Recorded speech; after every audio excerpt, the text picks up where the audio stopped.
I hope everyone is having a good morning. Sorry for the long intro. I thought I'd done something to my OBS, but I think this might just be the update because things were looking a little different and I was like, oh no, what have I done? I literally just went live. Why do things look different suddenly? Why do I have these extra bars? But I think it's fine. It's different, but it's not broken. Cthulhu, good morning. I hope you're doing well. You just applied for a job stacking shelves. That's good. Ooh, good luck. Heck yeah, good luck. I hope that it goes well. Is that behind the scenes, so like not people facing? So let me just chase you. Hello. Is that like one of the ones where you don't have to serve customers? You're just like behind the scenes. I tried to transfer to a couple of those jobs once, but they were like, no, stay customer facing, and it's like, no. Sometimes it would be nice just to be a little behind the scenes, away from customers, especially coming up to Christmas as well. I hope you're doing well though. I hope everything else is going well. I did it before, it's easy. Yeah, just they always seem to be having like a good time with their day. Like obviously it's still work, but like I guess the ups and downs are less, whereas on the shop floor you are so dictated by the people that you meet that it's like it could be a really good day or it could be a really bad day very easily. Oh dear. Yeah, there was a few times. I did some stock work, to be fair, but the stock... And that was the other thing that I liked about it. When I did do some stock work, because I did it alongside another job, but I only did it for like a couple months of the year, so it was really, really short. But I would start at, I think it was 5:30 in the morning, but I'd finish at midday. So like, for me, as someone who was already an early riser, 10 out of 10. I love that shift. It also meant that if I wanted to do my other job later in the day, I could do an afternoon shift, so that was good. But yeah, even if it was just taking just that one job, like, I liked that shift. That was good. Dear. Yo, welcome on in. I hope you're doing well. Welcome. We are doing more animation. We have 4 days to finish this. We're going to be cutting it close. I did say for the last stream, maybe we do like an editing stream, but I'll be honest, I think we're going to be embroidering up until the deadline, to be honest.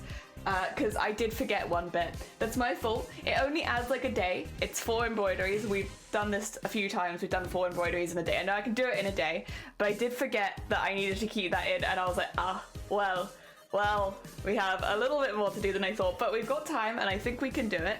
We've already done a ridiculous amount of embroidery. I think we've done 21 for the flip, 16 or technically for the flip actually we've done more than that, but we'll say 22 if we include the heads. We've got 16 for the hoop, and then loads of random other little ones, which look a bit weird on their own, to be honest, but like, they're an important part of the process. I think we're well over 50 at this point, embroideries in 2 weeks and a bit.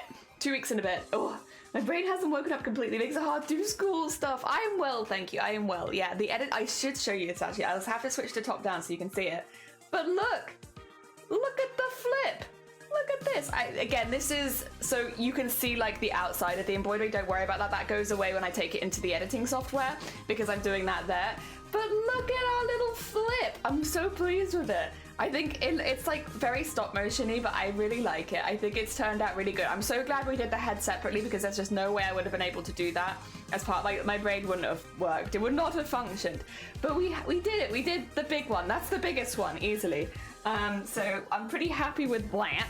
And then we just got like a lot of little ones. I have actually been like drawing them out, getting them onto fabric. And then, like, a lot of them look really weird. Like, that's a weird one, but I do need to do it. Yeah, like a couple of hands there that need to be done. One more body. That will be, like, a slightly longer one because it's, like, an actual body one, which always takes longer because it's just more shading and stuff. This one's going to take a while. I don't know if we'll do this one on Sunday, maybe. It's a still frame, but there's quite a lot of going on in it, so that will just take a little bit longer. And then I have the 4 that I forgot.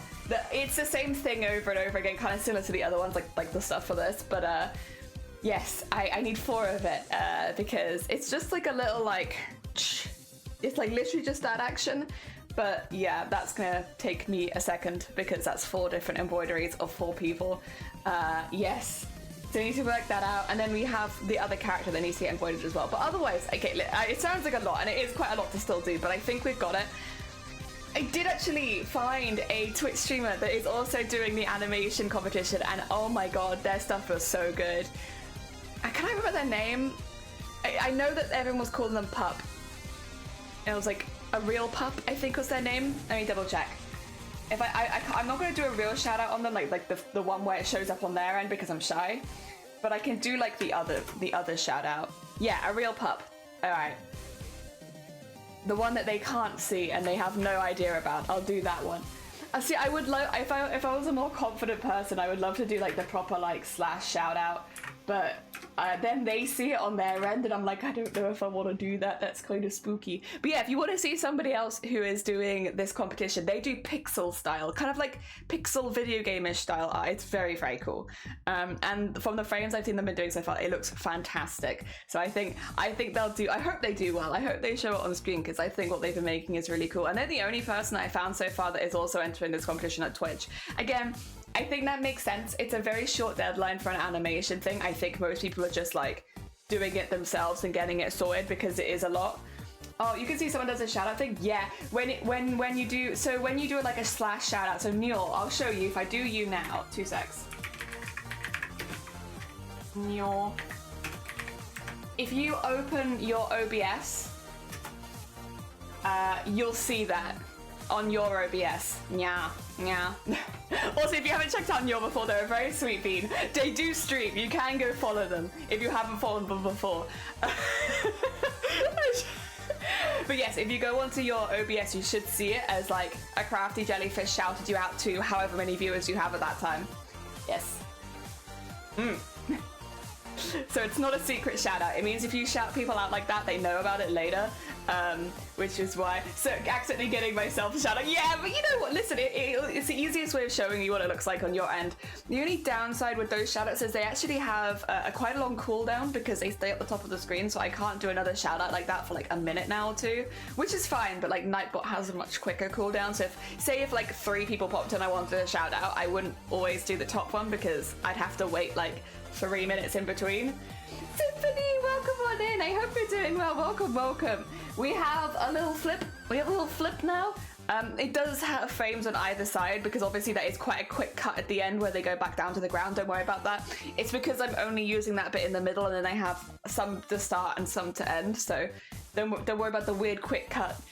It's because that is literally just, it's not meant to be a loop. The other one is meant to be a loop. This one, not so much. I use it once and then that's it. But yeah, I'm pretty pleased with how things have gone so far. I think it looks, oh, there goes my hand. 2 secs. If I do this, yeah, there you go. My camera, I think, is struggling with the new OBS. But yes, I think I'm pretty pleased. I'm pretty pleased with it. I'm happy with how things are going so far. I am happy with the animation we've got. I am having some issue with color correcting, and I think I get why. So I'm taking pictures, obviously, on my phone, and that's how I'm getting all of the images of the embroideries. But the problem that I've had is, because my phone auto-balances color, so for instance, one like this, where there's a lot of white in the background, will be a lot darker than like one like this. And so I'm finding it a little different to balance it between the two so that it consistently looks like the same color fabric in the background for all of them. Because yeah, some of them are definitely looking darker than others, so I'm having to go back in and then you see it next to the others and you have to change it again and fix it around, and it's taking a while. I guess that's like why I would normally have done an editing stream for the last stream. I just don't know if we're gonna have time to do that on the stream. I think that might be just like that I'm doing late at night. Like trying to get it finished. So I think we're gonna be embroidering up until the wire. Speaking of, I should probably just get on with it, huh? I could stop talking at some point. Do you see which is OBS? Yes, that's what. So if you shout people out like that, they'll get like a little notification when they next go on, which is cool. I think it's nice though, because like sometimes you miss when you get shouted out on channels, and it's like it's nice when you see it and you can thank them later, kind of thing. Shifty, thank you for the horn. I hope you're doing well. Welcome on in. We are embroidering up to the wire. You embroidered wires? Not quite. I think you skipped a few words in there. Grobit, good morning. I hope we're doing well. Yeah, originally the last stream I was going to do as like an editing stream. So like on the 20th, we would have been streaming like the editing behind the scenes bit. I don't think I'm going to have time for that.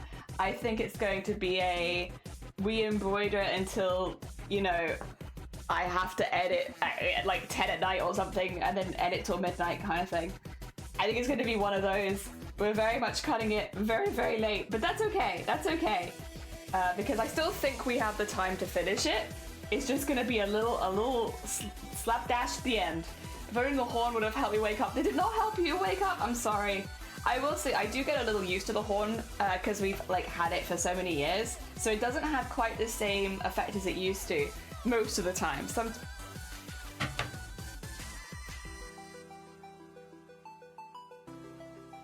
My God, it's like a ghost outside my window. My camera froze again? Oh no, what's going on? Thank you for letting me know. Right, let's deactivate you. I don't know why it's doing that, to be honest. 2 seconds, let me task manager. Let me see if anything's trying to steal my camera.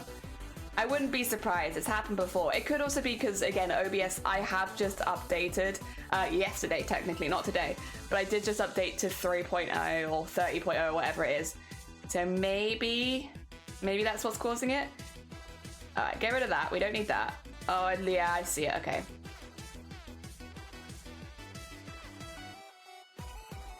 And like 20 camera tasks that this has added up. No, we don't need that. We don't need that, and we don't need that. We do not need this. Okay. I see you putting it back in again. Stop undoing all of my work.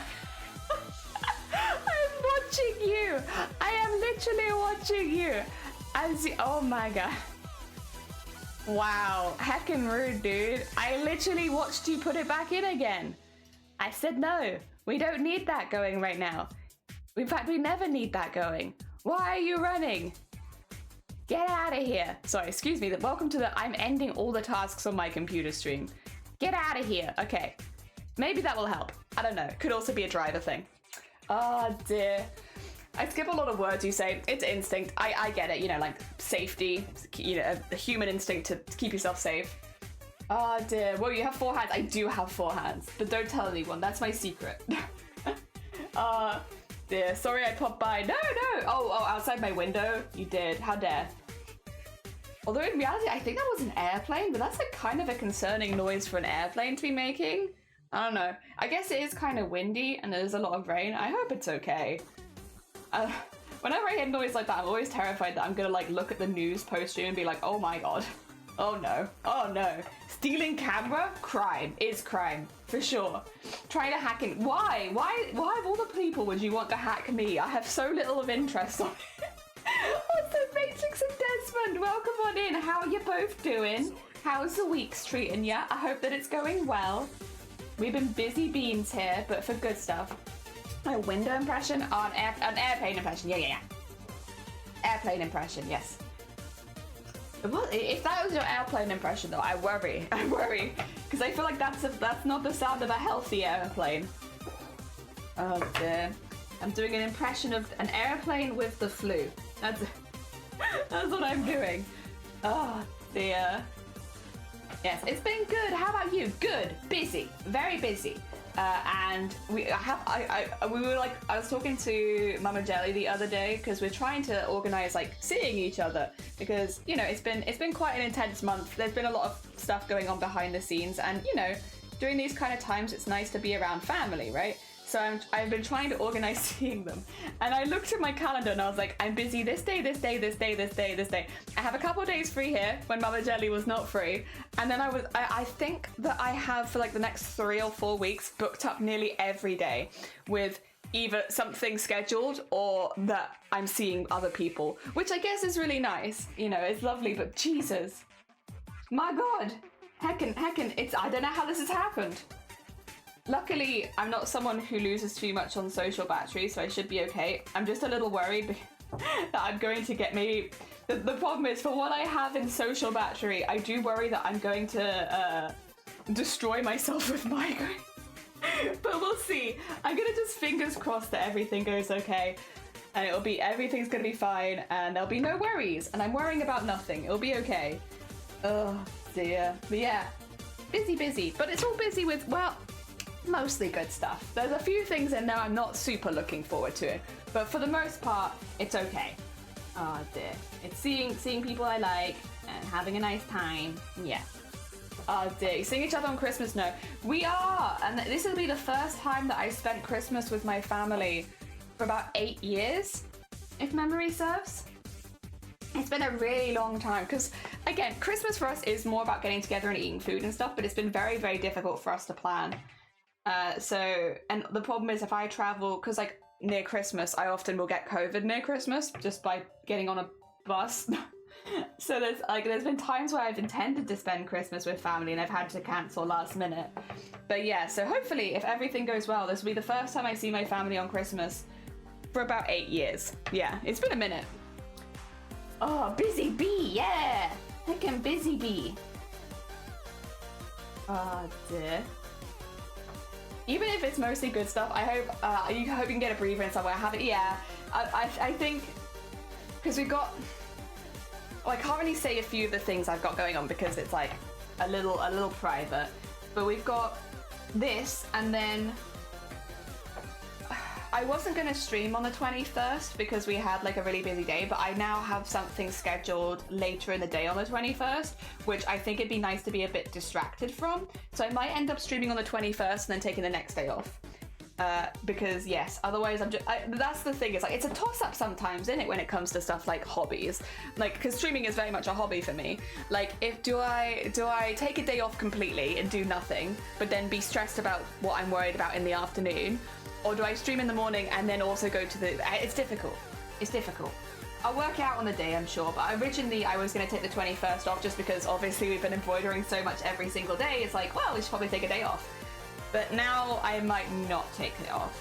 Not because, but yeah, because I want like a little distraction. Oh, the camera froze again? God damn. Oh dear, I'm sorry, this might be I don't really know what's causing it as a problem.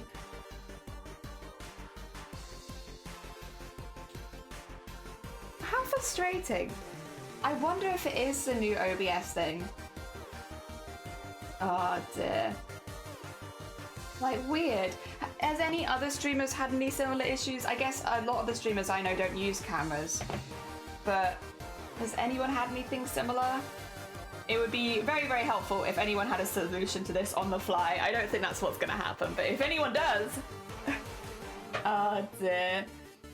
I'm being a little selfish this year and staying local. Yeah, I mean, we've had to for a long time. It's just very difficult. It's been difficult. It's always difficult because I don't live that close to my family, and obviously when you're not well a lot of the time, which I'm not, it's difficult. There's been many times as well where we visit and then I start getting a migraine as I get there, and it's like I might as well just immediately go home, especially when it comes to like public transport and stuff. Or I've gone to my family and I've just laid in bed for 3 days and then gone home, and it's like, so on Christmas Day, I don't want to bring that energy to Christmas. It's not fun, and as much as it's not like it's my own fault, it's nobody's fault. It's like, it's easier sometimes just to avoid Christmas so you don't bring down the mood, and that's kind of always been my vibe, is like, I just don't go because I don't want to bring down the vibe.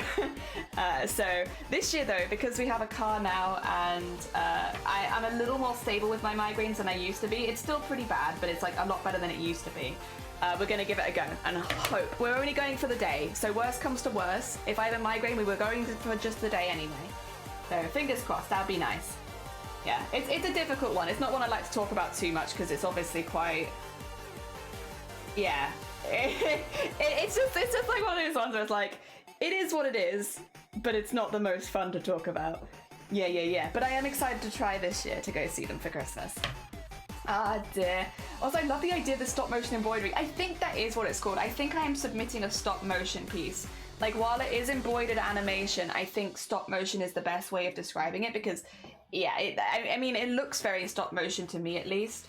Like, the effect that it gives, and I think that's the best way of describing it. I'd call it stop motion. Yeah, I think it's the closest. Oh dear, I skipped the update yesterday, did all the possible bugs. I loaded into OBS yesterday because I wanted to add the animation to this scene, and I figured I'd do that now, like get it done before the day of the stream, because sometimes I forget. So I added it in, and I saw it was like, hey, you wanna update to 30, and I was like, honestly, it wasn't a bad day for me to do it because I was like, well, you know, I'm not streaming today, so if it does heck anything up, I can kind of deal with it. So I figured I would just do it. And yeah, I don't think I've had any major issues. The camera freezing was a problem before the update, to be honest, for me, which does just make me wonder if maybe my camera's on the blink a little bit, or if maybe it's just not getting the power it needs. I'm not sure. So I'll have to look into that a little bit more, because I go for streams without it happening, but then I have streams like this where it happens like 10 times in a stream. So it's like, I don't know. Because I don't know what's causing it exactly, it's a little difficult to fix. Oh, you can see my keyboard. Wait, could you always see my keyboard? Or has my camera moved? Oh, I don't know. I didn't realize you could see it though. Weird. I thought you couldn't. Have I moved my camera? There's no way. Because I want it like there, right? Well, I'm not sure what's happening. Maybe I configured it? Weird. Weird. I think that it moved. Yeah. Odd. Or you moved the keyboard. Maybe? I don't know. I have not got a long enough memory. In the instance I've seen this happening, it's either because your camera's overheating or you have a weak system, which I doubt, or it's just an update problem. I don't think it's the system. Like, as much as I don't have like a model made yesterday, my graphics and stuff, it's only like a couple years old. It's pretty new. So I would be surprised if it was that. Overheating, it is a little warm actually. It's not hot. It's a little toasty. Maybe an update. I'll have a little look.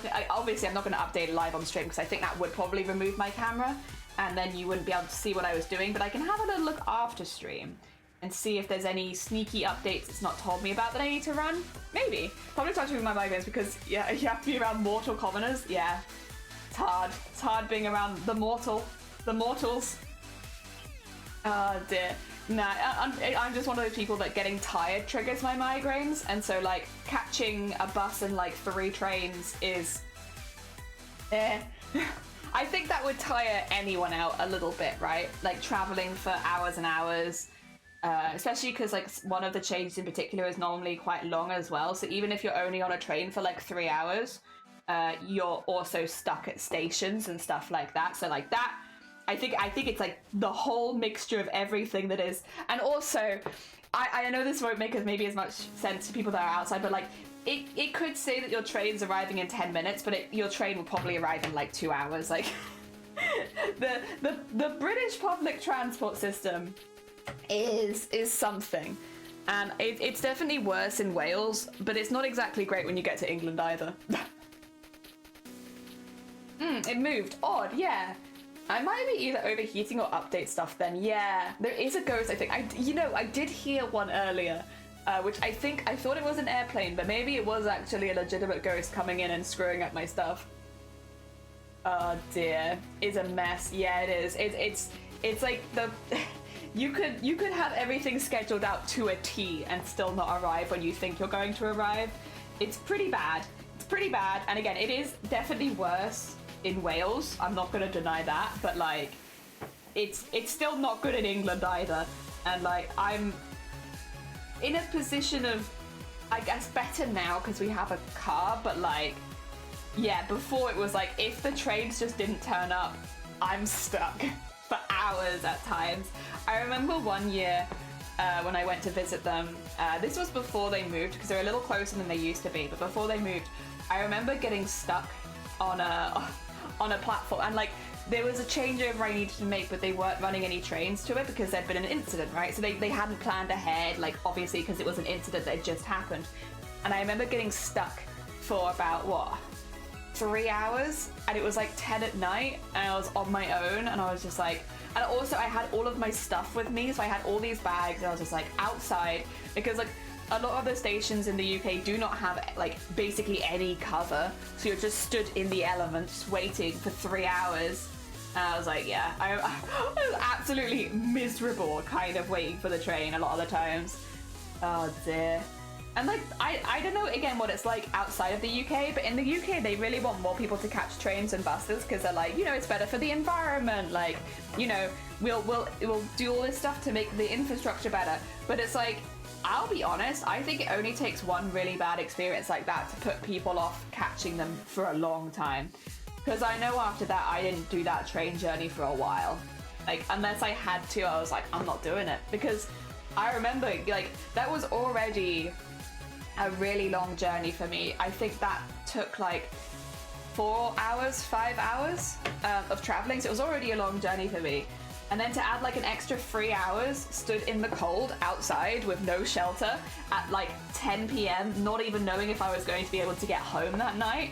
On like, literally you get to the point where you're like, if I have to sleep on this station, where can I sleep kind of thing. It's like, that's kind of mad. Because I don't have a car. At the time, I didn't know anyone with a car. So it's like, I don't know anyone who can come pick me up. And there sure as hell aren't any taxis here. So it's like, well, I guess I'll just sleep at the train station then. Oh dear. It really does just take one experience like that. And I think, yeah. I mean, it's not any one person's fault. Like when the train is late, it's not normally like the train staff fault or anything like that. But it's other problems. Infrastructure problems a lot of the time. Not having enough staff, that's a big one. Oh dear. No, that was not an airplane, it was ghost farts. It was ghost farts, yeah. Also, public transport is cheaper for me to go to France than the city right next to me.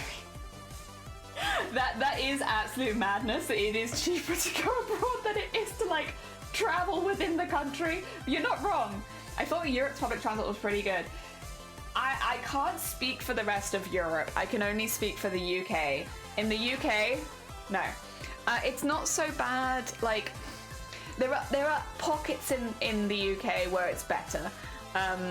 Like between bigger cities, normally it's okay. It's not always okay, but normally it's okay. But as soon as you're trying to get to like somewhere that isn't a big city, and even then sometimes it's a pain, but as soon as you're trying to get to somewhere that's not a big city, it's so iffy. Like where I used to live before here was one of the rails that they would stop running if they didn't have enough staff turn up that day, which would mean that if I went to the train station, it wouldn't say online. You'd get there and they'd be like, oh yeah, we didn't have enough staff to run trains to your station.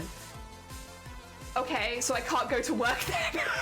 Like, what am I meant to do? What am I meant to do? They, like, literally that would happen, like, over and over again. Like, when they were having all of, like, the strikes and stuff like that, there were multiple days where it's like, I don't know what you expect from me. I literally can't get in. Like, they've just told me that they're not running it.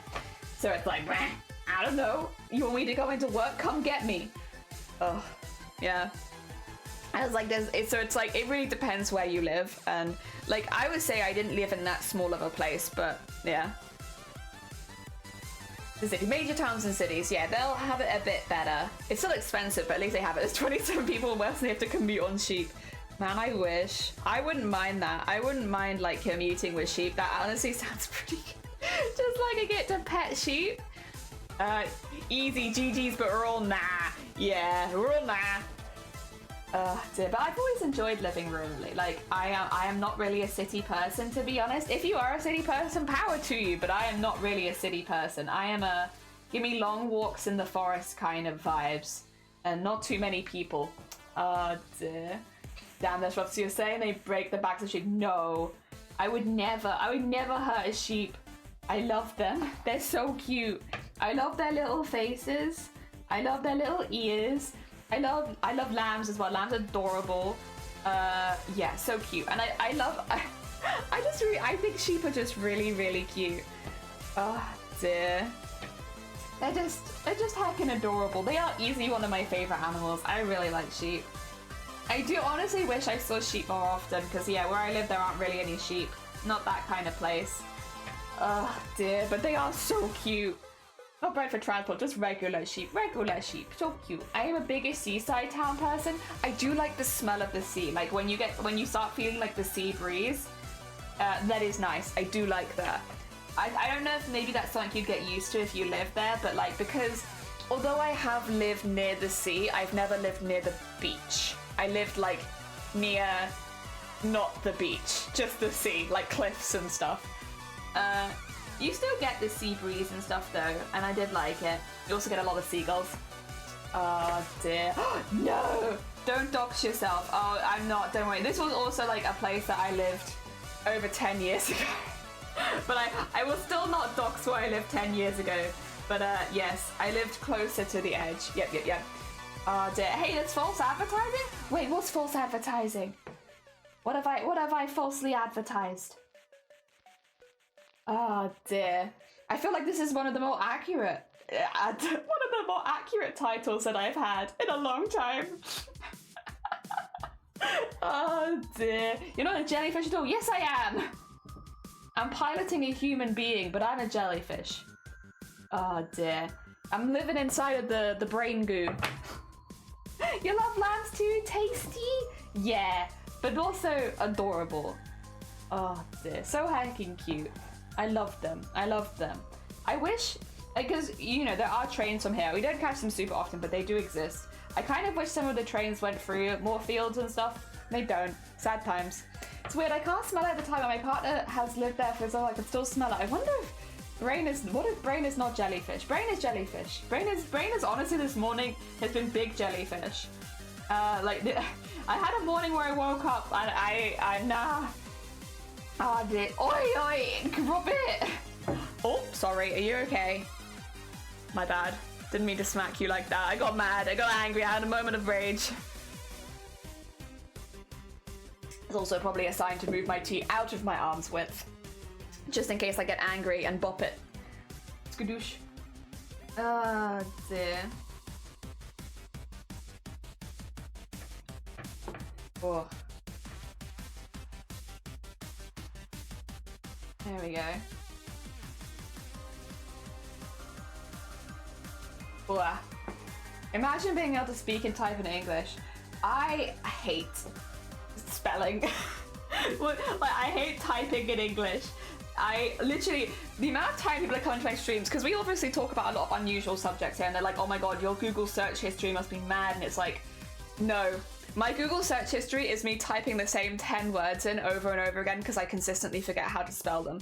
And like, because a lot of the programs I use like Photoshop, DaVinci don't have spell check, I am literally just typing in words that I want to put into those programs, into Google, to make sure I'm spelling it right and that it is the right word, and then taking it away. So my Google search history is just words. It's just hundreds of words, and a lot of it, like, I don't know how many times I have Google searched definitely, because definitely is one of those words I just cannot spell, and I have tried so hard, but I always put defiantly, and so I need to Google it to make sure that what I've spelled is definitely and not defiantly. Oh my god. They're too similar, I hate that word, but I also use it a lot. Wait, do you know any other languages? I know a small amount of Spanish and a small amount of Welsh. I would say I can do simple conversations in Spanish. I'm just terrified of speaking it because speaking languages is the scariest bit. Being able to read and write them, and that's the thing, it's like, take me to Spain and I will read any menu, I will be able to read the signs, I can read anything. You want me to speak though? I'm terrified. I used to be really, really good with that sort of thing. Hola, bruv. Yeah. Oh dear. You used to be a lot more confident with that sort of thing, but like, I think it's just like, as you get older, you learn to fear. And I learned fear of, yeah. Again, I've never had a bad experience speaking Spanish to people in Spain. It's like, obviously people correct me sometimes, but like, it's never been like an embarrassing or horrible experience. So it's not even like I'd be like, oh, I had this very traumatic time where I tried to speak Spanish and it went wrong, and it's like, no, no, no. Never had anything like that. I psych myself out of it. But if you need someone to read for you, I'm pretty good at reading. I'm just very afraid to speak. Oh dear. I'm not dyslexic, I'm just lazy. I read half the word and I guess the rest of it. That is a thing, isn't it? Because like, I've seen people post them about that, where they'll post the first half of words, and people who are good at doing like they read the first half of the word, they kind of get the rest of it, can still read it even if like a whole paragraph only has the first part of each word. There are people that can still read that. I am not people. I will say, I saw that and I was like, that's gobbledygook. What the heck? But yeah, no, apparently there's like a group of people that are really, really good at reading, and they're good with that sort of thing. I thought I was relatively good at reading. Turns out I'm wrong. Oh dear. Definitely and defiantly, bro. That's the same. It is. It's the same goddamn word, and I never know which is which. Yeah, definitely is hard for me too. Even though I use autocorrect. Yeah, I really struggle with definitely. Definitely is absolutely as well as one, because there's a lot of vowels in there. Absolutely. I have to Google still quite often. I know the words I struggle with because like I literally Google them so often at this point. I wish I kind of knew how many times I've actually Googled these words. I know it's a lot.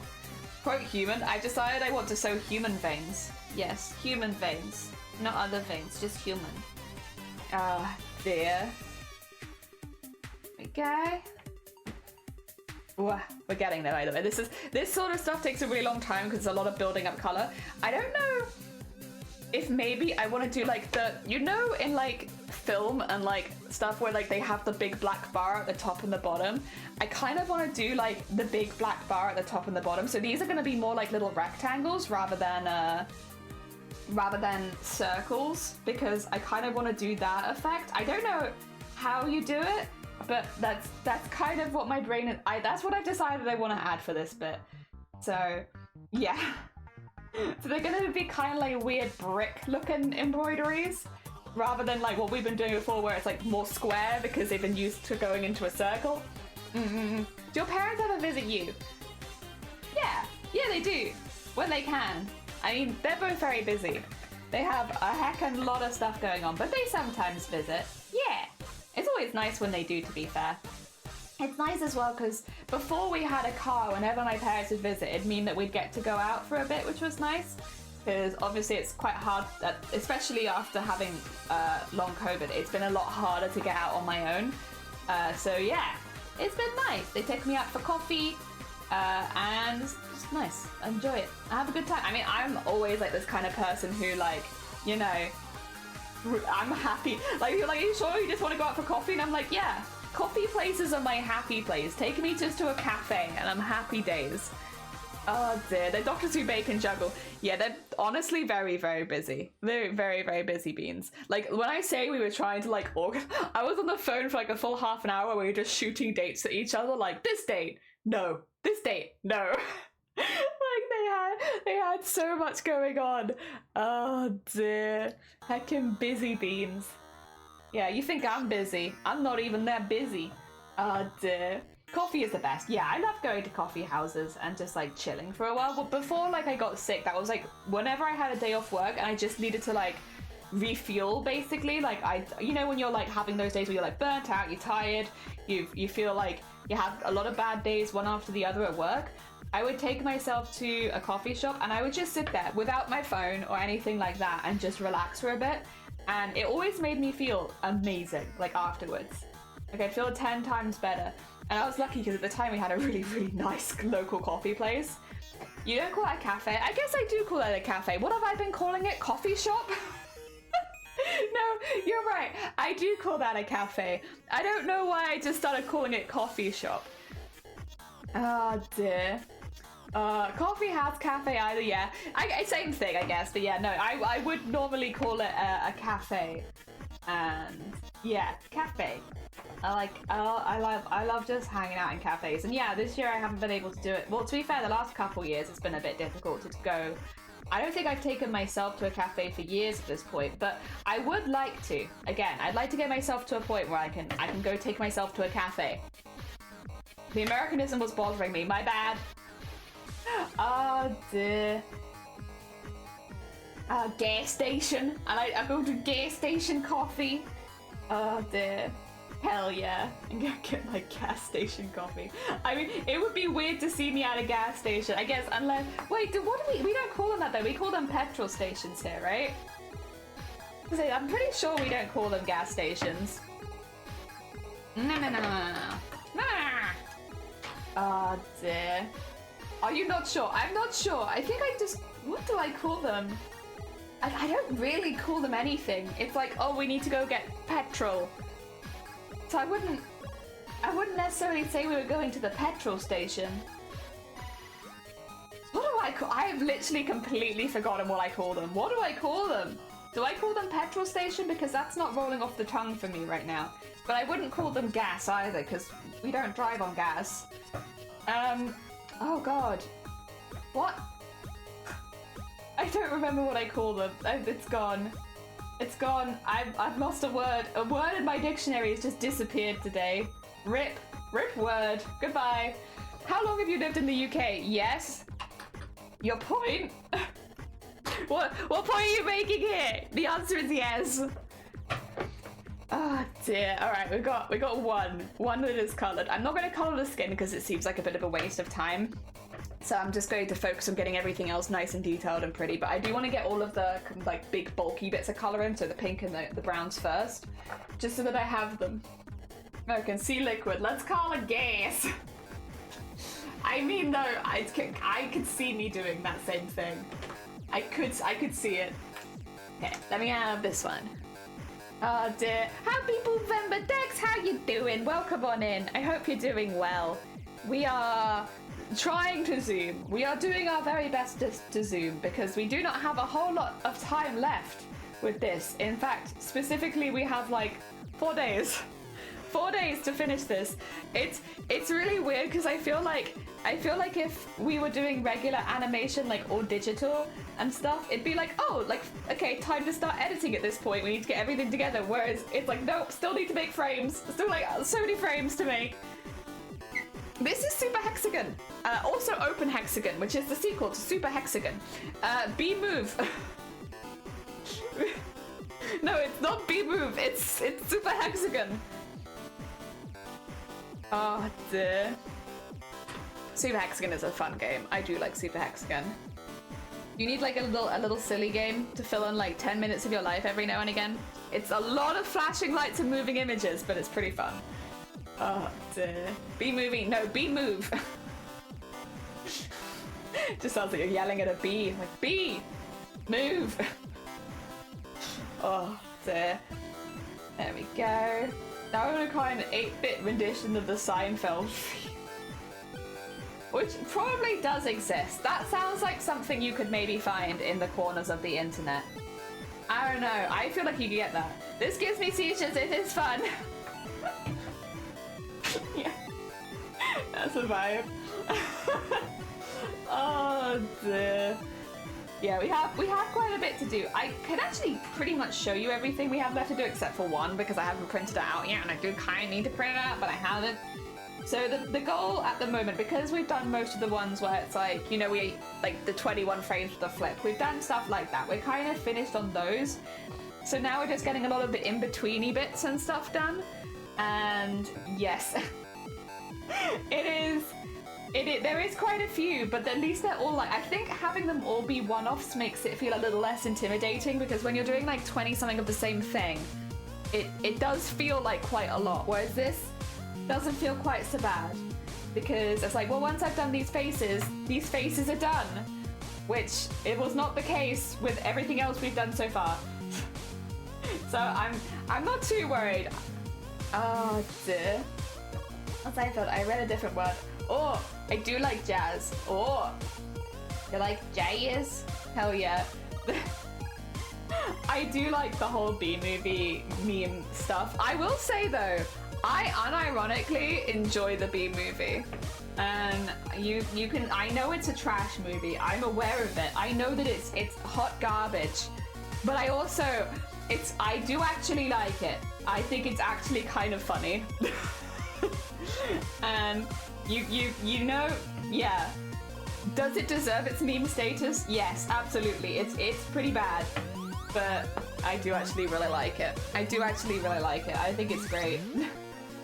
I enjoyed B-movie movie night. Yeah, I like B-movie. Oh dear. I spoilers for the B-movie, by the way, but I still think my favorite bit is the stuff with the plane at the end, because it's just so stupid. Like them lifting. Oh, and the bit where I also really like the bit, again, big spoilers for the B-movie, guys, massive spoilers, make sure that you go out and watch it. The bit where they work together to take honey corporations to court, and then 2 seconds later all the flowers die, and then the woman turns to the bee and goes, "This is your fault." I love that scene where, like, they're working together and then 2 minutes later it's like, "You ass." It's like, you literally, what did you think was gonna happen? I love that scene. It's so jarring and quick, where it's amazing. 10 out of 10. Good movie. I love it when the woman blames the bee. being like, and whose fault do you think that is? And it's like, wow, lady. Wow, lady. The person who literally helped a bee go to court. Wow. Oh, dear. It's been years since I've watched it. Maybe this is a sign that you need to go and watch it. Bee Movie is my favorite Christmas film, to be fair. You did this. It's all your fault and I had nothing to do with it whatsoever. Like, but actually, I don't know why they wrote that in, because like, it's not really like the bee even refutes it. It's just like, well, that's like, but you should. Like, she literally went to court with you so that you didn't have your honey taken away by a big honey corporation. And it's like, what do you mean? You left your husband for a bee. Like, at some point, there is some self-reflection and self-responsibility, I think. You know, come on now. I feel like you could maybe have seen this coming. Yeah, the funniest part for me is when the woman basically has an affair with the bee. Yeah, because there's like all those scenes where they're like gazing into each other's eyes and flirting, and it's like, what? What? Huh? Oh my god. It's so good. It's so good. Oh dear. Like, I don't think it's a good film, but does it make me laugh hysterically? Yeah, it does. It's really funny.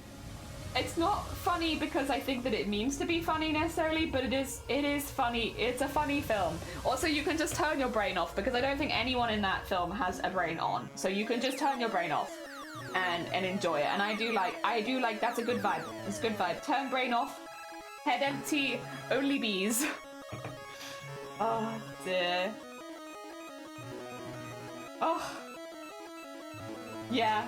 Oh, and also the very final scene where like they open a flower shop together and the husband sees and is like, that bee is living my life. It's so good. We're laughing at the film with it, yeah, at it, not with it. Yeah. I will say a lot of the memes really make me laugh as well. Like, a lot of them. I know it's really silly. Like, these are memes that have been around for a long time. There is one meme in particular. I think Shifty might know the one I'm talking about. It's the "What could it be?" meme. The "What could it be?" meme absolutely killed me. Like, like every time I watch that, I would just be absolutely dying, and it still kills me. There are certain memes that I think will always make me laugh. But yes. What could it be? I think though, to be fair, people laughing with like reverb or whatever they've got, it's always funny. If I was that husband, I deserve to take everything in the divorce. Yeah, it's like, how dare you? You left me for a bee, for an actual bee. Also, I remember, like, because really early in the movie, he's like allergic to bees. So he has like a legitimate reason for like wanting the bee out of the house. He's allergic. She's brought something into the house that he has an allergy to, and then is like siding with it. And it's like, the red flags for that relationship. Like, I understand liking certain animals and stuff like that. Like, but if I was dating someone who was allergic to cats, I wouldn't just bring a cat into the house. Like, that's not kind. Even though I love cats, I wouldn't do that. That's mean. Like, why would you? But she does it, and like, she doesn't know that he's sentient? Is that what's the right word that I'm thinking of? Like, intelligent? With human capability? Like, to communicate? That's just a bee. And he's allergic to bees. I don't know. Oh my god. Bee Movie has some vintage memes. It does. A fine vintage of memes did come from the Bee Movie. Oh, so good. I remember the opening scene as well as like an absolute fever dream of stuff going on. I remember it being like a lot. There's like so much. Every few seconds there's like another thing where you're like, what? Like, there's the whole thing about like him dating his cousin and stuff, and it's like, oh, okay, cool. I mean, I guess it makes sense in the context of bees, but it's kind of an odd joke in a kid's film. I don't know.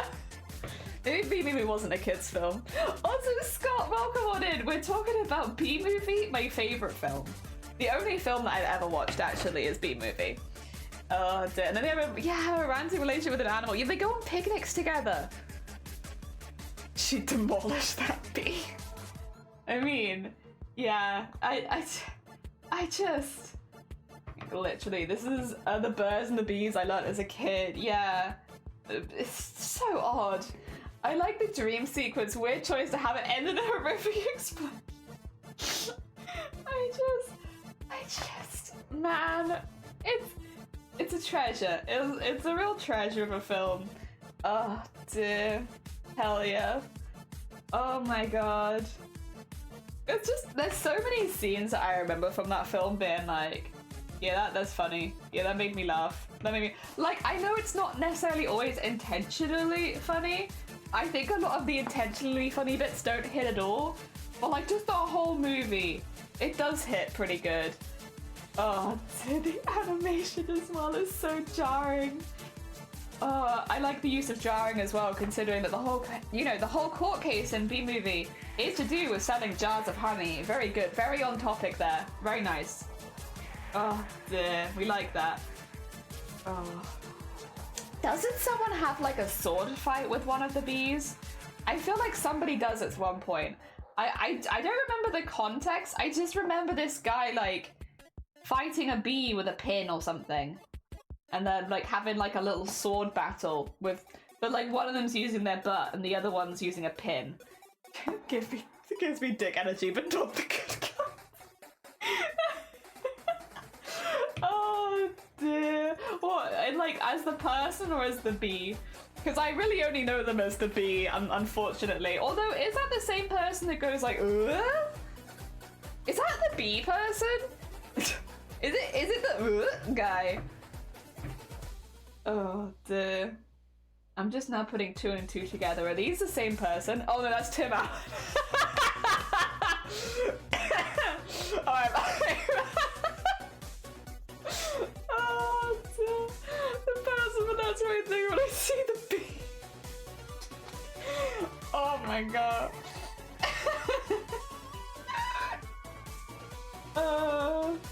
Hell yeah. Yeah, considering that we only have 4 days left, I don't feel too stressed out about this. I'm having a nice time thinking about the Bee Movie. Maybe I'll watch Bee Movie after stream today. That's a real 2 hours. Well, I'm confused. Why do I think they were the same person? I've made some weird brain connection in my head that is not true at all. Oh dear. Amazing, amazing. I really want to watch Bee Movie now. Oh dear. I mean, I don't really have time to be just like sitting down and watching Bee Movie. Also, I haven't watched any films this year, and if the only film I watched this year is Bee Movie, that is a little embarrassing. If people are like, Jenny, what films have you watched this year? And the only film I can say is Bee Movie. I feel like that's questionable. I might need to make sure I've watched at least one other film. So... oh dear. Or I mean, I could just go hard and be like, 2023 was the year of me only watching Bee Movie. The only film that I watched for a whole year. Oh, God. Those were very popular at the same time, and they're both old dudes. Maybe that's what it is. Maybe they're just both old. Behind the scenes of Bee Movie, I just watched one film for a whole year. I do actually almost think that this might be a year where I just don't watch any films. But then, I actually don't think that's a bad thing, because I don't really enjoy watching films, and most of the time when I'm watching films, it's to appease other people. So maybe I've just had a year of no appeasement. I'm not going to be appeasing this year. I refuse. Absolutely refuse to appease. Oh dear. Unless it's Bee Movie. And then maybe. Oh dear. Yeah, the scene at the end with the... Although speaking of Airplane, that is another movie that I did actually really enjoy. I don't know that I want to watch it again right now, but that's got a lot of good moments in it as well. The thing is, Airplane's meant to be funny, and it is funny, while the Bee Movie is meant to be funny, and it is funny, but not at the times it's trying to be funny. Oh man, dude, I really want to watch the Bee Movie now. God damn it, it's like, guys, I have to end stream. It's Bee Movie time. I want to watch the scene where they like do a bee maneuver with the plane. Oh dear, that's a good point. Not been many films this year. Is this a fallout from Panini?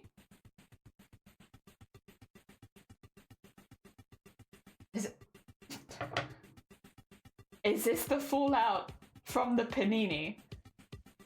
What? Haplin, I'm gonna need you to help. I love paninis. What is panini in regards to films? Like sandwiches? Maybe. Yeah, like when I imagine falling out of the panini, I imagine like you've had a really stuffed panini and something's just scooted its way out and you're like, ah, dang, my tomato. It fell out of my panini. Oh no. Pandemic. Okay. To be fair, I've never enjoyed watching films, really. I'm not like someone who's big into films. I think people just assume that it's a standard that everyone likes watching television and films, but like, it's just not for me. I don't enjoy it that much normally. Again, there are a few select films and shows that I do really enjoy, but like, for a vast 99% of the time, I would rather be doing something else than watching a film. That's just me. That's just my hobbies. It's like, I'm very much like a hands-on person. I like to be 100% busy all the time. So the problem with watching a film and sitting down and just sitting there, I get bored, even if it's a really good film.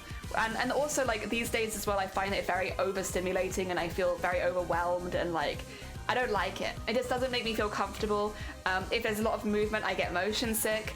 And then, so it's like a mixture of feeling overstimulated, motion sick, and bored. It's not for me. It's not for me. I like video games. Video games are fun, but like I'm just not really a film person. It's nothing against people that are, to be fair. Like, you know, it's a popular form of media for a reason, but like, yeah, no, it's just not for me. It is not for me.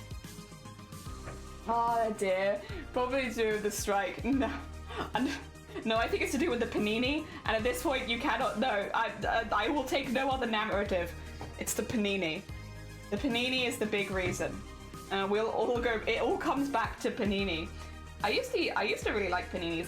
But I guess because I don't own like a panini press or anything like that. Do people own panini presses? Is that a thing that you can have in your house? Yeah, because I don't own anything like that, I just don't really have them anymore. But I used to really like a ham and cheese panini. That was like my go-to at work for a while. I really liked it. I probably would still really like it. I doubt that I've gone off paninis. It is bread and filling. But I haven't had them for a long time. Paninis didn't fall off. I don't think paninis have fallen off. Do you make them at home? Or is that something that you only eat out? Because for me, paninis are something that I only ever eat out. I don't eat them in the house. Like, I'll have a toasted sandwich, but I won't have a panini. You know? I don't know. Maybe other people do. Sour sauce. No, now. No. What do you mean you don't have them in your house? I don't have panini in my house. I only have panini outside of my house. You know? I mean, I guess physically I could buy a panini. Is that a thing? How do you make paninis in the house? How do you make panini? Panini.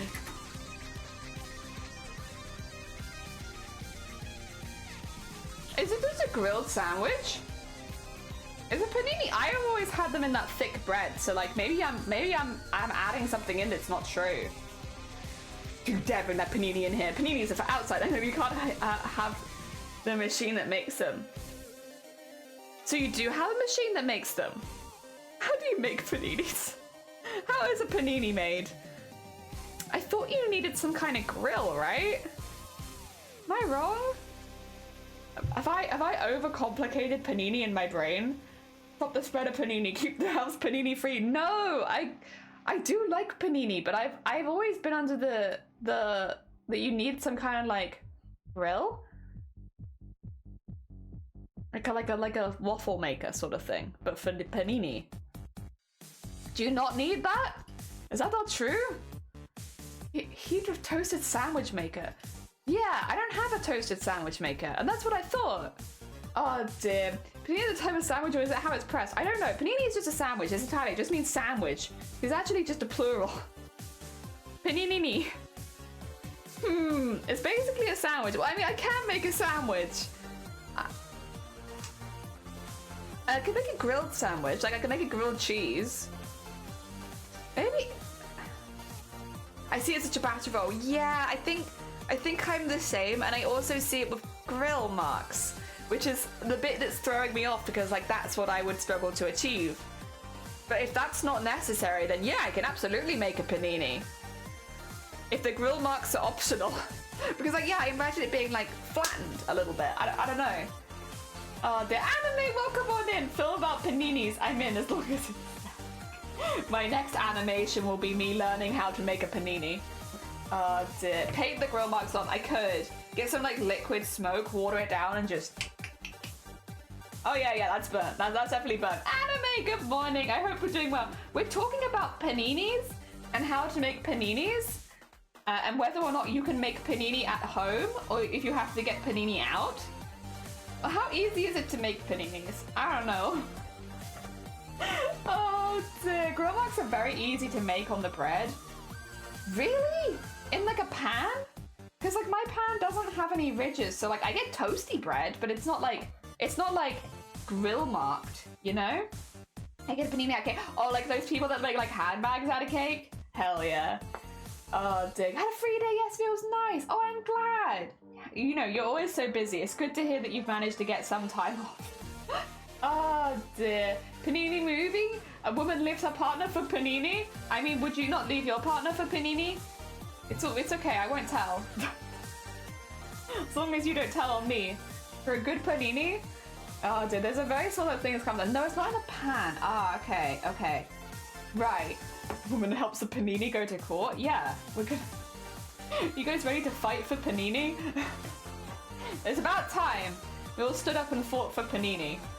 Oh dear. Wait, can I post a link? You cannot post a link. You can only put links in the Discord, I'm afraid. I am very sorry. Oh dear. Panini is very family safe. Where is the banished ankle biters? Oh dear. Always. We will always fight panini in court. My cousin Panini.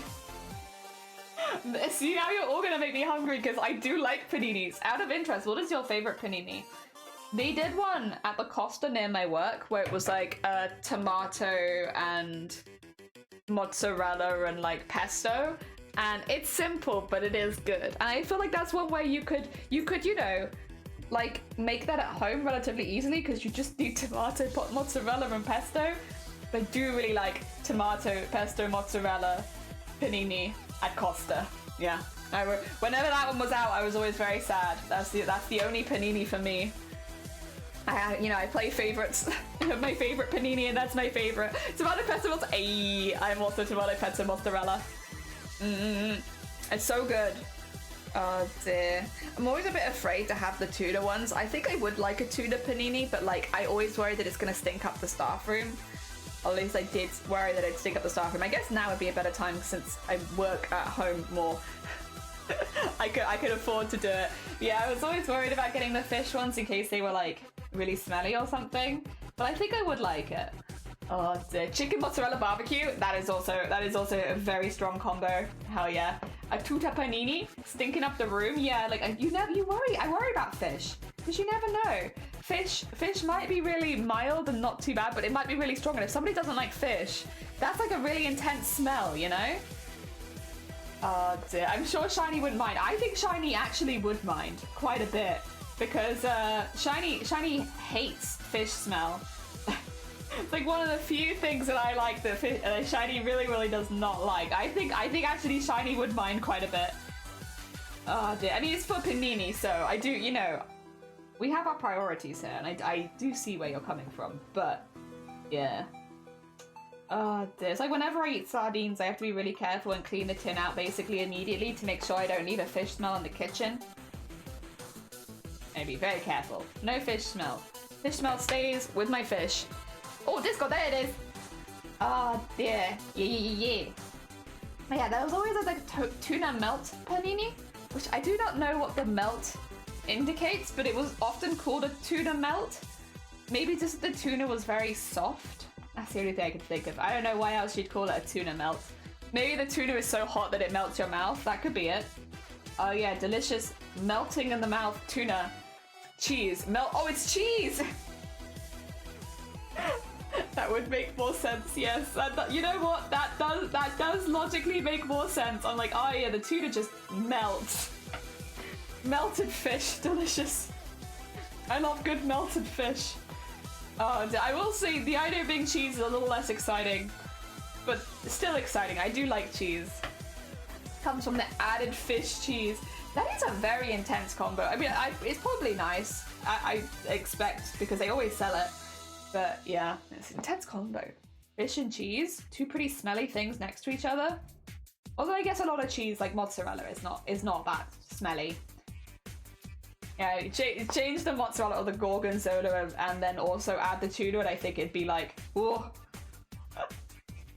oh dear, oh, itchy, ah, oh, oh, oh, oh, that's cool. That looks like a torture device. That is very fun.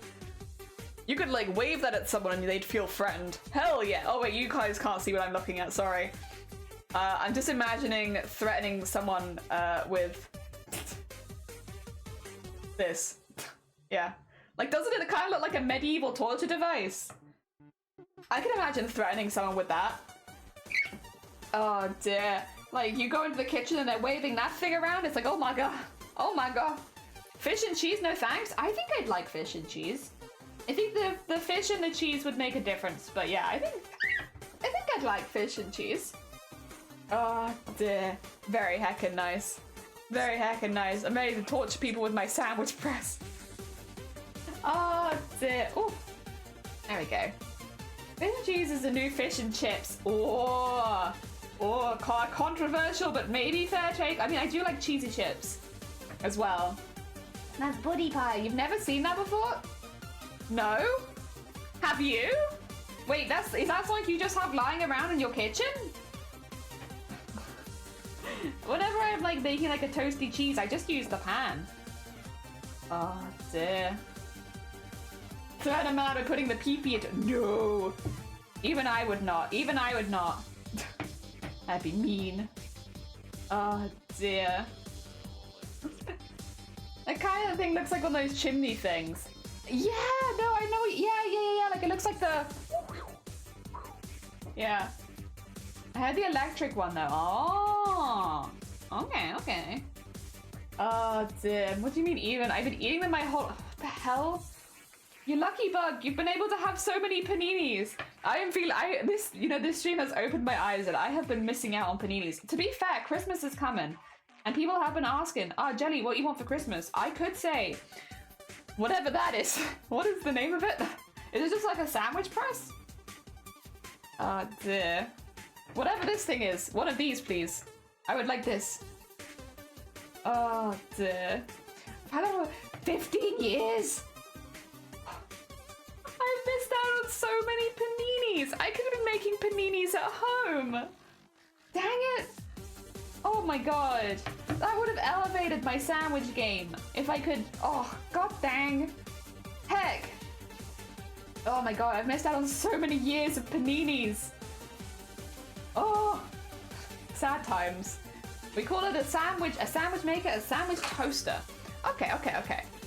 Joey's gonna be a fool like, yo, you guys heard of paninis? Yeah. While eating? Why is it, guys? You like paninis? Oh, god. Jelly may have changed careers if she'd had— I might not never become a Twitch streamer, because, you know, I would have had the fulfilledness of panini in my life.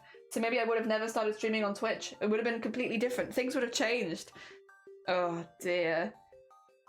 Actually, I was eating panini so long ago that it might actually have had like the whole like butterfly effect thing, where if I had been making paninis at home, I would have caught a different train to work each day, and then maybe I would have avoided having the accident that would have given me chronic migraines, right? Because I would have been catching in earlier trains and buses and stuff like that, so I wouldn't have been at work for nearly as long. So like I would have been less tired, which means I might have avoided the accident, which means I might not have chronic migraines today. And then I really started streaming because I lost my job because of chronic migraine. So yeah, I would maybe never become a streamer. Power of panini. Oh my god. I have a proper name. I just called it Hot Sandwich. Hot Sandwich. Yeah. You just think, damn, about boring food, I had them too much. Really? Yeah, to be fair, I've done that with a few things. Had them too many times and it becomes boring. Yeah. It happens to the best of us as a Final Destination. Oh, Jelly isn't even called Jelly. Yeah, true, because I got my jellyfish tattoo, which is the reason that I'm a crafty jellyfish. I got that after having to leave my first job because of chronic migraines. If I'd never left that job, I might not have gotten the tattoo, which means I wouldn't have actually been jelly. This is very true. Yeah. Because of the timeline and how things would have, yeah. Because I got that tattoo at the job I got after having, yeah. Is it a tramp stamp? Nah, it's a back piece. Oh dear. Like most of my back. Yeah. A crafty smelly piss. Yeah, I might have been a crafty smelly piss in a different universe. In a different life, I can definitely see that I would have never started streaming on Twitch. I did watch people on Twitch, but I've been on Twitch for a long time. I think I joined Twitch right after it swapped from Justin Television. Justin TV. So I joined really early, but I never had any intentions of streaming myself until I got chronic migraine and was stuck in the house all the time. Like, I was quite happy just to watch people. I didn't even talk in chats. I just watched. I was like a full lurker 100% of the time. So like, yeah, if things had been different, I can very much see that I would never have become a streamer. Oh dear. She would not have called herself jelly because there would have been no incident and her brain would have been solid. I would have had like a solid brain. Instead I have jelly brain. What was your job before this? All of them? I have quite a long work history. I have had a few jobs. Some of them I have to keep a little bit more secretive than others, just for like safety and stuff, because some of them are very specific.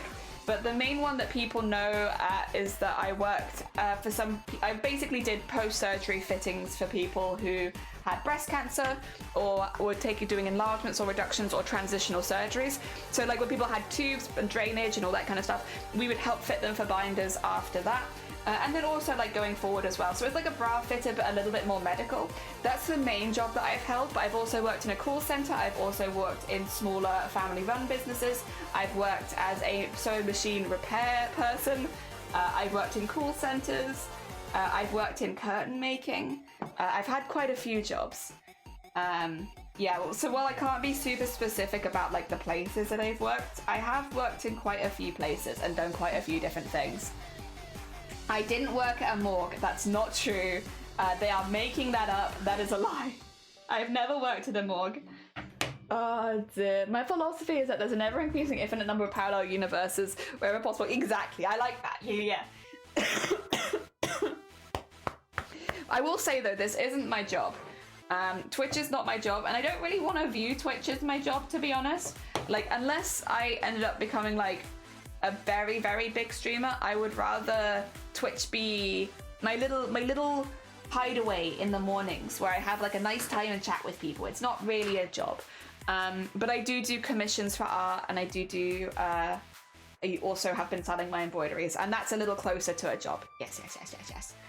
The one that you lost because of the accident, I can't tell you. That I can't say because it does bring questionable, which it was questionable, but it does bring some questions to one of the jobs that I had. So I won't tell you which one I had to leave before because of my migraines. I've had to leave 3 jobs because of my migraines, just to be clear. I have been declared unfit for work. Once was with, I agreed to it, but I also had a situation where I was made to declare myself unfit for work, where I didn't want to. And which isn't very common, because normally the way that being declared unfit for work goes is you have to apply for it yourself through the doctors. I had my workplace basically take control because we had like a lot of incidents. No, it wasn't messed up. I was mentally in a really bad place. And the way that, this is why I don't want to draw too much attention to which workplace it was. They handled it in a way that kept me safe. But it did mean that I had to have a carer assigned to me, that I wasn't allowed to make decisions myself anymore. It was that kind of situation, yeah, where it's like, they very much, it's not a normal situation for being declared unfit for work. We'll put it like that, which is why I am not saying which job it was that did it, because it happened twice. One was very normal, the other time was not a normal procedure. It was more like an emergency, get out of there! When I started noticing organs and limbs, oi, what are you saying? and stop you from working because of disability, but it's not disabled enough to get benefits. I was literally yoinked. I got yoinked. But no, not disabled, but yoink. Oh dear. Because I am one. Do commissions here. We do commission. Do. As messed up. Nah. I can see you as police. Oh, thank you. I mean, police people are quite... you have to be quite a strong-minded person. I don't know that I would be good police because I am like a little wobbly lady, but I would give it my best shot if I was put in that position. Real, welcome on in. How are you doing? We've been working on some embroidered animations. Spaghetti art commissions. I wish, honestly, if I could become a spaghetti artist, the truest form of art in my personal opinion, I would. Oh dear, honestly, even without your disability, I think it's why it's just so Ay. Oh dear. You lost your job? Oh, Real, I'm sorry to hear it. Do you have any plans for what you're going to do in the mealtime? In the meantime. Otherwise, in the meantime, you're welcome to enjoy, you can join me in the unemployed but hard worker club. We work hard for not money.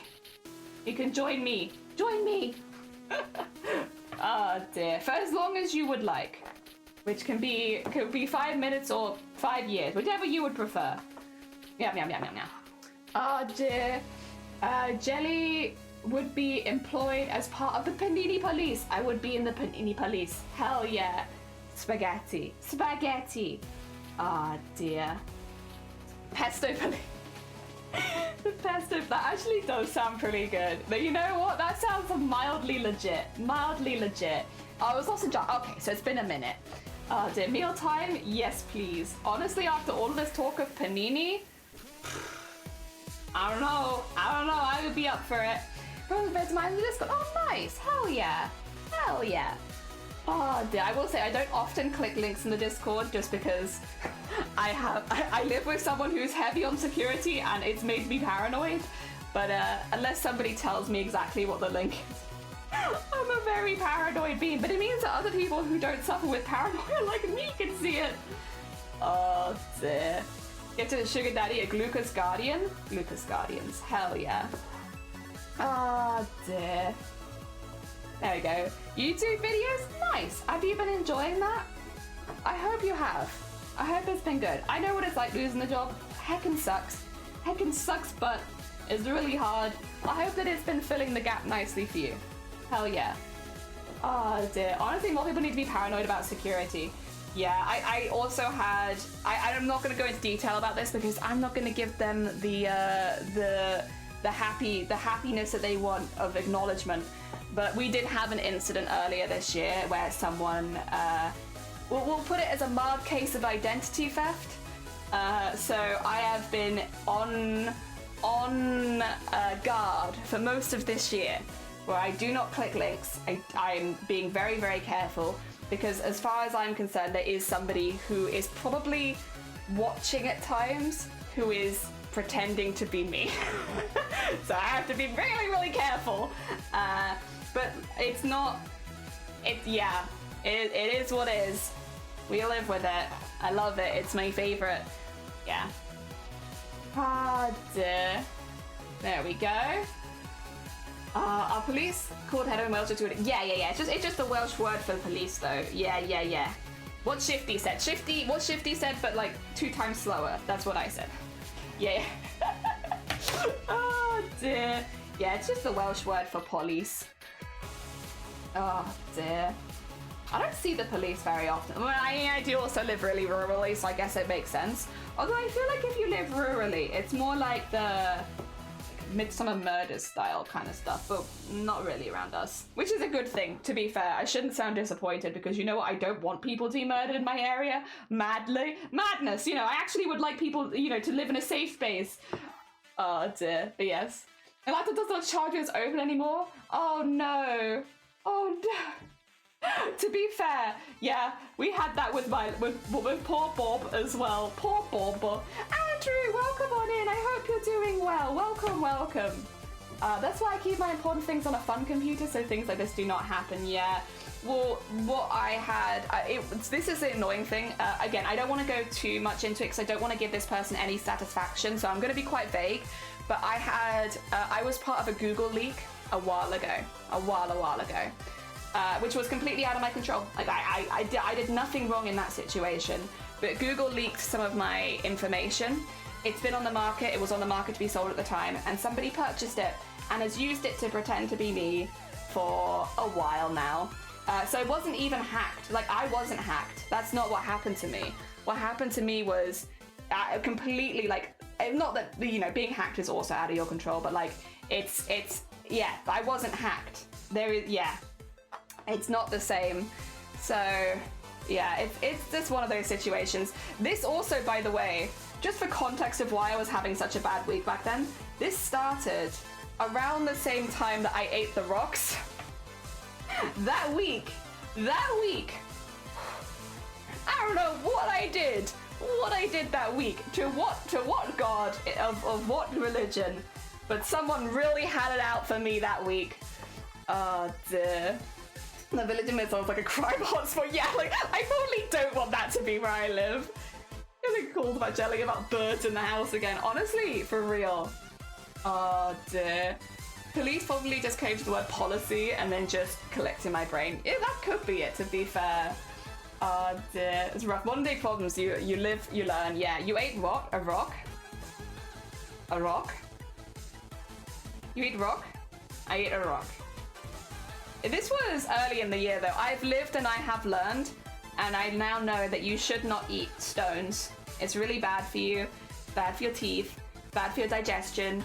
You should not eat rocks. That's bad. Ah dear. Ah dear. She saw a rock on the pavement and thought, what flavor could it be? Yeah, these pigeons seem to keep eating rocks. I wonder what happens if I eat rocks. Which is true actually. Pigeons do eat rocks, right? For like their digestion. I'm not suggesting that you should eat rocks like a pigeon, but like, don't pigeons eat rocks? I think a few birds eat rocks to help with digestion stuff. I mean, I am not a bird, so there is no excuse. I should not eat them. But yeah, I think some groups do. Or just don't chew them. Yes, one more. Also, technically, yes, you are not wrong. Salt is a rock. Yes. Ah dear. There we are. I have this mental image throwing Rayo on a rock sandwich or something. Shh! Stop hacking my cameras, Dex. People don't need to know the details of the rock eating incident. Shh, that's a secret. This is secret. I mean, you are a bird. Yeah, I'm like a woman, but like not a bird though. To be fair, if somebody calls me bird, I'd be like, ah! What? There's a few animals that eat rocks to aid in digestion. I thought there were. Not humans, but like definitely not humans, and I don't want to come across that I'm recommending to eat rocks for your digestion, but I thought there were a few animals that did. Mayor rock. Rock cows break down the food they eat, yeah. Which makes sense, because pigeons do eat a lot of garbage. So like, what's a few extra rocks to help push down the garbage? I do kind of get it. Oh dear, it's a way to get your minerals. Probably not the minerals that you want though, most of the time. Well, maybe sometimes you want those minerals, but I feel like most of the time, nah.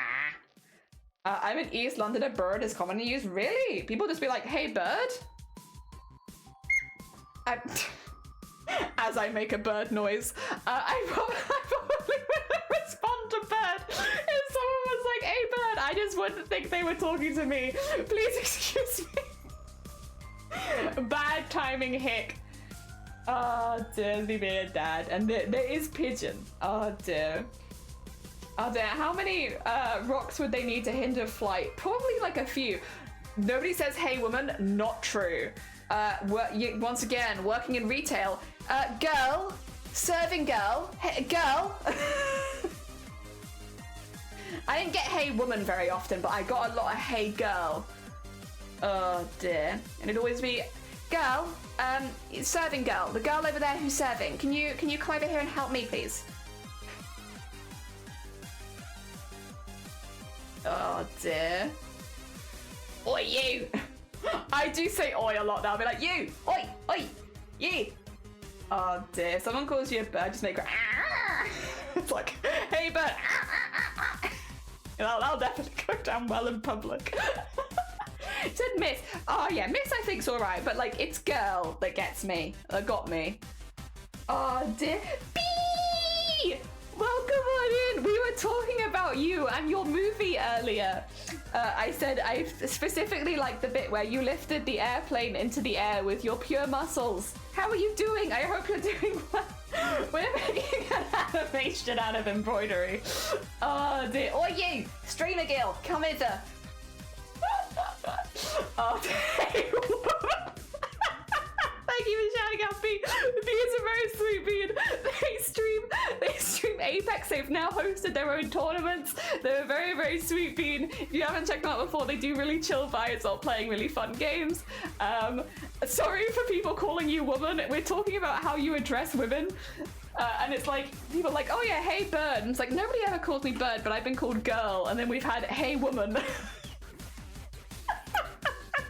Oi, female, over it. I'm in my late 30s and I got boy and I don't know whether to be offended. Boy. To me, when someone calls you boy or girl, it just sounds really posh. Like I can't not hear it in a posh accent. Oh dear, I'm doing really well, thank you, B. Things have been good here. We making look at this thing. We made a frame by frame animation out of embroidery, and I'm so pleased. It's very short because it's like part of a bigger one, but like heckin' happy days. We've been learning stuff, trying new things. I'm having a good heckin' time. Oh, no, don't worry about it. Please don't apologize. It's always lovely to see you, but like I also get it. Like, you're completely fine. 'Tis a busy time. For these such does anyone know what a squirrel tastes like? I don't think I've ever eaten squirrel. Which is weird because there's a lot of squirrels around, but I don't think personally that I've ever eaten one. Like, I guess I wouldn't be against it, but like, you know, I've made, small, I've never eaten one, sorry. Jason, oi, the one with the uterus. I've seen some ladies get offended when people call them madam. It's because madam is like what you call an older person. Now, I don't personally get offended because I know it's just like ma'am, madam is like what people will say sometimes. But it's like, it's very like, are you a ma'am? That's like when you're older. So you kind of call them old. Like, it's sort of, no, thank you, I appreciate it. It's lovely to see you. Boy is also God of War. Also that. Chromosome individual. Oh, XX chromosome. Yeah, because 2 kisses. Kiss chromosome. I don't mind boy if the person is ancient. If you're basically the same age as me. Yeah, true. That's also fair. Squirrel's a bit nutty. Is it? Dear Queena. I saw a really good Queena meme yesterday. It was like the whole Drake meme of like that meme, but with Queena being like, can eat, cannot eat. It was very silly, but I liked it a lot. Also, when I went to Naruto business, it was a manager's place. It was rather fancy. Oh. Rock is better than Skrill. True. Would rather eat rocks, actually. But you can't say miss either. Well, yeah, miss, it's difficult. Well, how do you refer to women? I have no idea. I get called a clever girl, and I hate it. I know they mean well, but I am not a dinosaur. I really hope every time they say they're like, clever girl. Every single time. I think that would kill me. I think I would expire. At some point, you would say it too many times, I'd just keel over dead. Like, I can't do my comedy, I'm making it up. Magazines, nice. Oh dear, oh, it's a joke. You're good. I'm not sure there's anything you can use these days that's 100% safe. No, it's very much in now these days. It's like, read the room. Oh dear, I would often approach people with hello, hi. So they knew I was talking to them, but I didn't address them as any form of gender because, first of all, my eyesight's pretty bad and I've made mistakes before, but also it's just easier to be like, hello, hi, yeah, sorry, hi, yeah, me, I'm talking to you, hello, hi, talk to me. Oh dear, rock is no better than stone. Rock and stone. Amy, darling. I don't mind darling too much, but it does depend who it's coming from. Like my hairdresser used to call me darling, but he was also, I don't know, it just kind of suited the way that he spoke and the way that he talked to people, and it wasn't just me. He called everyone darling.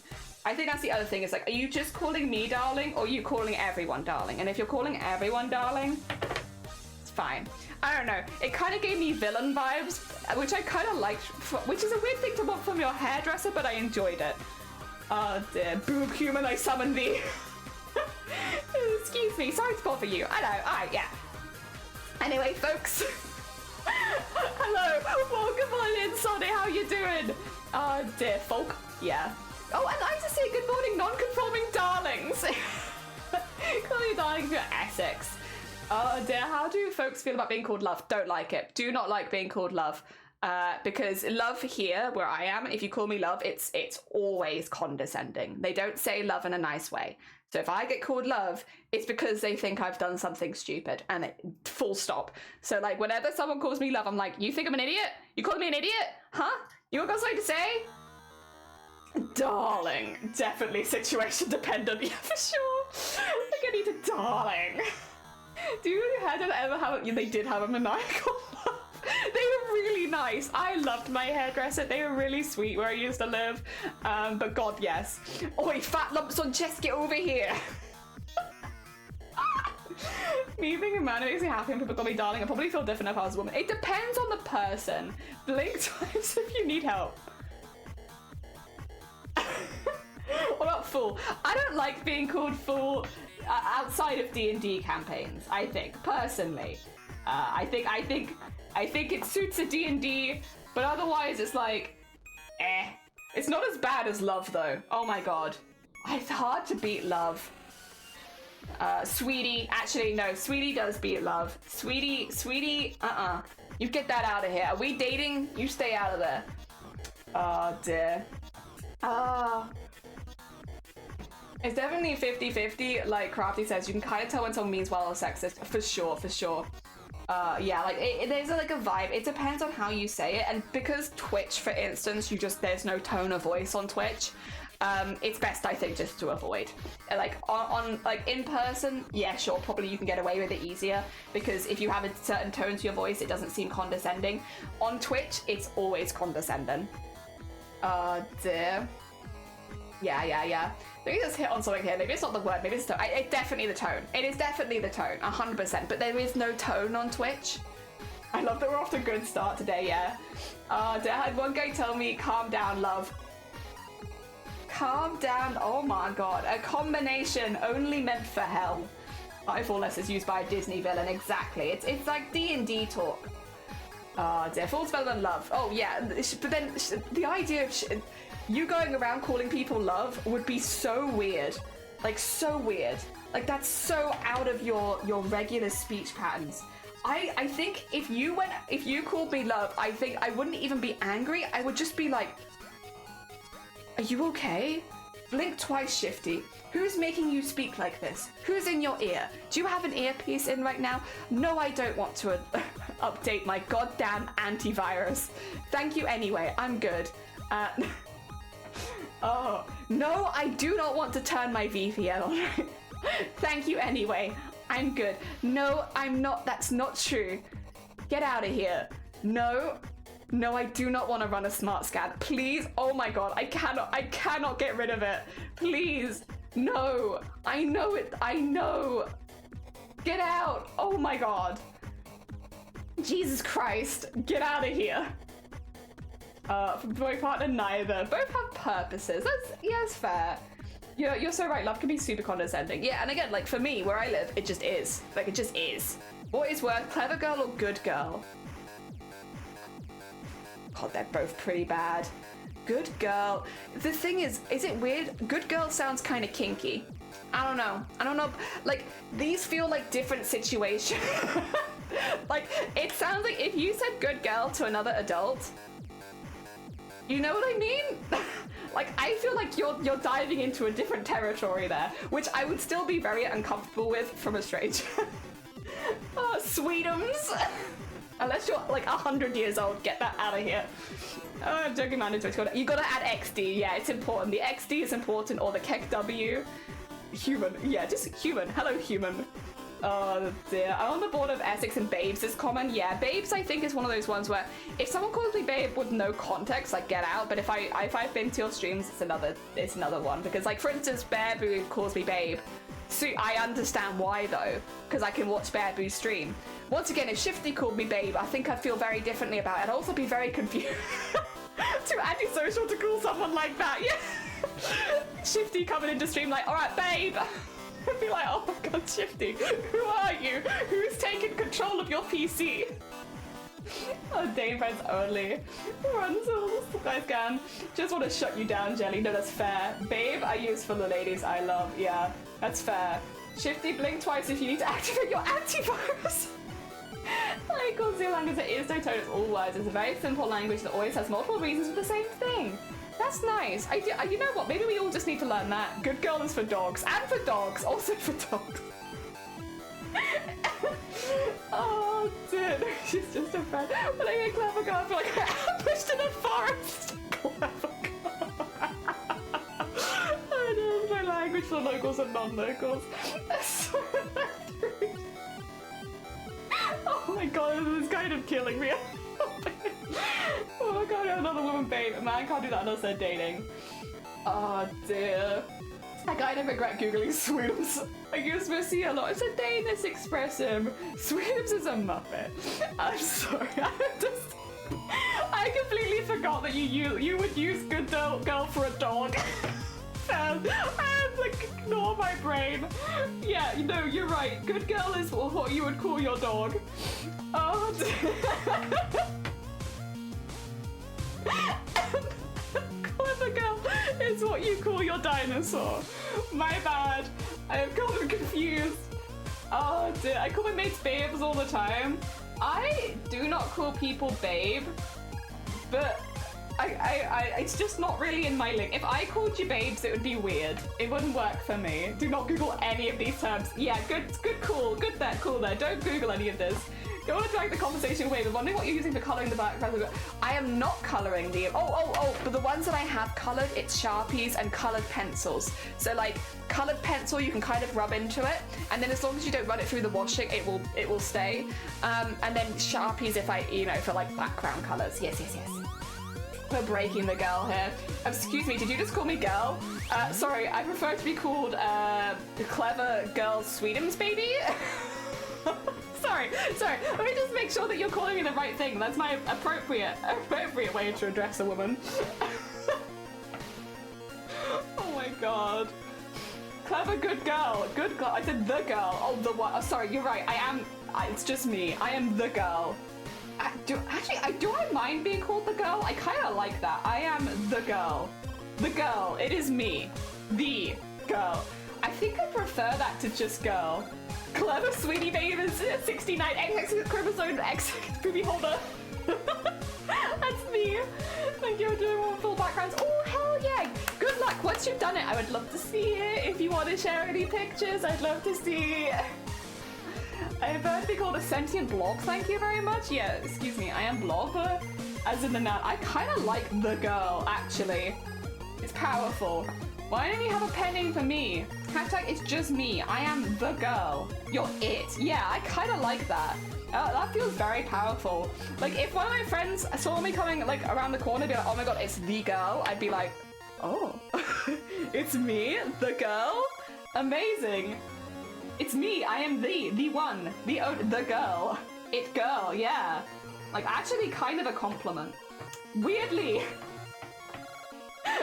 Good clever girl, Sweetums, thank you, Desmond. I haven't showed my picture. No, please do, I'd love to. I'd love to see that, hell yeah. It's coming over. I have been referred to as it before. Shiny once accidentally referred to me as it, and I've never let them forget it. They introduced me as an it, and it was like, excuse me. Excuse me. Oh my god. You do not. It was an accident, but I remember. I'll always remember. Oh dear. Like, I am the dad. Yeah, it's kind of nice. The one, the only girl. It girl. You know, I'm that girl. Yeah. I don't know how I'd feel about I'm that girl. Like, oh, it's that girl. versus it's the girl. I think I prefer the girl. So many people do that with babies. It, yeah. I have also referred to some of my friends' kids as it's by accident because I haven't, you know, I know what their gender is, but I'm like, I've forgotten. It's it. Oh dear. Does it need a change? You mean he? Oh, yes, I did mean he, but I did say it. I just forget, you know? They're new. I haven't learned it yet. Oh, it's a song. I hope the girl isn't followed by ear. It's the girl ear. What's ATL? Ye Haplin. Oh wait, you know. Don't call, just text me. What? No, I prefer phone calls. I don't like, no, don't text me, call me. I need to hear the tone of your voice so I know if you're calling me babe or babe. It's important. Oh dear.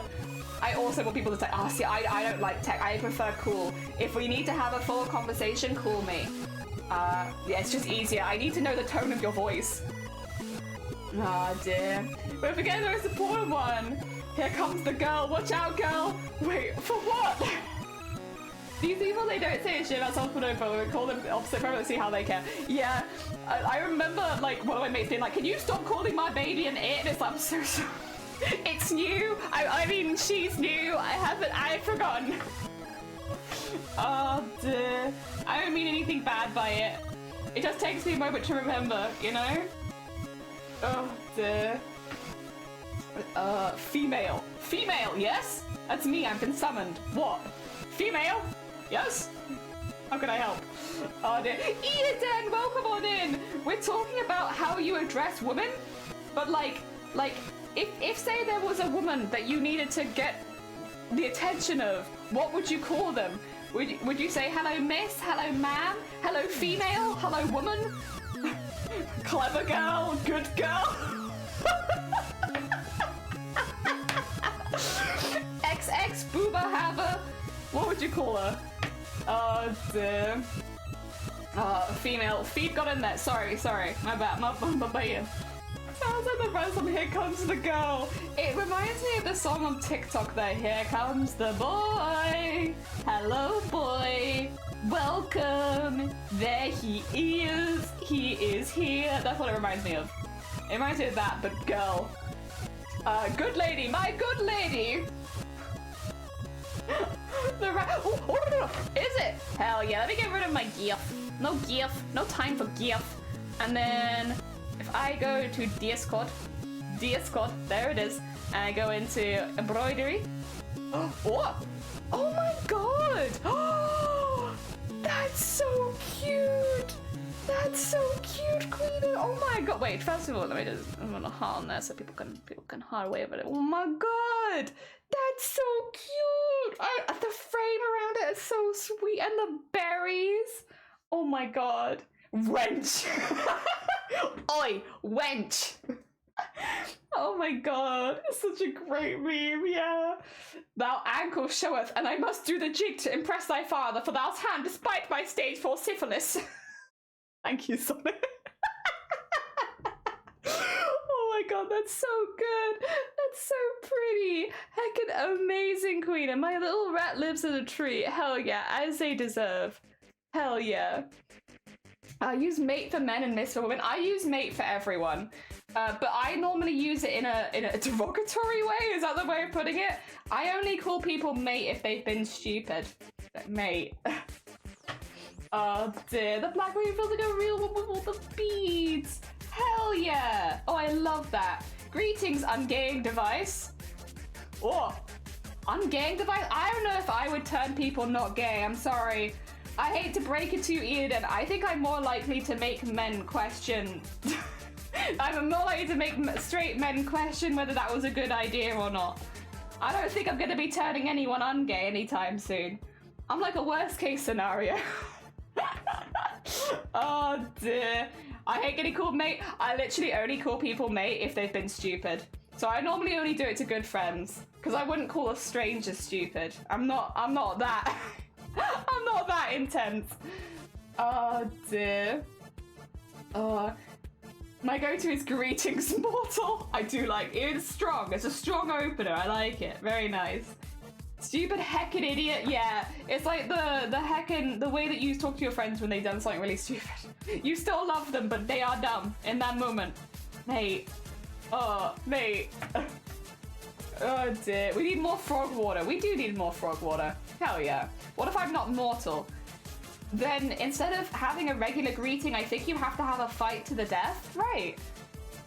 Oh dear, I love tonal indicators. Yeah, well, this is why I like phone calls, because on phone calls you get tonal indicators. With text, there is no tone. How am I meant to know if you're happy or not if you don't use the smiling emoji? It is why though, if you talk to me online, I use emojis constantly. Like, unless I'm like absolutely dead to the world, which does happen sometimes. You know, you have days where you're like, I can't human today.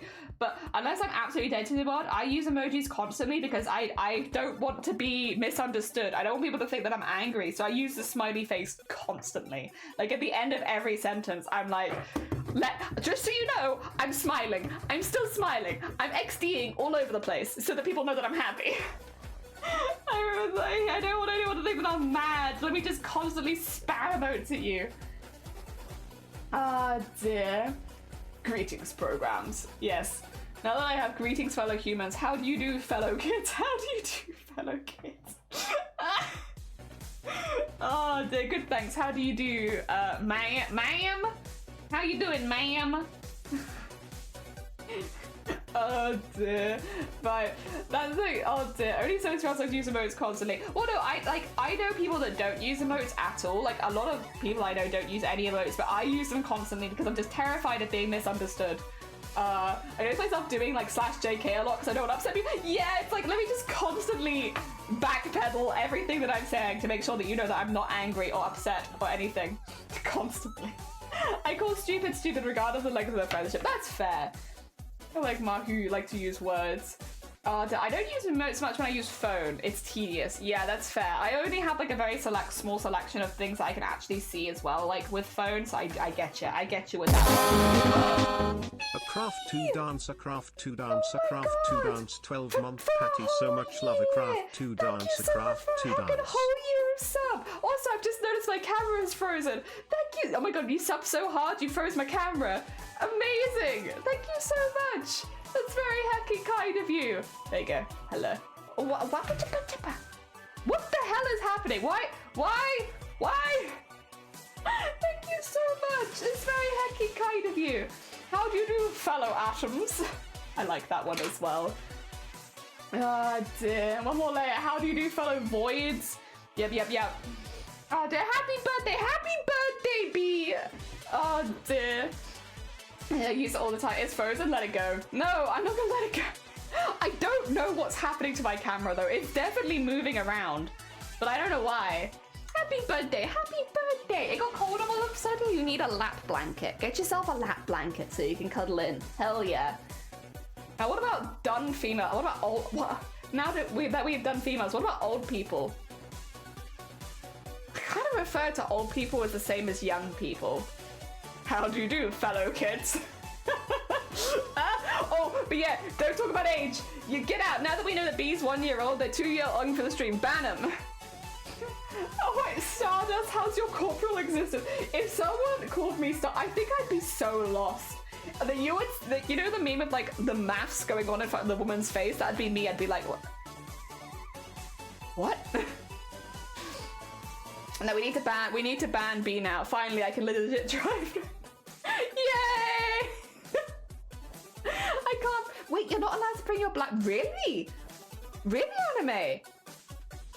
Oh, I'm sorry to hear that. We all used to wear pajamas. I guess this was more college and university, but like, yeah, we used to literally wear like pajamas into university. We would leave our blankets there in like our lockers and stuff so that we could bring it in the next day or like use it the next day.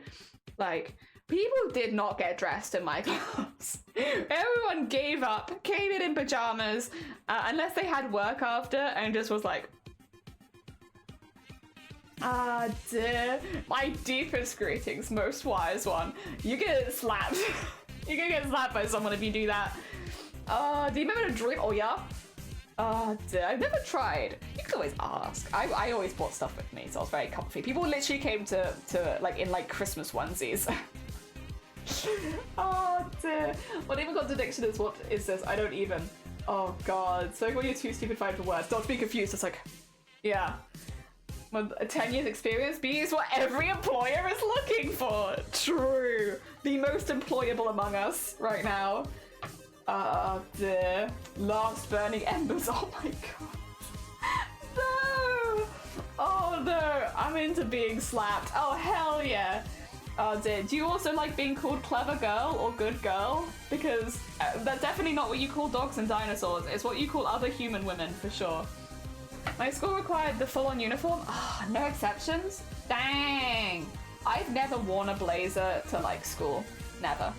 Or tie. Or shirt. Never. Never went to schools that did that. That's posh people shit. That was the way that we grew up as like, well, yeah, not at our school. Also, how are they going to enforce that with like so many thousands of students? Like, as long as you're wearing vaguely the right colors, you're fine. You're fine. You know, they didn't care that much. Oh dear, talking about the B movie. We were also talking about the B movie earlier. Oh dear, best movie ever for sure. But like actually, a real comfort movie for me. I like the B movie. It's the most ridiculous show.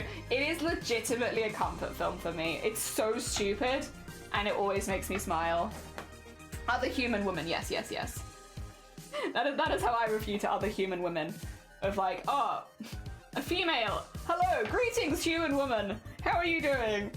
Oh my god, I need to start the next hat, but we're getting there. We're getting there. We've nearly got 3 basic faces. God, how long does this take?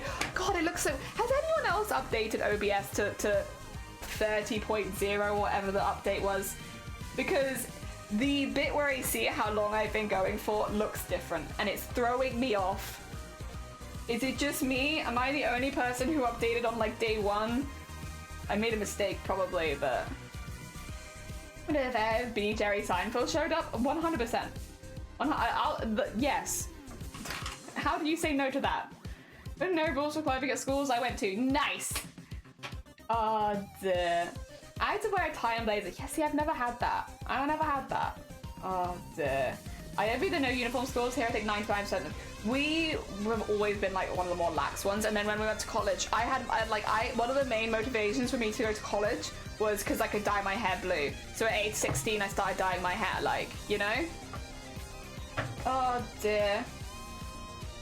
I haven't get it yet. There was a movie that was so stupid I wrote an anti-fanfic for it. Dude just come up, police in the tire rails. It was not a posh school. Well, I think the ones near me were. Like, because, I'm not saying that it is posh to wear a tie to school, but only the posh ones near us did, yeah. At least where I grew up. Which again, I'm not going to say the area I grew up in because that would be a bad idea. But yes, in the area that I grew up, the only schools that wore ties and blazers were private schools. Yeah. So not public schools. But obviously, I know that that's not necessarily the case in the rest of the world nor the rest of the UK. But like where I grew up, that's how it was. Oh dear. You call high school college here? Yeah. So school. So secondary school is what we would call it, and secondary school is ages 11 to 16. Sixth form or college, depending on what you go to, is 16 to 18, and then university is 18 plus. Yeah. It's like a weird. It's very confusing because we all do it differently all over the world. Makes it hard. I started dyeing my hair. Yeah, I'm 60. Don't give me away like that. Someone ban that person. How dare you? Don't give me away like that. Oh, I can actually do it. I do have some power here. Get that out of here. Get that out of here. Oh dear. Oh my god. Sorry, I like so stuck in there. Oh, stuck in my lungs. Oh. Actually, we've talked a lot about women. What do you refer to men as? Like, what do we call men? Like, we've had boy as an option that people don't like. What is an option that we like for referring to men? Boobless women? Okay, fair, understandable. Geezer. Dear, dumbass dude. Dude, boy. Oh dear. This is a weird one. I would only call the guy that I was dating boy. Or an animal. A very cute animal would be the boy. But if I was referring to the boy normally, it'd probably be someone I was dating. I don't know why. I don't know why my lingo has gone like that. But yes. Be like, this is the boy. Oh dear. So one of my last job was called girl, even though they were a man. Girl! Hell yeah. Oh dear, that's kind of fun. That's kind of fun.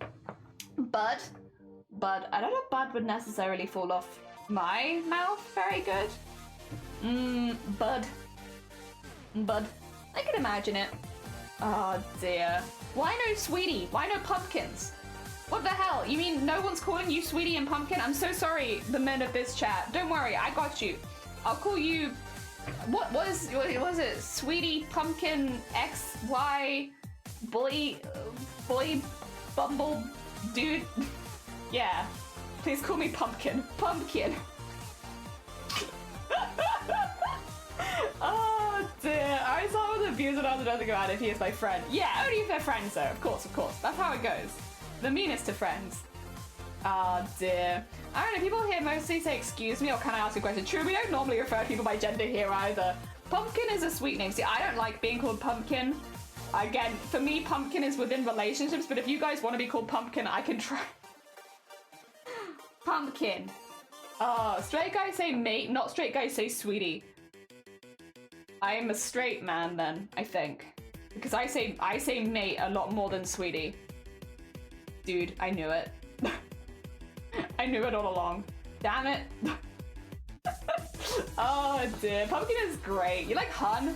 Oh, see, hun is a sarcastic one for me. I wouldn't call anyone hun because I'd be worried they'd think that I was being mean to them. But again, that's very regional. Some places hun is like just a normal one, whereas hun for me is like, you'll call a man hun if they're being an idiot, like kind of how I use mate. So it's more condescending. I wouldn't, but I get what people do. Oh dear. Tell me you're British, right? Tell me you're British. UK, hun? Yeah. See, like, even like seeing it like that, I couldn't do it. I couldn't do it. Like, to me, that is like textbook condescending because that's how it would be used here. It wouldn't, like, even though I know that you don't mean it like that. It's hard for me not to see it as that because that's how it's always used here, or like where I grew up at least. Bro, it's bro gender specific for men though, because like I've called women bro. Like, I don't think that you can call anyone bro, right? Right? You don't have to be a guy. I'm assuming. The moon bear. Every time I see a man, oh my god, moon bear, it's you! Oh dear. One of my friends up north used lad. Lad! To like refer to everyone or just younger people? Lad. Alright, lad. Oh, actually, no, actually, I could see that. Alright, lads. That is like some. Yeah, okay. I get you. Desmond the Moon Bear is a reference to the. Oh, okay. Like, hello, Moon Bear. I call all men Moon Bear. Every time I see one of those mythical men, I call them Moon Bear. And then I never see them again, and I'm just not sure why. God, men are so mythical. I barely ever see any men. Oh,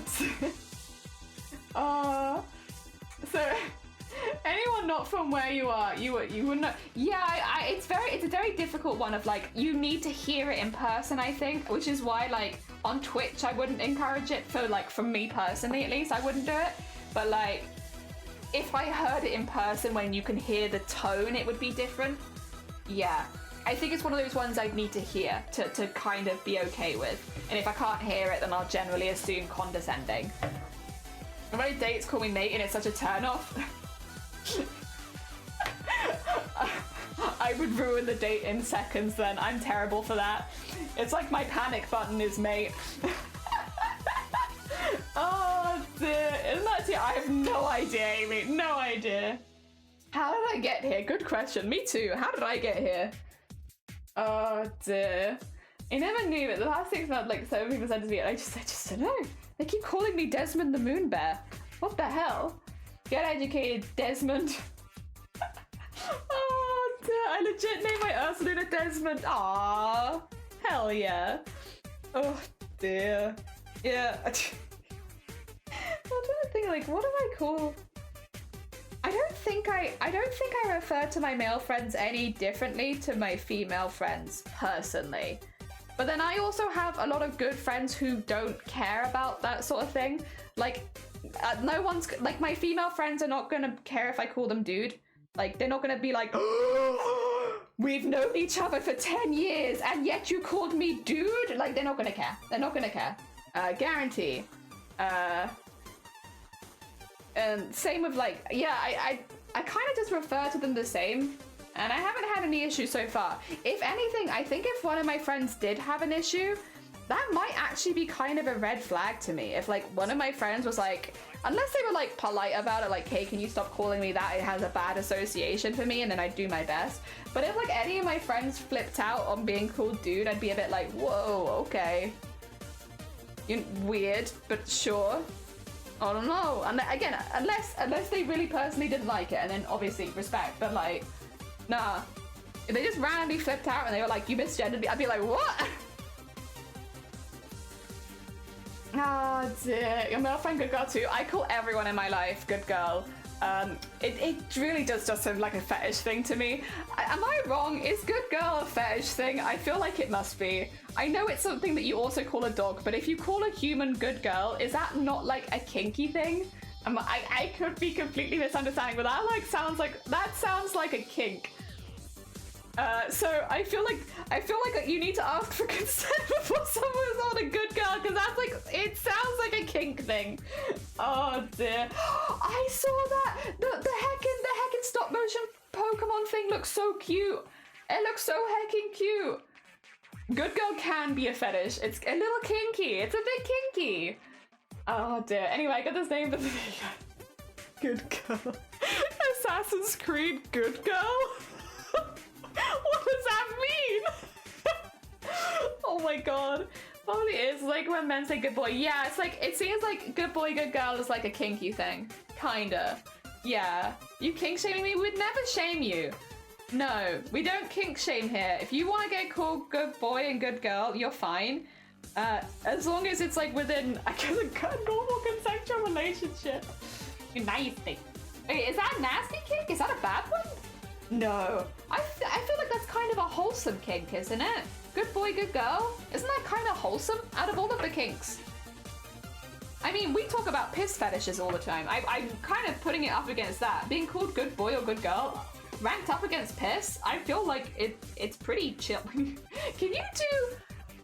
Within Twitch 2S, would you be allowed to do, like, a kink tier list? Or is that focusing too much on kink content, which isn't allowed on Twitch? Just out of curiosity. It wouldn't be to shame anyone. It would just be like, I don't know, list of fun / not fun kinks from one person. I don't know if you're allowed to do that on Twitch. That might be against TOS. I never know quite what the TOS is around kink stuff. Is a wholesome kink 0 in general? It's not. 0 in general is not. Oh, got you. Okay, I was gonna say. Yeah, stop motion does take forever. 4 episodes is a lot of production time. I'm really looking forward to that though. I probably won't watch it immediately, but I would eventually like to get around to watching that. You can do it. You just can't show the things. Yeah. Yeah, because kink content is like it's like very non-specific, because a lot of things, like feet is a great example. As an artist, have I drawn feet? Yes. Do I love feet? No. I don't really have any particular feelings towards feet. But then me showing my feet on stream, that would be kinky, right? Or like it could potentially be, because it's like, it is kink or fetish content for like a certain group of people, which no shame to that group of people, but it does mean like certain things get a bit difficult and a bit blurry, because it's like, well, what is and isn't fetish content? I don't know. Because technically me showing my hands constantly on stream and wiggling my fingers could be fetish content for someone with a hand fetish. I don't know, it's hard. It's very hard to work out. Good grumpy, Bit more sleepy, good morning. I hope you're doing well. Welcome on in. Twitch is weird. I saw it almost full naked doing body painting on the homepage. I know exactly who you're talking about, because they keep getting recommended to me as well. And like, here's the thing. Like, I don't blame the woman. Like, you make your bag. Like, if Twitch isn't banning you and allowing it, you're all good. But I get what it's a very blurry line, because you see stuff like that and you're like, well, could I get away with that? But I don't know. I don't know, not that I'm planning to, but like, could I? Because it would be out of my traditional content. Would it then be more likely to count as kink? I'm not sure. It's difficult. It needs to be a fully NSFS Twitch, yeah. Well, that's kind of, blah, blah, blah, blah, blah. The other website. Wiggle them fingers. Oh yeah, anytime pumpkin. So I couldn't have sounded much less enthused, I think, if I tried. Stop intensely wiggling. Question. What do you call the person with 2 butts and kills people?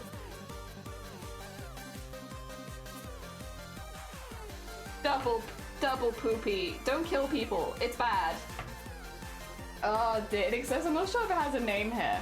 Yeah, more power to her, but like, yeah, it makes TOS more confusing when you see stuff like that. Applied very inconsistently. Yeah, and also it's vague a lot of the time. I don't think the human body is inherently sensitive and context matters.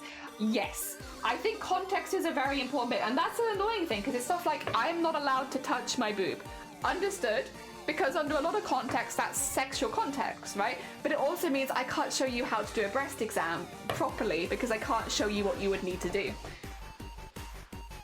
I get it, I do get it, but it does get confusing, you know? Ah, dear. But for hitting a ball with your foot. An assassin! Nice. Your mom. No! Oh, dear. Oh, no. Oh, no. I'm very sorry to hear that. Oh, dear. Same. I have been getting someone like that as well. I just wasn't interested. Yeah, I think they've been recommended to a lot of people because a few people I've talked about have all talked about the same person. Do they by any chance hold their arm like this? Is it the person, like, if you see a thumbnail of them, they've probably got their arm like this? Is it that one? Yeah! I was like, I think I know. I'm not going to name them because obviously I don't want to accidentally send any hate to them. What they are doing is within TOS completely, and they're not getting removed from it. But yes, whenever you see a thumbnail of them, they'll be holding it like this. Oh dear. I'm talking a lot of naked bodies, not because it's sexual, because yes, the human body is artistic, and I fully agree. And also, life drawing is such a wonderful way of learning. Like, anatomy is so important to get down early, so like, yeah, no, completely agree. Oh dear. Not for me, I had their fully painted boobs on screen. Oh, okay. I wonder, I think they stream later in the day, so if I open Twitch front page, I don't think they'll be there right now. A lot of the time when I'm looking for like Shifty or Bateman streams and stuff, like, or Dem streams, I see them then. And they'll be in my like live channels we think you'd like, and it's like, I mean, I'm like looking for Shifty and all I'm getting is titty, which is fair. Like, again, they're not doing anything like against TOS, like they're fine. But like, yes, it does make it confusing. It does make it very confusing sometimes. And it's not their fault it's confusing, it's Twitch's fault. They're making it goddamn confusing sometimes. Ah, dear. The art was so good as well. Yeah! Oh dear. Not for me. I had their fully painted boobs. Nice. Fair. George, welcome on in. How did the rest of Undertale? I saw that you got past, because you got to Mettaton. Did you enjoy it? Did you have a good time? I hope you had a good time. Oh dear. Looking for Shifty and all I see is titty. Yeah, it's just titty everywhere. Where's Shifty? This is just titty. I'm not going to complain, but it's not what I was looking for. I was looking for Shifty. I look for titty on other places. But like, again, it's not against TOS, so free the heckin' titty. It's all good. Oh! Oh, okay. Why does it not pop up on stream? Why get wrecked? Oh no! Welcome on in. I hope you're doing well. Ophi, how was your stream? I don't know why, for some reason it never shows up your name on the screen, and I'm not sure why. How was your stream though, and what did you get up to? I hope it was a good one. Were you doing more of your Zelda embroidery? I'm gonna assume. If anyone who doesn't know, if you enjoy embroidery, you should definitely be following Ophi. They're doing an absolutely massive embroidery on their own channel. One of those ones that's probably gonna take years, but it's like so genuinely impressive. How was your stream? Oh, dear, Kian and Juxta and Leia and Akuma and Jane and Billiam, welcome on in. I hope you're all doing very well. And Dora, welcome on in. What a yeah, let's free them, and I agree. More titty. Looking for titty or Shifty. We were looking for Shifty, but I got titty. Oh, last time it was butts. Did you rate us doing the butt stuff stream? I'm so sorry. Oh dear, that was a long stream. Welcome on in. Wait, I can show you some of what we've done now. Look at this.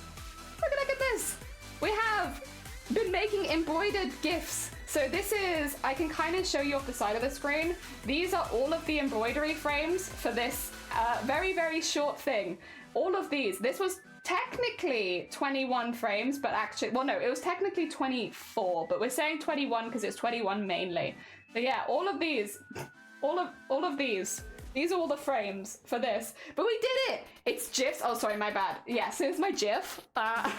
In my GIF, we're making a full animation. It should be around 30 seconds long in the end, and my deadline is in 4 days. So we're cutting it a little bit close. Dear. Welcome on in. We're talking about freeing titties, and we could go anywhere from that. Yeah, just starting with freeing the titties. Dear. So yeah, it's all embroidered. Like, I don't know how obvious the stitches are on screen, but like this whole thing, that's all embroidery. Yeah. See that? All embroidered. Bonnie! See, Bonnie shows up. Bonnie! Thank you so much for the, oh my god, heckin' double raid. Welcome on in. How was your stream, and what did you get up to as well? I hope that you had a good one. Oh dear. Thank you so much. I appreciate it. I've been having a really good time making them, to be honest. They're very relaxing. It's a lot of the same thing over and over again, which sounds like it'd be boring, but like actually it's very relaxing. Very, very relaxing. I need to do another shout out for Bonnie as well. Let me just do that. Oh no, that's a shout. There we go. We gotcha. Oh dear. I hope you had a good one. I sneak in so that I can hear the titties and butt stuff talks. You know, it's important. You need a healthy amount of titty and butt stuff talk in your life. Like, where else can you get that? You can't go to the bus stop and start talking to the lady at the bus stop about titties and butt stuff. It's not allowed. Oh dear. It was marketed on purpose to be like peanut butter. Oh, okay. Oh dear. I don't care. It's graphical entertainment. Oh god, here we go. Oh dear. The creator names the creation. This is like Kex. Do you guys have Kex? We have Kex here, CEX. It's like a secondhand video game store. And the owner of the video game store came forward and was like, guys, it's pronounced sex.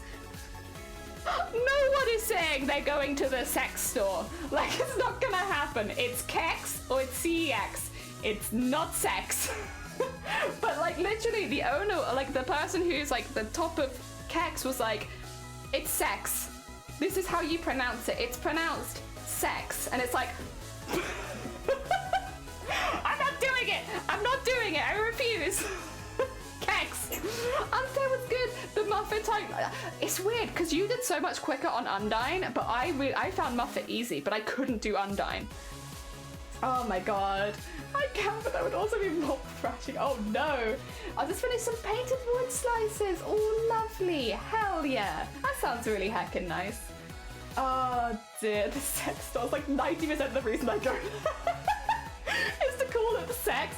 It's for anyone who hasn't seen it, this is what it looks like. I'll put it in chat for you. That's Kex, right? Meant to be pronounced sex apparently. Oh dear, everything in England is pronounced wrong. It is true, it is very true. Everything is secondhand at Kex. It is also true. But I'm gonna say, so I can say I'm going to the sex shop.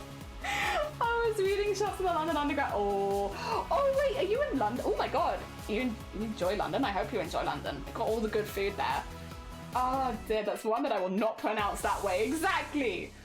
You're telling me Undyne was quick? Yeah, no, oh yeah, Undyne I found really hard. It took me forever to do Undyne because I really struggled with the mechanic of like flipping the brain around. Secondhand products from the Kex store. Kex, yeah. Secondhand Kex. I can't bring myself to say it. No! Secondhand sex store. Oh dear, Sky-Fi. It's Sky-Fi. Sky-Fi. If there's a C in there and I will pronounce it. Craft, thank you for the look. That's very kind of you. No, I've never been to the... Oh, you're on Wikipedia. I was like, you're in London? Oh my god, enjoy London. That I didn't know. I kind of knew you were probably doing the embroidery, but I didn't know you were in London. Oh my god. Well, ever being hard or something that sounds bad too? Probably. Sex.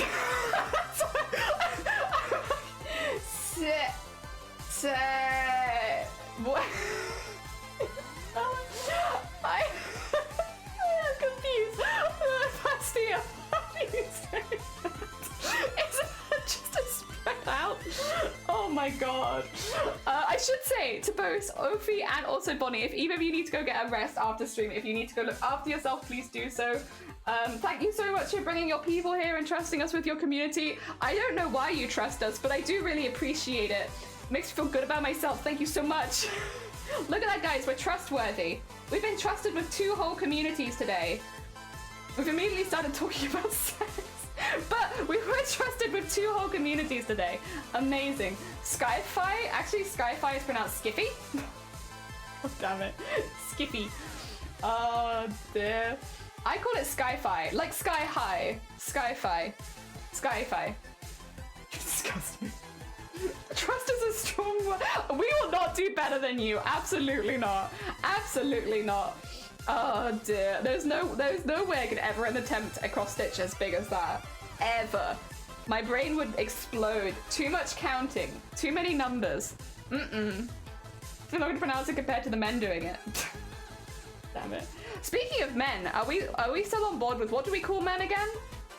For any men who have just joined in, what do I call them? Welcome on in, pumpkin darling, XY, sweetie diddums. What else was it? What are we calling men right now? It was really long. I've forgotten what we started calling men. And what were women? I know Sonny had the woman one. But I'm more likely to remember the man one because it was a bit shorter. Pumpkin darling, I want to be called that. Just start calling them dis. No, so basically, we've been having the conversation today, and you're welcome to join in on it. If you are referencing a man, what do you call them? You'd be like, hi dude, hi mate, hi male, hi man, hi sweetie, pumpkin diddums. What do you call them? Because a lot of women get called like sweetie, pumpkin, hun, that kind of stuff. What do you call men? What do you call men? And we've also come to the conclusion that good boy and good girl is very sweet, but it's also kind of kinky, so probably not for a good first introduction. I think you need to be sure that they're okay with being called pumpkin or, sorry, being called good girl or good boy first. Ah, dip. Let's go with this. No jokes, everyone gets the brunt of it. Oh dear. Men who are here, reluctant hand up. I'm so sorry. I'm so sorry, pumpkin sweetie. All right, darling. Hi friend is my go-to. True. Hi friend is a good one. Oh dear. I yell oi very loudly if it's someone that I know, and my most common greeting is aye. So if I know you pretty well, it's likely that I'll be like, hey, aye. And that's how I say hello. Nice to meet you. It's nice to see you again, friend of mine. Aye. I don't know why I go full like seagull, but like that is how I greet my friends. And it has been for a while now. Aye. Oh dear. My name is actually sadly another word for oh no. Love goes both ways. I don't like love because where I live, Lilius, love is what you call someone who's being stupid. It's more condescending. So like people will only call you love if they think that you're an idiot. Which is, it's obviously very regional, but like whenever anyone calls me love, I'm like, what did I do? What, excuse me, you want to tell me what I did to deserve such language? Friend is derogatory in Denmark. Yeah, it gets really hard because like depending on where you live, certain things are like ruder than others. Like here, you wouldn't want to be called love because it's like love is like what the what do you call it? The car dealership called me when they didn't want to talk to me because I was a woman. That's what love is. And I was called love multiple times in that call. And it's like, yeah, it's because they don't want to talk to me. It's like super rude. Like probably one of the worst. But it's like such a nice word, but like I wouldn't want to be called it. Not here. I thought so because like, man, they do, but they could also go, aye. My father called me love once and I live in London. Is that like a normal one though in London? Because again, it could be regional. Maybe in London it's fine, but here it's a bit mate or buddy. I'm trying to get out of the habit of saying doll when speaking to Welsh to women. It's more like darling, and then doll sounds old-fashioned. But doll isn't as much about. Oh yeah, I forgot that Ophi has like a massive Welsh audience, huh? I genuinely forgot. I remember they were having that conversation because like there were so many people in Wales, because I'm also Wales-based. I'm not Welsh myself. I moved here 10 years ago. Completely forgot that Ophi is just followed by like all of Wales. It's very funny. It's very, very funny. I love English. I say, oh yeah. I think I was looking 4 of us, which is still a lot considering the population of Wales. How did so many Welsh sneak into Ophi's stream? How does this happen? So many Welsh people. Oh my god. I'm a woman, maybe it was condescending. Who am I to understand English? I'm French. Yeah, like most of the time, to be fair, like if we're talking realistically, if somebody calls me a pet name, I just shrug it off. I can't be asked. Life is short. While I don't personally like it, it's like, ugh. You know, maybe I'll get myself an extra bagel on the way home. That's about it. Meowdy! Corbin! You up early? Or, sorry, you up late? Have you had a good night's sleep or a terrible night's sleep? How you doing? Welcome on in. Dude, to be fair, it's still a lot of communities that I hang out. Yeah, it's a lot of Welsh in one place. Like, when we were talking, I was like, this is a lot of Welsh people. Like, not in a weird, but there's just not so many people in Wales. Wales is a pretty small country. So, like, why are they all here? Not in a bad way, but, like, it is interesting. Like, when you get like, if you go into your streamer dashboard, you can see, like, the predominant nationalities that watch you.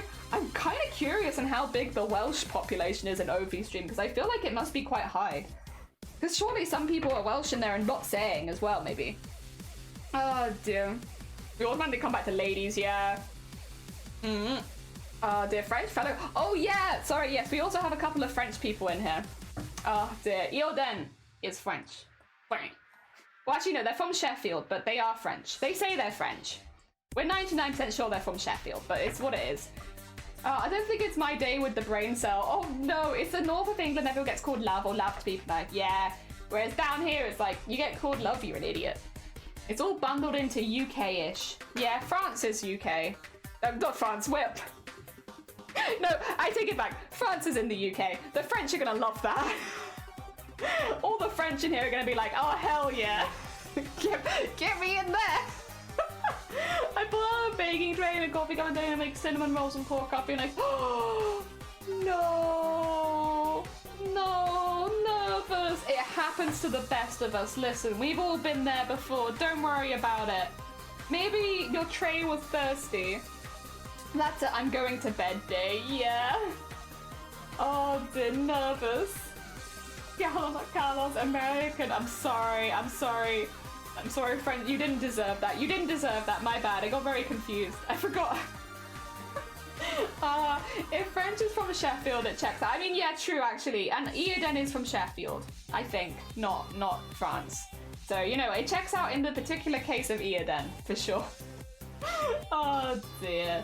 Eoden, sweet French bean. Hell yeah. Oh, dear. Oh, I think that's the right idea. Going back to bed and try again in an hour. Yeah, that sounds like a good call. Like, as much as the tray might have been thirsty, good to give it a second time. Oui, I am from the bedrock of the Plantagenet family, and we are cousins definitely. Oh, Plantagenet? Oh my god. That sounds fancy. Do we have French royalty in chat? Oh my god. Everyone, best behavior. There's royalty here today. We've got the Plantagenet family. Which I'm probably absolutely butchering the name of. As is my birthright as a Britlander. You know, it is my job as a British person to butcher every name from a different country that I see. France. No! I got confused. I was confused. It was a moment lapse of judgment. Damn it. Oh dear. I dig it. The UK is part of France. Damn it. Damn it. It is true. She says Sonne wrong. I'm sorry, Sonne. Oh no. Oh yeah, wait, I did go so. Oh no.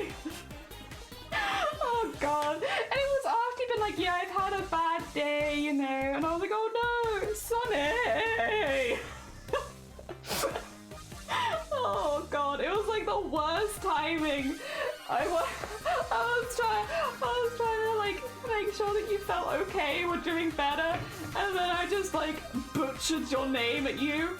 God, it was like an aggressive butchering of a name. Had the same as the Prince of Wales. Oh really? So we could be related. Well, actually, I'm not Welsh.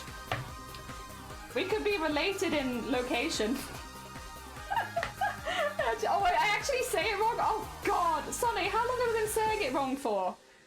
Should I be pronouncing it yodeling? I was. Is it San? Maybe.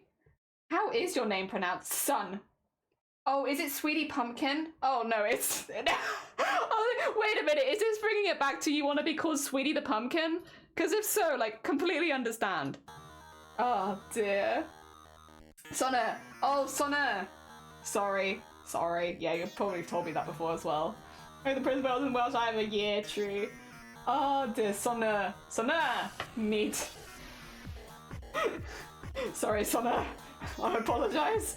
I have been saying it wrong for a very long time. Oh, God. It's only been about 2 years. God, it's been a long time. Sonna, you're saying it the French way. Well, to be fair though, like, why would you say it the British way? Like, really? What's happened that you want to say it the British way? Sonna. Are you secret French? Secret French? Oh my God. What's it? Sacre bleu. That's French, right? Oh my God. I'll try. I never learned French. The only French I knew was, what is it? La tête, épaule, genou, pied. Tête, épaules, genou, pied. Os, bouche and nez? Maybe tête. I think that's the only thing that I vaguely knew. And it's not very useful in conversation, so far at least. I've not often had the opportunity to break out my head, shoulders, knees, and toes in French. Maybe soon. Oh my God. No, she's glitching. God, no, I want to speak. Girl. Wait. Oh yeah. It's not head, elbows, knees. It's head, shoulders, knees. I forgot what it was meant to be. Also, Kyrie, thank you so much for the follow through. Can you sing to you? I'm trying very hard. They say that omelette de fromage in French. Well, it's like, as Grobit always says, bibliothèque. Oh my God. Heck. Well, I gave it my bestest of shots. I am not French. I'm sorry. I never learned French either. I have no excuse. My French is very, very bad. Because I know not of it. ¿Dónde está biblioteca? But ¿dónde is Spanish? I thought they were like, isn't it? Wait, ¿dónde está biblioteca? Is, well, not biblioteca. Yeah, isn't that Spanish? That I can do. I want to clip that and subtitle and end it with directed by Eden, you speak French, right? How bad was it on a scale of 1 to 10? Did I pass? Did I pass my head, shoulders, knees, and toes? Oh God! Did I do it? I thought basically. Oh, are they? Oh, okay. It is Spanish. Okay, cool. I was like, like that language. I do know some of. I felt like I was going mad because I was like, wait, did I accidentally learn French? Thank you! I'm very pleased with it. It's definitely a work in progress, but we only have 4 days left, so hopefully I'll be able to show some finished stuff soon. I hope, because we only have like 4 days left. Heck. Oh dear. O est la bibliothèque. There you go. Yeah. We est. We est? I don't know. Is this a community reference? I have no idea, Craft. Oh. You passed pronunciation, but the pointing was wrong. Thing is, I know it's head, shoulders, knees, and toes. I do, in English, get my shoulders and my elbows confused, and I always have. So I don't think that's so much of a language issue as much as a biology problem. I have forever got those confused. Elbows and shoulders are just too similar. Oh dear. Shellbows, exactly. Miyamo T-Bone! Oh, welcome on in, T-Bone. Oh dear. Kula puppy? No. Wait. I don't know if they reciprocate. Maybe. What? Oh my God. I got so confused again. Shoulders and elbows are hard. They are both bendy bits.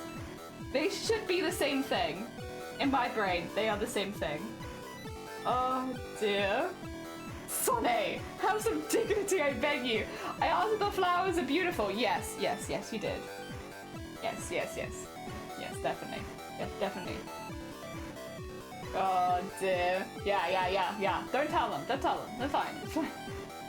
Oh, it is added the community. Oh, okay. What is a community reference? Sorry, only the first time I saw it in chat, I was like, when someone said, is this a community reference? I was like, oh yeah, haha, I'll pretend that I know what's going on. But I actually don't. What does that mean? What does community reference mean? Oh dear. So Sonny said bum.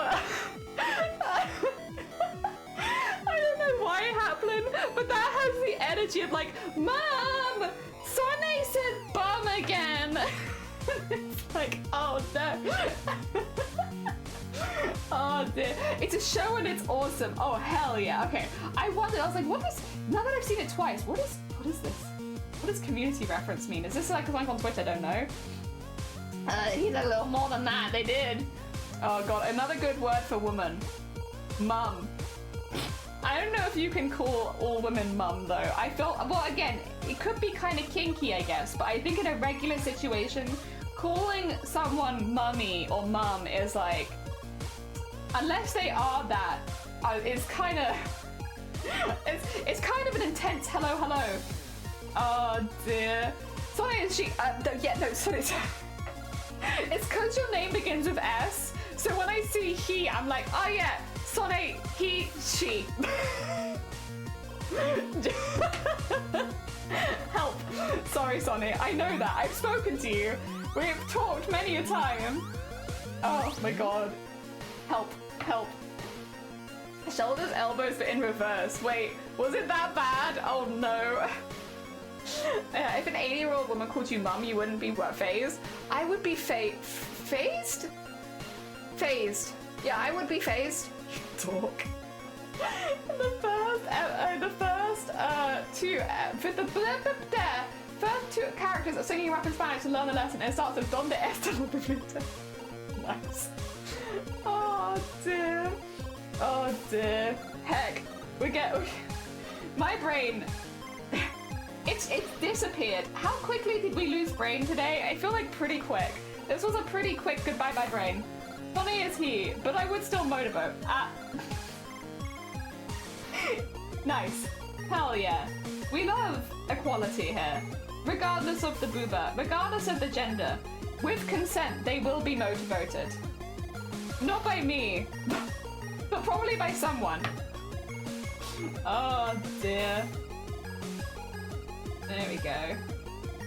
You had brain once. I did have brain once.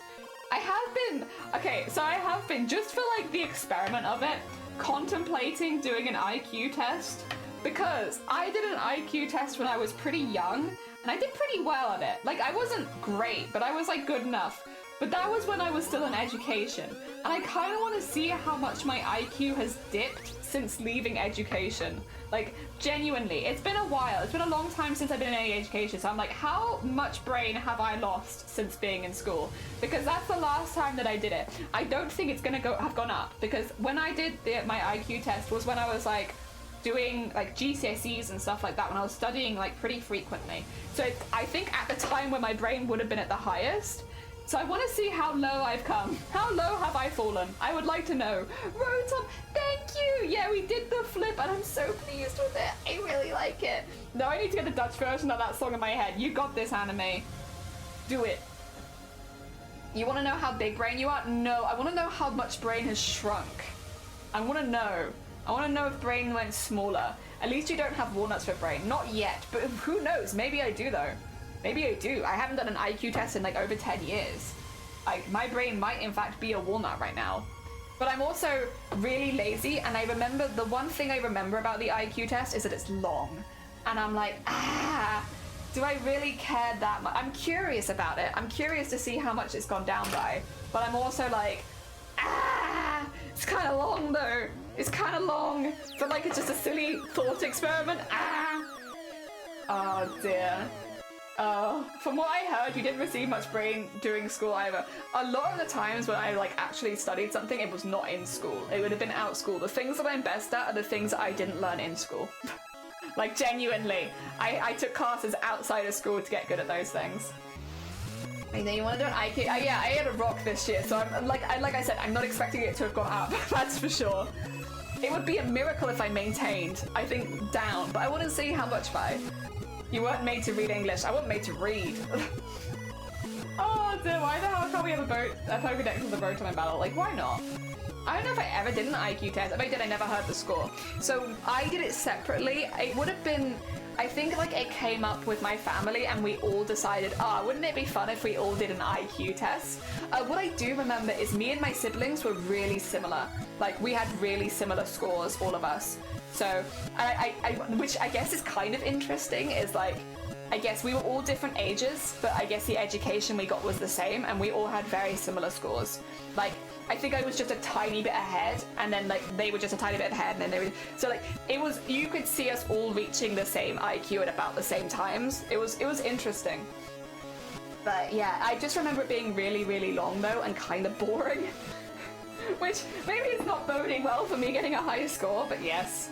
Oh dear, if you've never done it before, it might be interesting to you. I wouldn't put too much, because there's a lot of different types of intelligence, and the IQ test really does only test one part of your intelligence, like emotional intelligence. It's not going to test that. So like, you could have a really, really high IQ but not be able to talk to other people. So do take it with like a heavy grain of salt. You know, if your IQ is like an average or low, it doesn't necessarily mean you're not smart. It just means that you're not book smart, which is fine because there's a lot of different types of being smart. Or it might mean that you're not specifically that type of smart, you know? Because I know people that have really high IQs and are like absolute assholes because they don't have any emotional intelligence. So they'll go around being like, oh my god, I got such a high IQ score, but no one wants to talk to them because they're nasty. They don't know how to talk to other people, and they like flex their intelligence rather than having a nice fun conversation. So just getting a low IQ score is not always a bad thing. It just means that maybe you focused your attention on other things and learning other more important things as well. And that's the other thing as well, like, because I'm really, like, I would say that when it comes to sewing and embroidery, I have a lot of skills and I have a lot of, like, you know, legitimate, like, work that I've put into this to get good at it, right? That's not going to come up on an IQ test. Me being good at embroidery will not come up on an IQ test. So, like, you know. But I'm interested. I'm interested in what it will turn up. If you're in this chat, your guy, you can't be high. I'm sorry to break it to you. I think anime might be one of the smarter beings among us. You say that, but anime is a very, very quick learner, which makes me think they do slightly better on something like an IQ test because they're a speedy learner. I think that kind of stuff might translate, actually. But I don't know. I'm not sure. It's difficult because you can't measure all types of intelligence with one test. It's not even book smart. It's like, yeah, it's just IQ test smart. It's like, it's very, yeah, I'm 100% not book test smart. I do not need a test for that. Yeah, like a lot of the stuff that I would say that I'm best at is stuff like, I'm a grade 8 classical guitarist. You know, I played concert guitar. I played at gala concerts. I would say that I'm very good at classical guitar. Not going to show up on an IQ test though. Oh dear, that's alright. You don't need brainy in my diploma. I flex my intelligence by telling you that you want to know, and then some specific stuff. You do have Eoden. Like, I would almost refer to it as like pub quiz kind of brain, where like I will ask the randomest of questions, and you'll be like, oh yeah, I know that. And it's like a question that would normally only come up in a pub quiz, and it's like, how the hell do you know that, Eoden? What's that about? I'm a smart too. I can tell you all sorts of things. Nice. Oh dear. In like school, the high achieving students were the admired ones. I thought that was a norm till people told me that it was not. No. Like, the way that things are in school is just not the way things are in the rest of the world. And I would say personally, at least with my friends, I don't value having a high intelligence in math or English or science. I value the conversations we have and the way that we talk to each other. And that has literally nothing to do with book smart intelligence. That's entirely to do with you as a person. So I think the things that you value as an adult, especially when it comes to making friends and stuff like that, are not necessarily the points on an IQ test and are a lot more who you are as a person and the way that you communicate, which I don't know how you measure that. Actually, no, wait, there is a way of measuring how you communicate, isn't there? Because I am ENFJ. What is that? Okay, I remember that I'm ENFJ because I've said it enough times at this point. What test is that? Because that's a personality test, isn't it? INFJ, oh no, ENFJ, E. I was heavy E. Big E energy. Ah, dear. You do. Something about do. I am adamant on learning about every fact about Smash Bros. Franchise. Hell yeah. And it's never going to come up on an IQ test, but it's still cool knowledge to have. Oh dear. The communication. Your INFP? What is the test? What is the test? Not a communication test. No, but it is kind of like a personality test, right? What is that test called? Is it just called the personality test? Oh dear. It is just a personality test. Okay. Oh dear. MBTI personality test. Thanks, Eden. Speaking of having random knowledge, yeah, I can remember what numbers I am, but I can't remember what the test is called. Yeah, I did that one. That's a lot shorter than than an intelligence one. So I kind of would recommend that one more. And it's kind of just fun. It's just like, I think you could technically fit into a lot of different brackets because I've read through a few and then I feel like I take points from a lot, but like, it's still just kind of a fun one to do. I like it. You haven't seen the video of the IQ of 10 people then rank them and after they take the test find out what the real IQ? I have not seen that. No. But I think I'd want to get my own IQ first before doing a test like that because it's kind of fun to like compare, right? Myers-Briggs test. Yes, the Myers-Briggs test. That's ringing bells. INFP. We have a lot of introverts in here. I'm a heavy extrovert though. The Donkey Kong. Let me see if I can find it. Myers-Briggs. Yeah, there it is. Oh dear. This is a free personality test. There you go. If anybody wants it, I'll pop it in the live stream chat in the Discord so that you can do the test if you want. If you don't know what it is and you want to take part, I'll pop it in live stream chat so that you have you can go do the test. It'll take you like 5 minutes, I think. It's pretty quick, and it'll give you a personality at the end. And I was ENFJ, which is ENFJ, protagonist. I can't think of protagonist and not think of like plain anime protagonist. It'll get stuck in my head forever. Oh dear. Ooh, nice. Oh dear, wait, how? INFP to be, oh okay. So you INFP is the mediator. Someone who possesses the introverted, intuitive feeling and prospecting personality traits. And you tend to be quiet, open-minded and imaginative. Yeah, see, I'm not quiet, so I couldn't fit that one. So I guess the result's been arbitrarily based on basically no info will definitely result in a confident result. Yeah. Oh dear, sexy. What? Oh, I did that test too, and I'm all sexy. Nice, Desmond. It's funny though, because most people would call me extroverted. Oh dear, but it thinks, do you consider yourself an extrovert or an introvert? Like personally, Anime, how would you rate that? Would you say you're more extroverted or more introverted? Just like for you. Oh dear. I'm a mediator. You a mediator as well? Oh no. That's INFP. INFJ, that's the advocate. I'm a mediator. No, see we have INFJ is apparently the advocate, which is introverted of intuitive feeling and judging. They tend to live life with deep thoughtfulness and imagination. Their inner vision, personal values, and a quiet, principled version of humanism guide them in all things. Oh, you're an extrovert. Have you done the test? Ria, do you know what your personality number type thingy is? You're an advocate, yeah. It sounds good as well. Another introvert, but an advocate is an introvert. Oh dear, I think I'm both. It really depends on the situation, which is very, very fair. That's very fair. I'm definitely an introvert. I like people, but people exhaust me. Fair. Advocate. They advocate for cats. Hell yeah, advocate for cats. Oh, no, I'm just not an expert. Oh, fair. I've taken this test at some point, but I don't remember my letter code. See, I wrote it on my phone because Mama Jelly wanted to know what my personality type was just for funs because she wanted to look at like the whole family's personality types. So I did it during like one of the lockdowns. And I wrote it on my phone so that I could send it to her. That way, I always know what it is. And I wasn't intentional. I didn't think that it'd come up that often in the future, but it has been useful because I've been able to be like, yeah, I am ENFJ, easy. If anybody asks, there you go. I don't know how much I agree with everything to do with mine, but like that's what the quiz said, and I've done it twice, and I've got the same thing both times. So I think that's probably what I get. I can be more extroverted in some situations, but I'm introverted in others. And I think that's, a lot of people are kind of like half and half. Like, they're not always one or the other. I do have days where I basically just don't speak for a full day. And it's, you know, it normally happens when my mood's a little lower. Like, it definitely has, like, there's a reason normally, but, like, I can go full mute for, like, days at a time.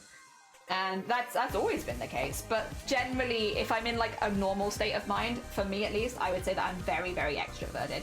So, yeah. My mate really wanted to know mine. It's just interesting. I think it's nice. I think as long as you don't put too much into it, like you don't worry about it too much, like if you didn't get the result you wanted, don't worry about it.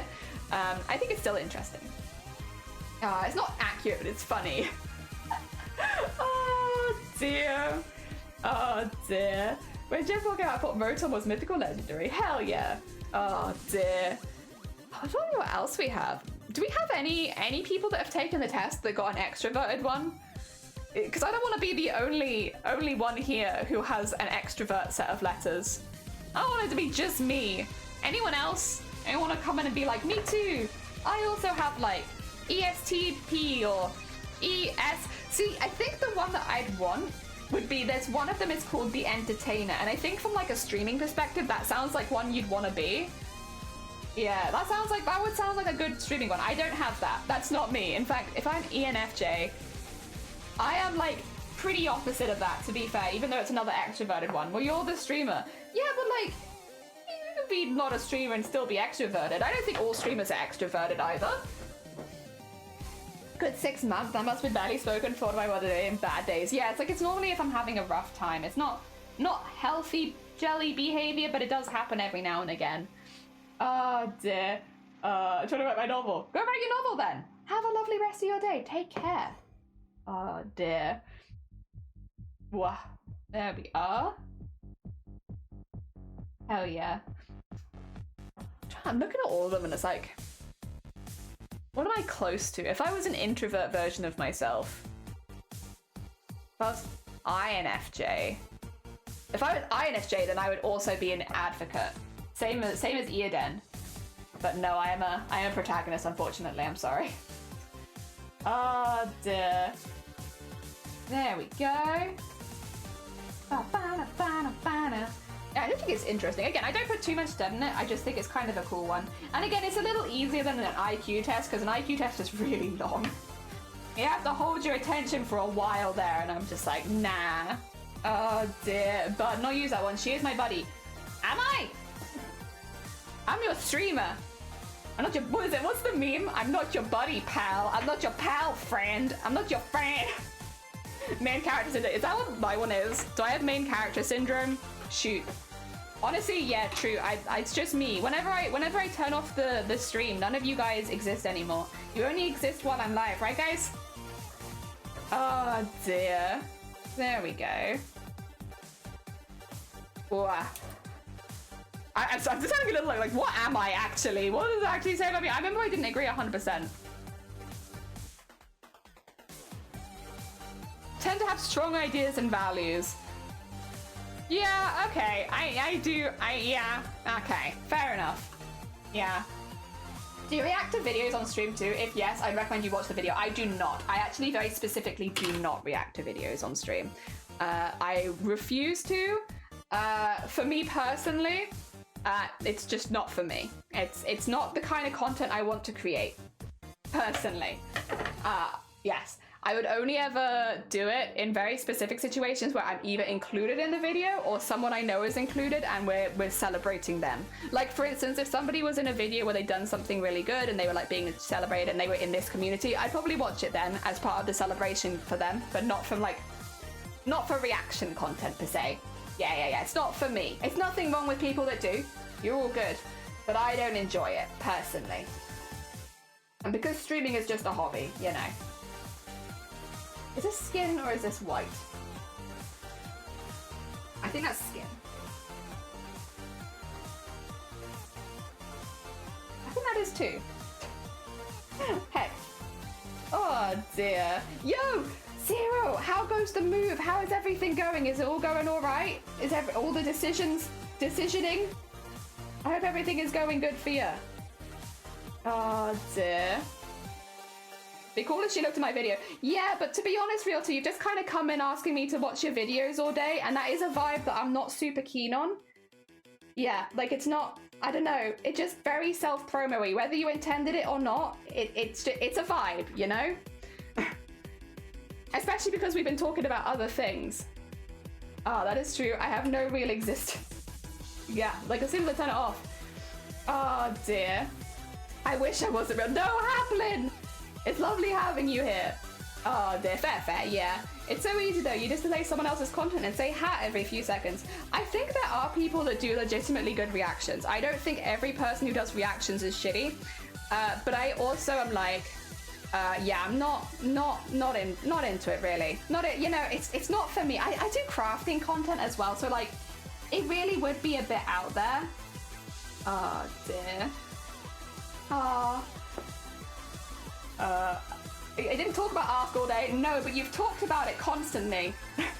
I posted a video here, I'm doing this here, that is self-promo. I don't mean it, listen, I don't want to draw too much attention because I feel like I'm dogging on you, but like, it is, whether you intended it or not, it is kind of a vibe. We'll put it like that, it's a vibe. Not a nice vibe. Ah, dear. Had the floorboards polish, ooh, exciting! For those who don't know, Zero's going through big changes, having to make a lot of decisions, doing a lot of stuff. Hell yeah. I do think there's a good and bad way of doing reaction. I think it's one of those things, it's nuanced. It's like not all reaction content is bad reaction content. And a lot of people really do add a lot to the stuff they're reacting to. Especially when you see like reaction content from like professionals, like people being like, hey, I'm reacting to this as someone, like for instance, when, you know, you have people like Brad Mondo on YouTube, who does reactions to people dyeing their hair. And what he does is he cuts it up in a way that when people are making a mistake, he explains what the mistake is and tells them how to do it better, how they could fix the problem, how they could do this. And it's like, yeah, I think it's a good way of like, it's all reaction content, but like, it's reaction content where they're not taking away from the original viewer and they're adding a lot. And I think that's, yeah, there are good ways you can do reaction content, but I do think a lot of people do fall back on it being lazy, and yeah, but not everyone, but definitely not everyone. Oh dear. Yeah. Like a beautiful butterfly. I suppose you could recreate crafting in others' videos, but if you have a lot of integrity and creativity, so I wasn't gonna add anything to you. I think the only way that I do it, like actually, like again, watch-alongs in on like when we watched along to Chromacore, that made sense. We didn't do it live on stream. I will say we did it in Discord, which I would prefer for that kind of stuff. But yes, we did a watch-along in Discord because it was an event that myself and a couple other people in the community were planning to take part in. So we watched the highlights from last year kind of thing to get an idea of what we were entering. And yeah, that was really good, but I wouldn't do that live on stream. You know, I don't know, because that's somebody else's content. In fact, in that case, it's a lot of other people's content. And it would feel kind of uncomfy to watch it live on stream when someone else has put so much effort into editing all that together. Like, that's not mine. Oh, dear. There we go. I see reaction for people who are from the industry, like if I want to watch a music, watch them. Yeah, and I think, yeah, it definitely adds something. And I'm not saying that's like the only way that you can add something, but like, it definitely is a way that I've seen quite often where people have added something of real value to the content, and I think it's really good. I think it's really, really good. Oh dear. There we go. Just find a bad way to do it. Like, look at, yeah. Well, I mean as well, though, I wouldn't even say at this point that reaction content is the thing that's, like, most criticizable about Sniper Wolf, is the fact that she literally doxed someone else, like, in a very dangerous way. It's not even, like, I'm like, yeah, you know, we can criticize Sniper Wolf for, like, their shitty content, but at this point, I'm like, really, they should be arrested. That's an actual crime, what they committed. It's a crime where they live, and, like, yeah.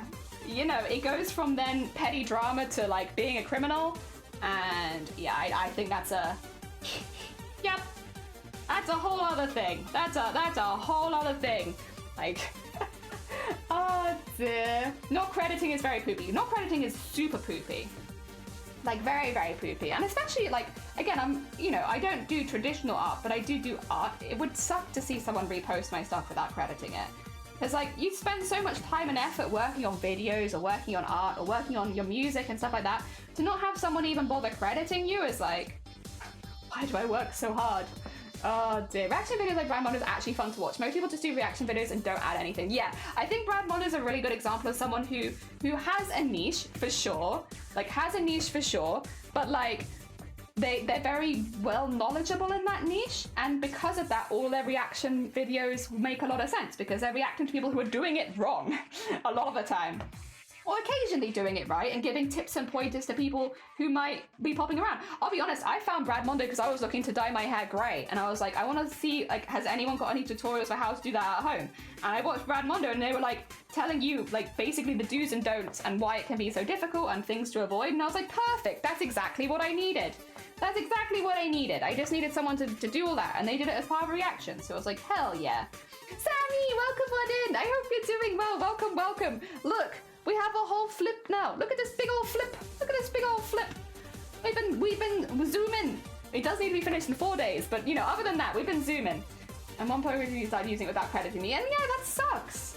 I was like, yeah, that's absolutely something that should be credited for. Like, that's your art. Oh dear. Oh dear.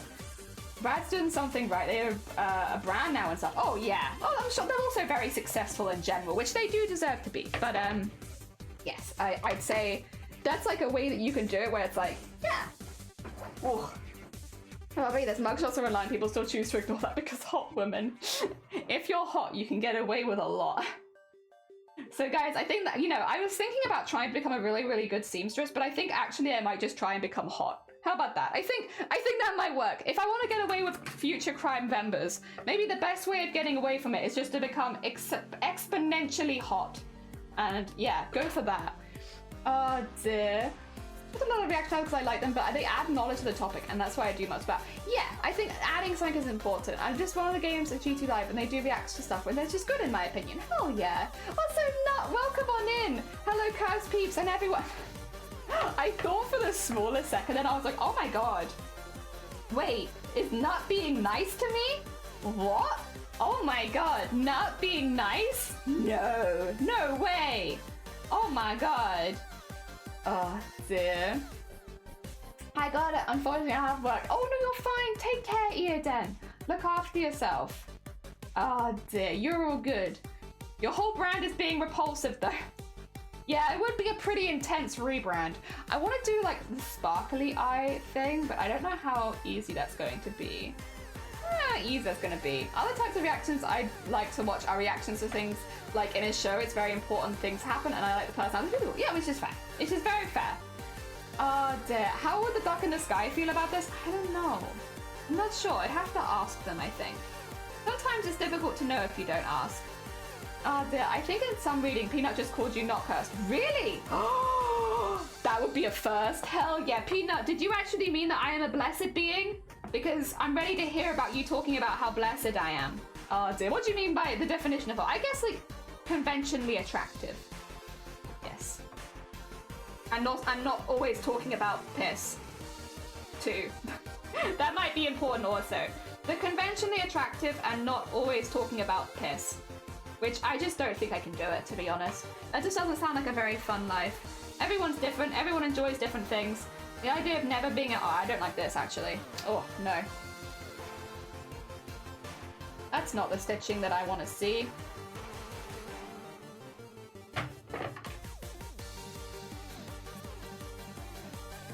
Oh dear.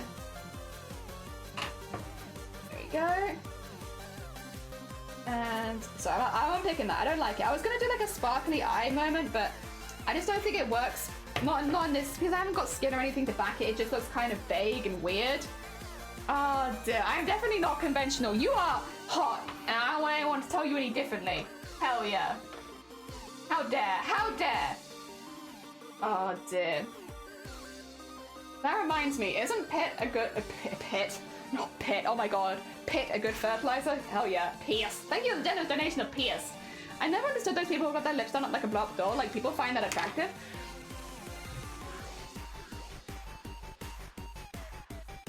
I think it's different strokes for different folks, innit? Like, different people like different things. You can talk about piss if you're hot. If you're hot, I don't want it. We only like cold piss here. We only like the coldest of pee. The coldest of pee. No hot pee. Keep that out of here. Oh dear, that my years. I'm watching reaction videos, see very basic bad videos. I'm like, damn, do you even care about the thing you're watching?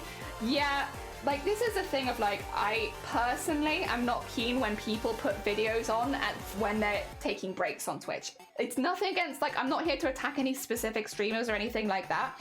But like personally, that's not what I would want to do with my content. I would feel very, very guilty about leaving you with somebody else's video, unless it was something that we discussed with the person who'd made the video beforehand, and I was like, hey, this is a friend of mine. I'm gonna be showing you a video they made based on this thing that we might find interesting. This was what we discussed behind the scenes, and they'd like to show it, so I'm gonna show it, and then I go take a break. That'd be the only situation, and still, even then, I'd feel a bit guilty because I personally wouldn't be there watching it with you. I don't know. That makes me feel a bit awkward. My hot hell, yeah, you're warm. I'm glad that you warm, to be fair. I'm guessing bimbos are like human fleshlights. Bimbo is a style, and I don't think that's quite the right way of putting it, because a lot of people do consider themselves dressing in a bimbo style, and if that was the case, calling them a human fleshlight is kind of degrading. Oh dear.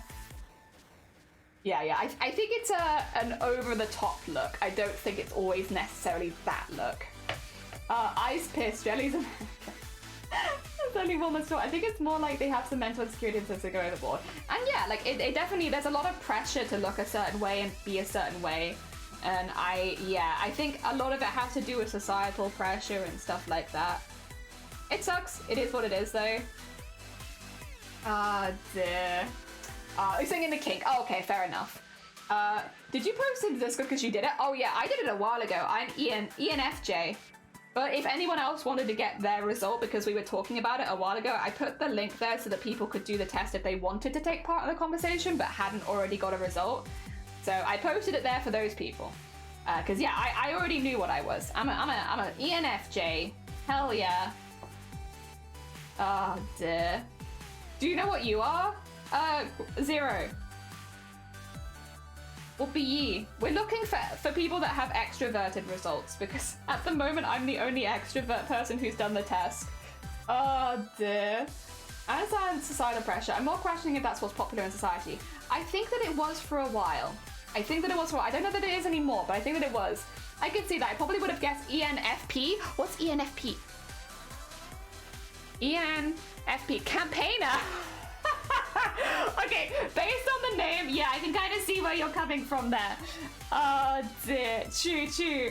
No, I am ENFJ. I've done it twice, and I've gotten ENFJ both times. So I think at this point it's like, well, I think that's the one. I can smell hot dogs. Again, how dare people make delicious hot dogs? Oh my god. When I'm streaming as well, terrible. Now I want hot dogs. Oh dear. Yeah, is a duck in the sky a cult? It's not a cult, it's a religion. and if anyone calls it a cult, then the great duck in the sky is gonna have words with them, because that's slander. Slander. How dare? Not a cult. That being said, if you don't give good piss, you know, that's on you at that point. You can't blame us, the great myself, nor the great duck in the sky, for what happens next. Then it's the good stuff only. I don't want to put some pink in the eyes as well. Maybe some other colors. Because I mean, I think the eye narrowing is obvious, but like, I think we could go a bit more intense with it. Oh dear. I feel like someone is taking a piss right now. Hell yeah, good. It's that time. I didn't mean any offense. Please, duck in the sky, do not smite me. Do not smite. Wow, I mean, I can't, I just speak for the great duck in the sky. You know, I pass on their good word. I couldn't say what the great duck in the sky actually has in store for you. It's out of my knowledge. No piss fact. I would never. Curious what type you get from me.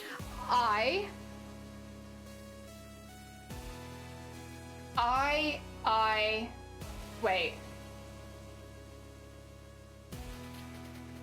What? INTJ.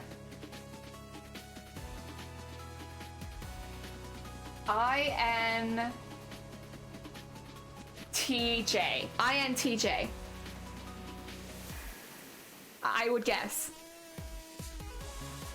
There's a lot of pressure they do mentally, and the mentally weak are there to take the pressure because most of them are coddled their whole lives. It's just only societal pressure and the rest result in the worst. Yeah. Sealy piss from the source. Oh, dude, I've been INFP. INFP. What's INFP? INFP.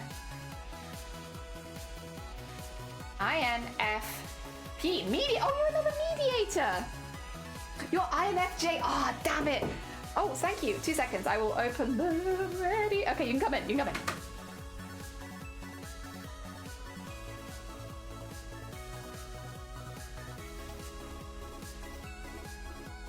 I have been delivered. I have been delivered some rice. Hell yeah. All right, I'm gonna finish this bit first because I'm really, really close to finishing these 3 panels initially. So I figure I finish that first, and then yeah, medias unite. We got a few mediators. Oh dear, yeah. And INFJ, that was the advocate. So you're with Eodin. Eodin's also an advocate. Hell yeah. Nice, more kimchi too. Nah, just veggie fried rice today. We're keeping it simple, going cheap for a bit because Christmas is an expensive time of year. Unit, not unite, sorry, medius. My bad. Oh dear. You know, speaking words, hard. Am I right? Am I right or am I right, gamers? Speaking words, hard. Dyslexic for the word unite, yeah. Oh dear. Hell yeah. Oh my god. Sounds about right. Sounds about right. It's 33 years old. Heck, fucking old. Hell yeah, there are dozens of us. Yeah, we haven't got anyone else who has an extroverted status yet. Everyone has been introverted, but we've had a lot of different types of introvert. But no one's being extroverted with me yet, which means it's just me. It's me, the lone ENFJ. Sad times. What are we uniting for? War. Yeah, what Robert said. It's for war. I don't know what you're warring on right now, but it is for the good of the war. Maybe it's the war on extroverts, honestly. And I don't think that I'd win. I don't think there's enough of me. Ah, dear. Lots of people think that I'm an extrovert. Actually, true. I would have pegged you as an extrovert, to be honest. Out of all the people we've talked about so far, I guess I am a little surprised you're an introvert. But very fair, like nothing wrong with it. But I guess because you have a lot, I think it's the whole because you have a lot of energy, because you're quite chatty. There's the assumption that, oh, must be extroverted, when in reality it's just not how it goes. Yeah, I kind of would have thought that. Oh dear, the war on Christmas. Oh, we're war on Robert? Hell yeah. I mean, it's because we're talking about the specific codes, real. Oh dear. Last time I took a test, I was an INFJ and INFT. Ooh. Between the two. Still not an extrovert, true. Riz does equal extrovert. Yeah, if you've got Riz, unfortunately, everyone's just going to assume you're an extrovert. That's how it is. That's definitely how it was for me, you know. Also, we have our base done, which I'm pretty happy with. I think it's a pretty good base. I need to do a second version of this.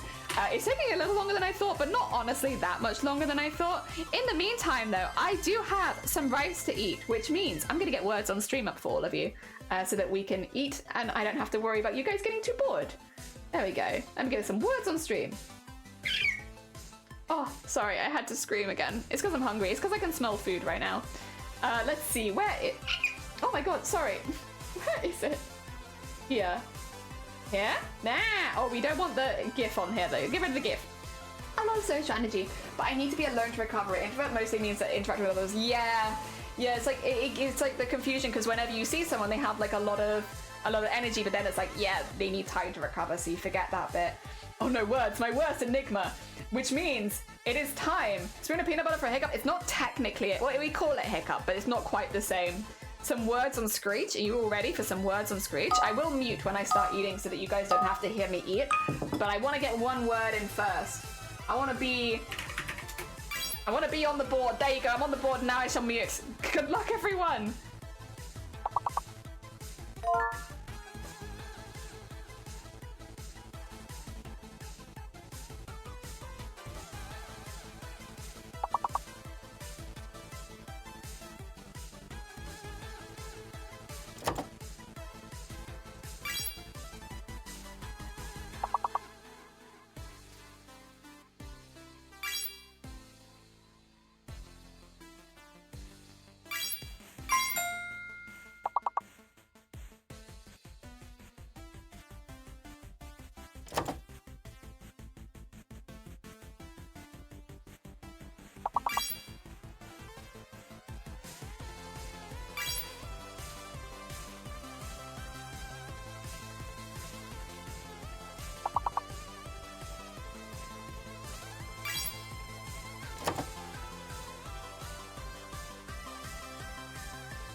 100%. Heckin' good job on the first round there, everyone. Heckin' good. I was trying to work out what that top one was. What was it? Was it Acre? I think it was Acre, right? Good job, George, leading the pack. Then we have Purple, then Grubbit, then myself, and then in tied for 5th position, we actually have Haplin, Anime, and Sleepy. Next round, everyone.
Ooh, 100%. Good job, everyone. Very, very nice. Hell yeah.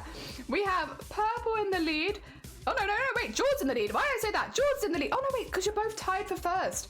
Oh, my God. We have George and Purple tied for first. Also, hi, Purple. Welcome on in. Then we got myself in third, then Desmond, then Zero, Sleepy, Haplin, Anime, and Kian. Well done, well done. Right, welcome on in. Welcome, welcome.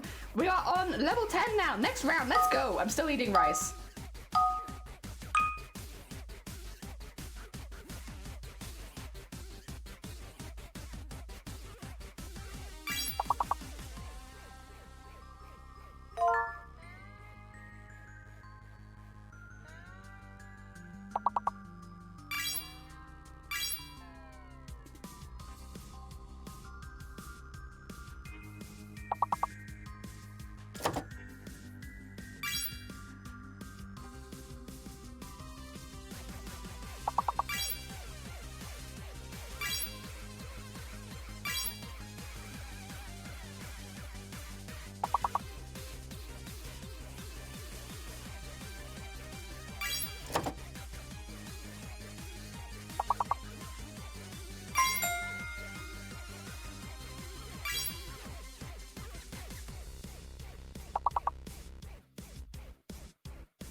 So close, so close. We nearly got all of them. Ah, dear. Hell yeah. Well done, everyone, though. Still skipping 3 levels. GG's. We have Purple in the lead, followed by George and then myself. Then we got Kian, Anime, Desmond, Zero, Rise, Sleepy, Chapel, and Haplin. Good job, everyone. Just as a little hint to people that are playing, because I obviously watch chat. have a little look, because I think there are certain people that are just spamming words that are already on the board or not keeping an eye on when the fake letter is. People will normally call out the fake letter in chat. Keep a little eye on the board and keep a little eye on the chat, and it will help you get words on the board. All right, good luck everyone. On to level 10.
Another 100%. Heckin' good job, everyone. Oh my god.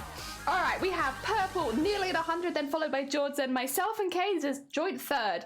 Then we have Anime and Ryan joint fourth. Then we have Desmond, Zero, Chapel, Sleepy, Real, and Haplin. Good job, everyone. You actually got one. Yeah, I think you weren't keeping an eye on the fake letters. I think they were catching you out quite a bit, and then also people had already put stuff on the board ahead of you, and because you know. You need to keep an eye, because otherwise you just spam the same ones. I'm so sorry. But you got one! Hell yeah! Alright, I don't actually have to mute anymore. I don't have to mute. I'm not eating. Too much to get. Yeah, it's like you have to keep track this, then you have to keep track like that. And oh god, what is this? Oh, it's okay. I knew about that. That's fine. Okay. Oh, expect, accept. Very nice.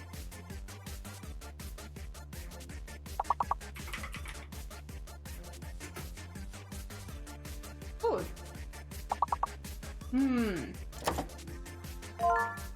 Expect. Nice, nice. Oh, which means, yeah, I was gonna say it's accepts. Very, very good. So it's an S. Nice. Which would actually mean that I could do this. Yeah, got you one. There we go. G is fake. G is so fake. Oh my god. Also, because you're still playing, you won't actually see me turn the sun on, but I am turning the sun on right now. The sun is in fact on. Alright. Let's get a good picture of this while you guys are busy playing.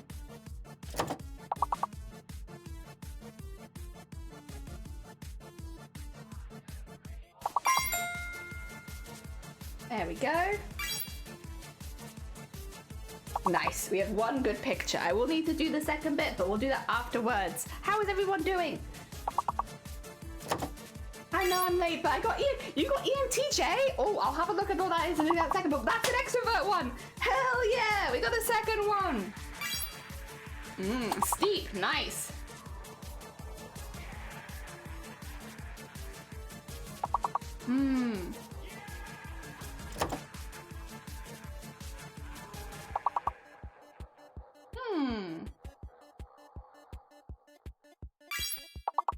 Oh, X's? X's! Of course, very nice. Sept, nice. Heckin' good job, everyone. All right, we are skipping 2 more levels. It's gonna start getting really hard soon. You're ready for this? You're ready for hard? It's gonna get really hard soon. We have Jaws leading the pack now. Oh my god, you guys are ping-ponging. Then we have Keen in 3rd. Good job. I got 69. I now cannot get any more points. Then we have Rye, Anime, Chapel, Real, Desmond, Zero, Sleepy, Haplin, and Rotom. Good job. Ah, dear. Let's keep going. Steep, because I got... Oh, because you made tea. Oh god, okay. This is gonna suck.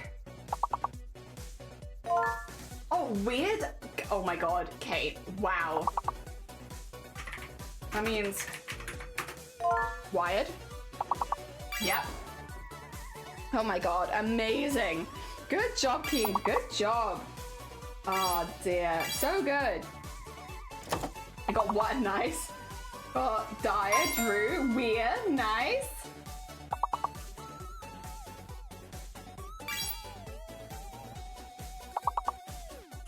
Oh, what is it? Wide? Nice. Oh, wouldn't it be then? Oh, George got it right before me. We both had the same brain though. One more, huh? Is it like... Yay! Iron! Hell yeah! 100%! Let's go! On to 80, it's gonna get really hard. On to 18, GG's. We have George leading the pack, followed by Purple, then Keen, and then myself. All 3 of you that have breached 100. Then we have Rye, Anime, Chapel, Real, Desmond, Sleepy, Grobbit, Rotom, and Haplin. Let's go. We ironed it. All right. Oh, okay. We can only do 3. You have to do 3. You have to do 5-letter words only. 5-letter words only. No 4-letter words anymore. Trees. Nice trees. Steer. Nice steer. Oh no.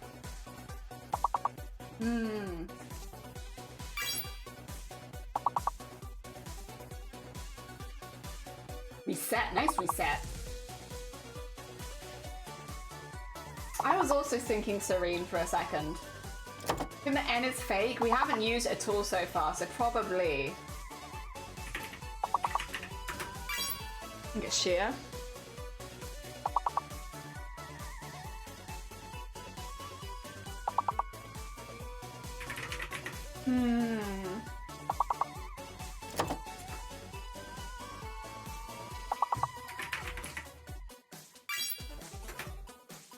These. Nice these. Sheet. Nice sheet.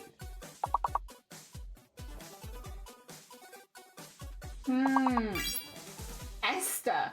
Ooh, nice. Okay, what the hell is the long word though?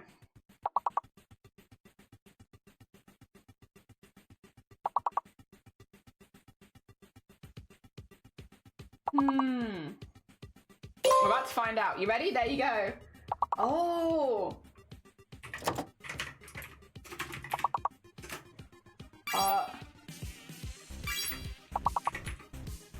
Oh, I can't think of anything. Oh no. Shelter! Oh, we got it on shelter! Good job! Hell yeah! We're through! Just about squeezed in there. Nice! GG's! Ayo! Ayo! Good job there, Grobbit.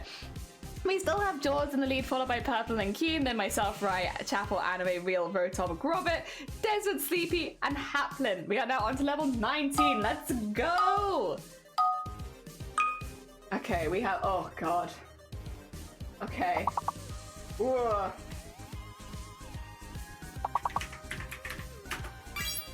I got PT. Oh, no! Chapel, therapy. Therapy is the long word. So instead of using the screen, use therapy. I'll pin it. There you go.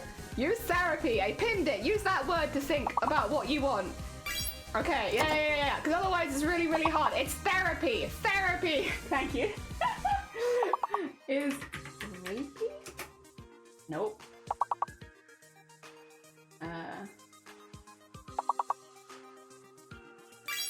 Party. Nice party.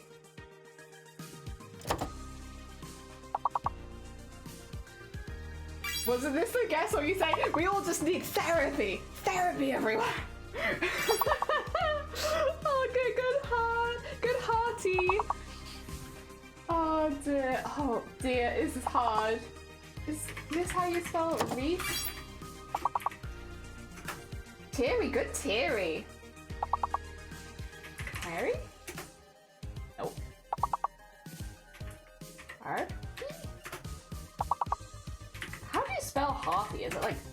I have no idea how to spell harpy, it turns out.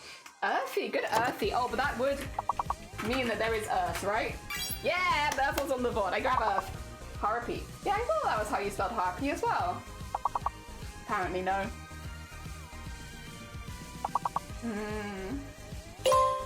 Oh god, okay, there you go.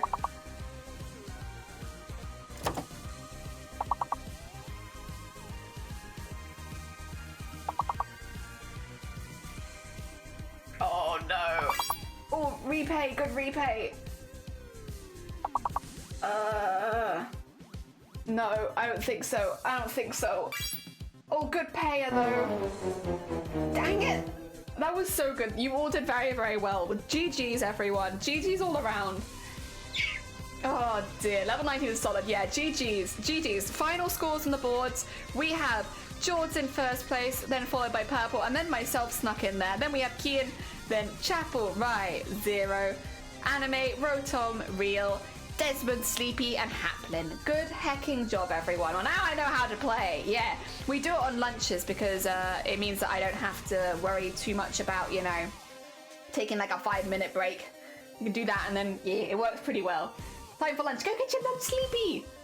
Oh, dear. It's so tough. The hidden ones are really, really hard for sure.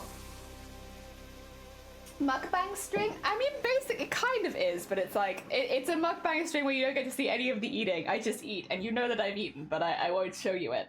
Oh, dear. All right, I need to now do the second round, which is basically to go over these same things, and then just make the stitches look different, so that I get 2 different pictures. Hell yeah.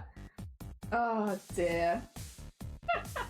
Oh, they're gonna think of 2. No! That's not what mukbang is. Oh god, my charger is in the bin. I should take that out while I remember it, because otherwise I am gonna throw away my charger. Oh my god, Jelly! Welcome on in, fellow Jello! How's it going? I don't know how those women eat so much and aren't fat. No idea, but I guess fast metabolism to an extent. The problem that I have is that I can eat an awful lot, to be fair. I do have like a pretty good metabolism, but I get full really quickly. I get full so quickly. Like, I want to be able to eat more a lot of the time, and I just can't. So I don't know how they manage to get all that food in them without getting full. And Marcy, welcome on in. I hope you're doing well. Welcome, welcome.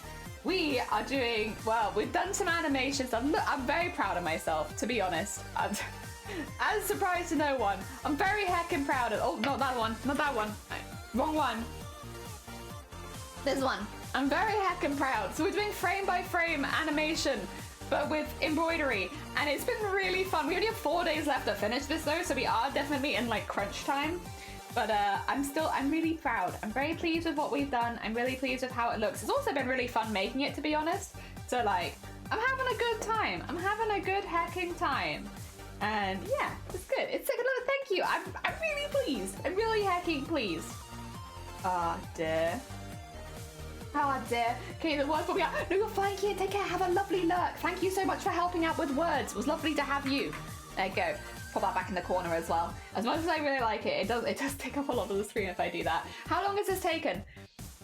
2 weeks, 2 days. I started on the 1st of November.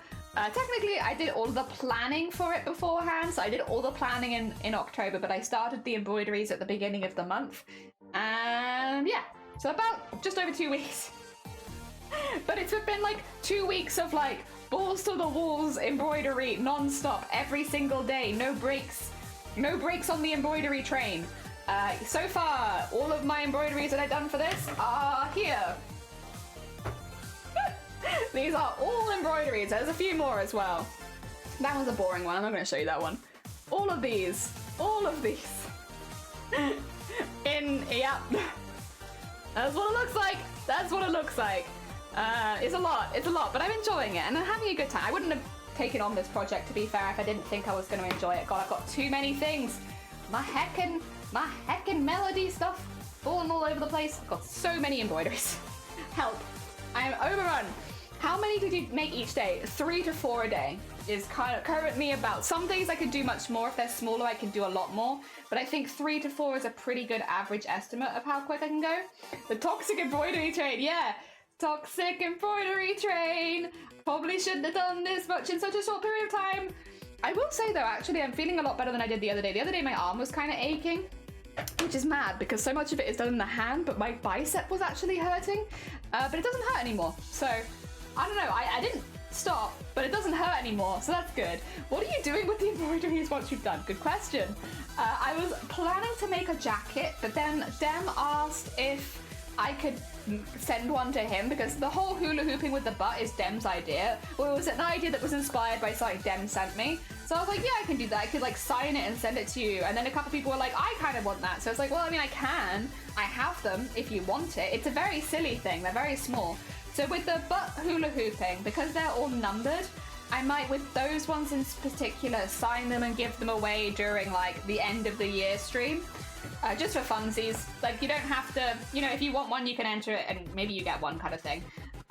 It's just a little embroidery. I'll probably mount it on a small bit of plaster or something. Yeah. We're not dumb enough. Oh, how dare you? You don't know how dumb I am. You could be wrong. Stop holding people hostage. Also, stop holding people hostage. It's like, you don't know me. You could be wrong. Oh, no, maybe you need bigger biceps. Alpaca, I do need bigger biceps. And the way that I'm getting my bigger biceps is by embroidering. Yeah. Just embroidery constantly. That's how I get big biceps. That's my workout routine. It's wake up, embroider, go back to sleep. Good luck. Oh no, Ryan, thank you so much for popping by. Have a lovely luck. It was lovely to see you. But no, look after yourself. You're all good. Ah, dear. Yeah, did we have an early lunch? No, I guess actually we had a lunch at about midday. That's a normal lunchtime. I was like, I still feel like I have quite a bit of energy. Normally my energy wanes around lunchtime because I'm hungry. Like my energy levels are like, you know, based on how much I've eaten. What are you embroidering now? So this is going to be a very, very short piece where basically the eyes narrow. So don't. And I'll line them up so that they basically look like an eye narrowing. But what I'm doing right now is I'm getting a second picture of this. So so what I want to do when it comes to like this, do you see how like, because it's in constant movement, the thread is just constantly shifting. Like if I zoom in really, really far, I can show you like the stomach of one of them. Like, do you see how like the thread is just constantly shifting and that's part of the look of it, right? So what I do is to make sure that the rest of it, which isn't moving as much, looks the same, I do 2 versions of each still frame so that I can switch between the thread 1 and 2 basically. So it makes it look like the thread is constantly shifting even when the embroideries aren't actively moving, because the embroideries aren't actively moving every single frame. So I finish a frame and then I embroider back over the top of it with more thread so it looks like the threads shift. So a lot of them only need one, like, I only have to do the embroidery once. I just have to go over it with thread twice, which is a lot quicker than doing the whole thing twice. I heard something about needing big biceps. Yeah, I need big biceps for all of this embroidery. Could you make prints with them? I don't think so.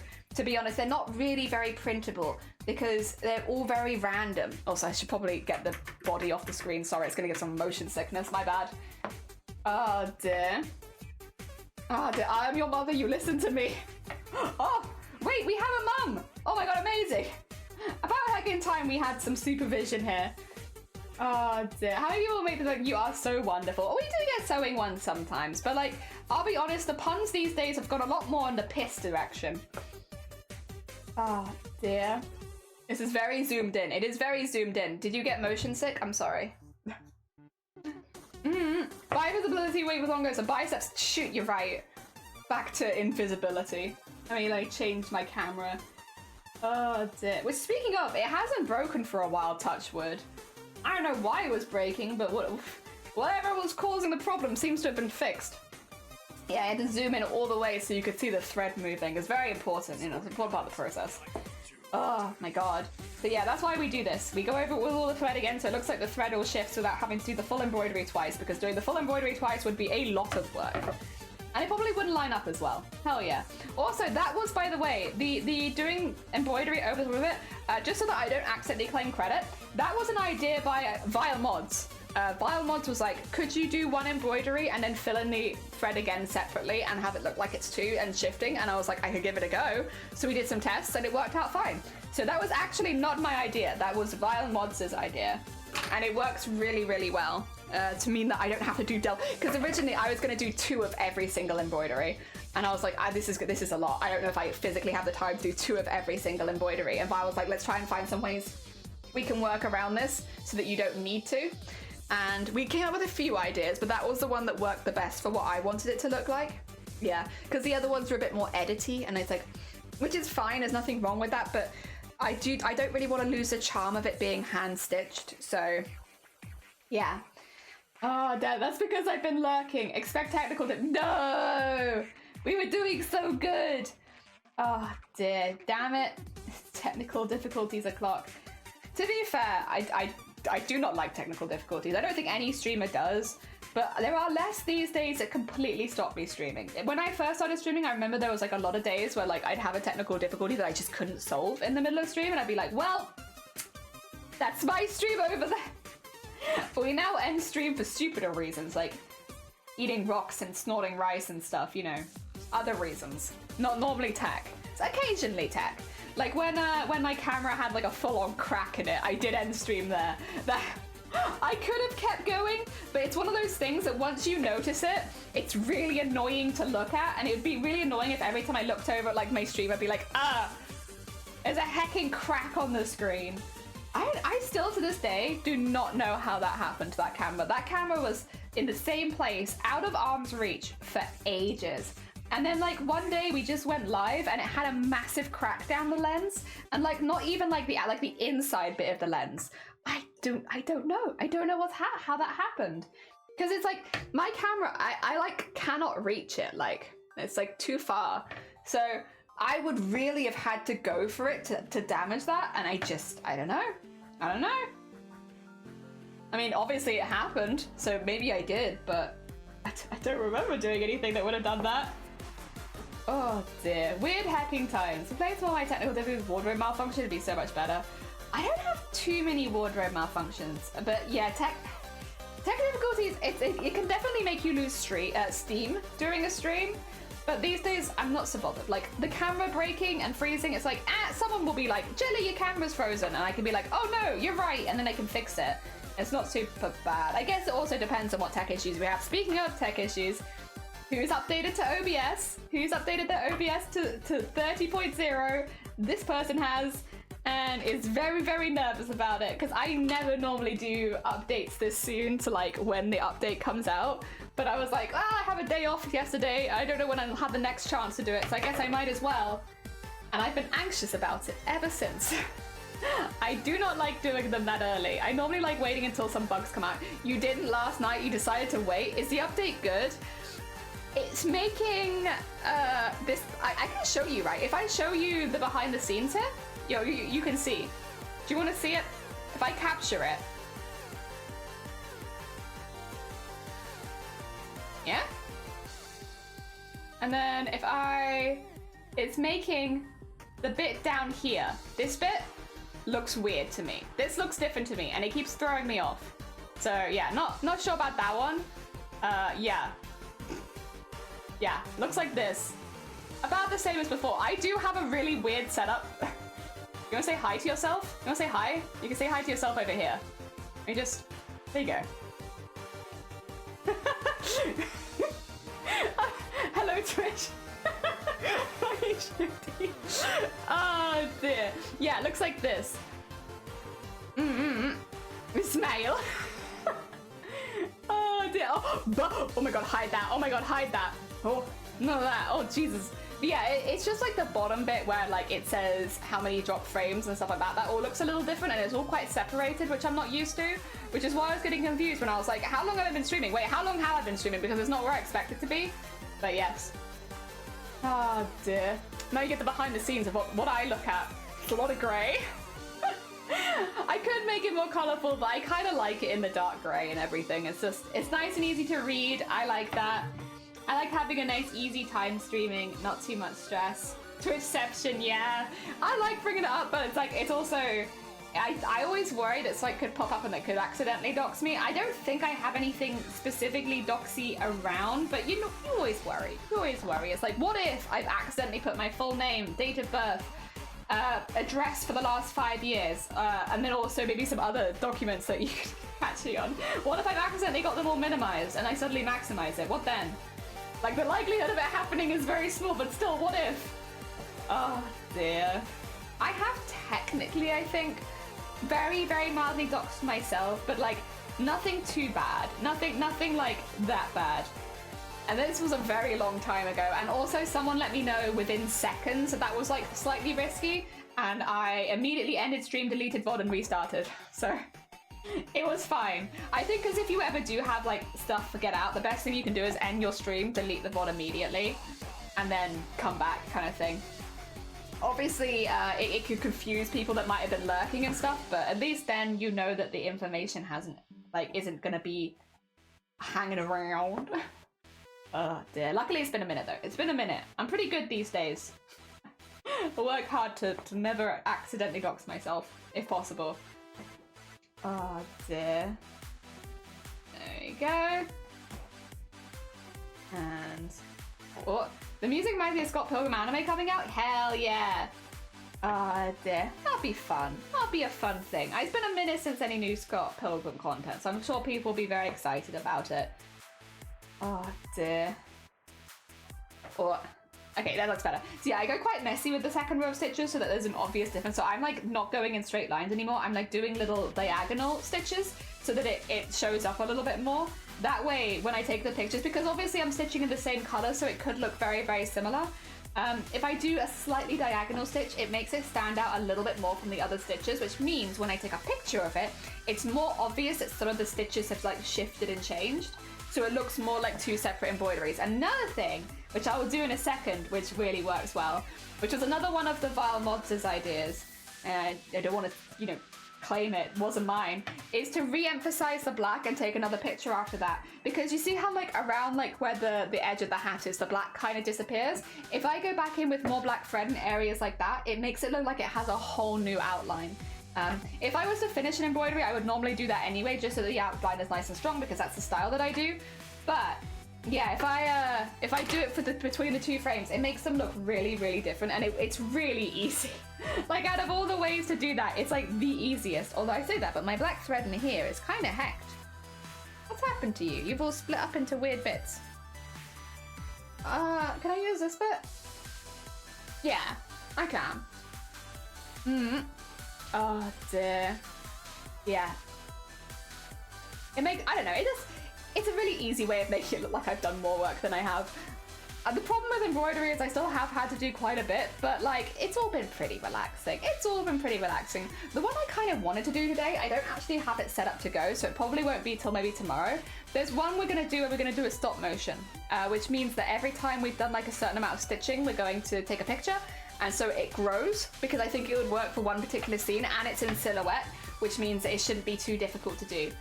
We only have one silhouette, I think, in the whole animation, but yeah, I thought it'd be fun to do it with that one, to make it look like, yeah, like it's kind of like being sewn as you watch. It won't be as dramatic as like the house building one that we did, but I think it'll still be good, and I'm still excited to give that a shot, give that a look at. Yeah, the only thing that I regret a little bit is that I don't know if we're gonna have time to edit it on stream. The problem with stream, I love doing all of my work on stream, but it takes so much longer. Everything takes 10 times longer when you live stream it. I think the same goes with basically everything, maybe gaming, but then I think you take more time with like games when you're live streaming them as well, right? But yeah, at least with crafts, if you're streaming crafts, expect everything you're making to take 10 times longer if you live stream it. And there's nothing wrong with that, and I think it does add like a much more relaxing pace to most crafts, at least for me, so I kind of enjoy it. But yeah, if you have a very, very tight deadline. Oh, speaking of, can I shout out somebody again? Someone else who is also doing this competition, who is doing pixel art. Just because I know we have a lot of people in this community that really, really like pixel art, I think you'd really like them. They seem like a really, really sweet bean, and the crafts that they're doing are just fantastic. Like they're doing a pixel art version for this animation competition, and it's so good. Wait, how do I... Oh, there you go. I'm going to do the secret shout out because I don't want them to know that I'm shouting them out. Because I only chatted in their chat for the first time yesterday. And it's like, I don't want to be that weird, creepy person who comes by one time and then starts shouting you out. That feels like love bombing, and I don't want to do that. But I do want to shout them out to you because I think you guys would really like them. Oh, dear. Literally everything's got collided. Yeah. Hell yeah. Oh, dear. There we go. So yeah, that's kind of the vibe. It means, though, to be fair, we can have like a little preview next stream that I do after it finishes. I can show it to you guys live on stream. We can have like a like that can be our watch along. That's something that we actively watch. We can watch the finish. It's 30 seconds, so it'll be the quickest watch along ever. A 30-second watch along for the animation, which I don't know if I'm gonna upload it to YouTube or not afterwards because it is a little different to what I usually do, and I wouldn't want people to get excited for content that I might not make again, to be honest. But I'll probably pop it on Twitter or something. Oh, and definitely in the Discord. So it'll be around in places, even if it's not on any like video stuff. I don't know. Oh, there we go. All right, I think it's not gonna look any different to you, probably. But I think that's pretty good. You see how like some of the lines are a little bit messy, like the little brown ones on the hat up there, and maybe like a few of the ones in the pink as well. If it wants to focus, which doesn't really. They're just like a little bit messier than they were before. So that means when I take the second picture, it'll be more obvious that there's been a change. Speaking of, here comes the sun. Dooba dooba. Ah, dear. Then you can write that it might, maybe would be a one-time thing on the video. I guess I could, yeah. Also, my phone is wanting to dox me heavy today. Let's not. All right. Okay.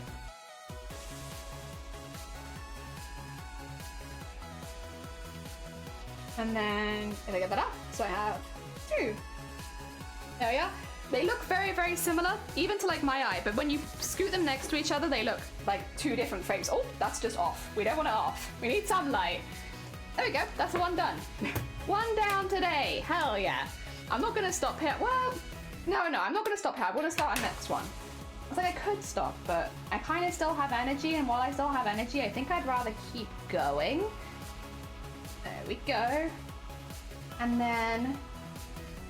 Oh, this one's a bit of a pain to fold up, isn't it? Because it doesn't really overlap that much. I guess I can do it like that. I try to fold them all into little bundles just to keep them safe. Because I don't know what I'm going to do with them yet, I don't want them to get, like, ruined preemptively when I don't know what I'm doing with them. So I fold them all into little bundles like this and add it to the pile. All right, I have a few that are prepared to go because I've been tracing them onto fabric. This one we're not doing today because this one will take a while. The fists I could do, but then...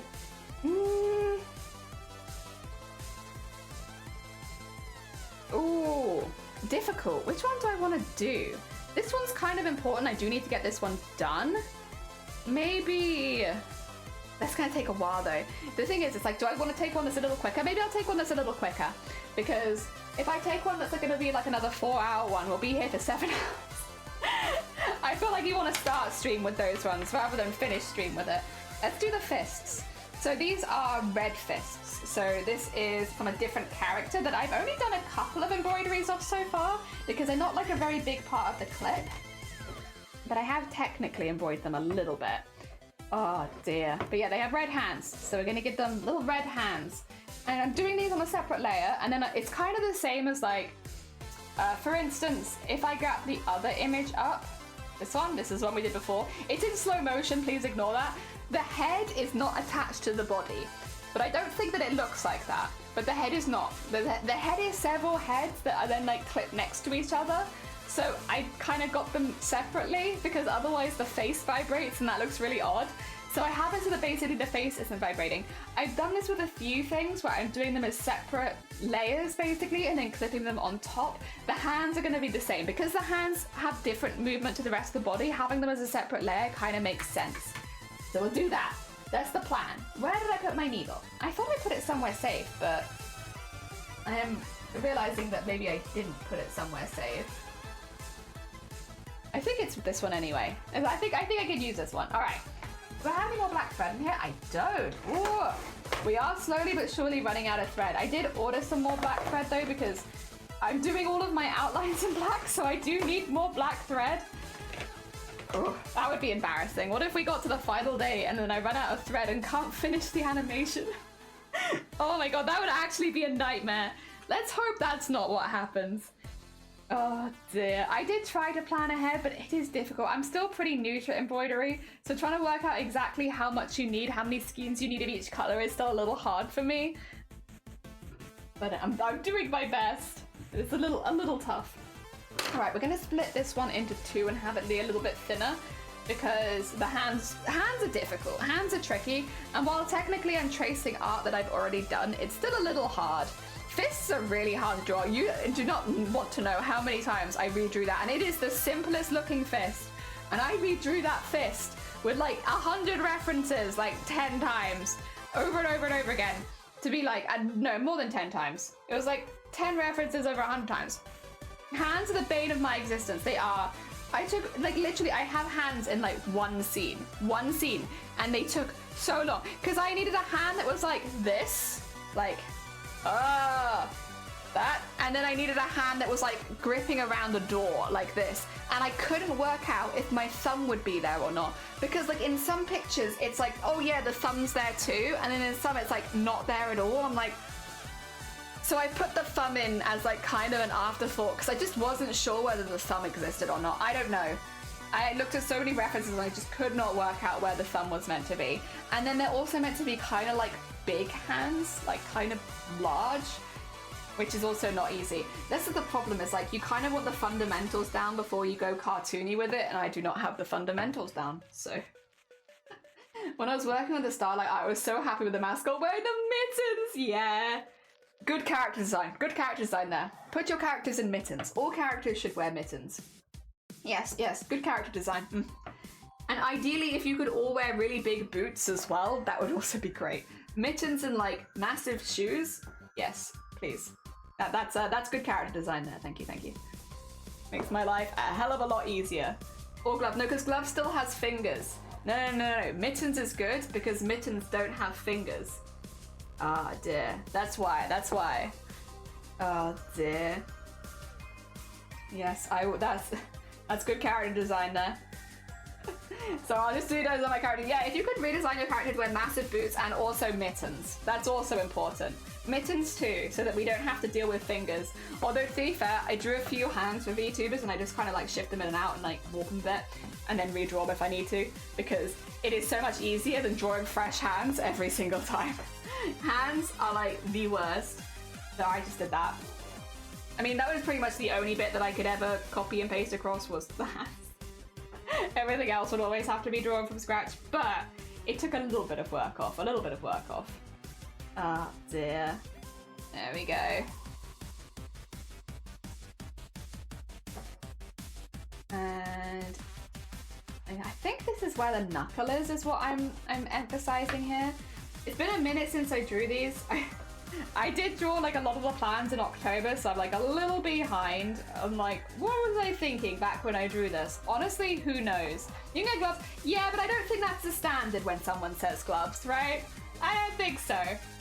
That's an outlier rather than the general right there. Oh dear. Actually, Shifty, thinking about it, would you ever design yourself like a different outfit for your character? Just because obviously so far you've given over a lot of creative control to other people. Would you ever? I feel like you could. To be honest, I feel like you could draw all the layers for a VTuber if you wanted to. Obviously, it is quite a lot of work and it is quite a lot of effort, but I feel like you absolutely could if you wanted to. The rigging is the bit that then would take a little bit of a learning curve because obviously that is a different program. But like drawing all the layers, it's not so hard as you think it would be, genuinely. I can always send you the Photoshop file of your model because then you can see how I split it into layers, because I actually label all of my Photoshop layers so you can find stuff around really easily, because that also makes it much easier when it gets across to Live 2D. I can always send you, well, I might have to send it to you via email because I don't know how big that file is.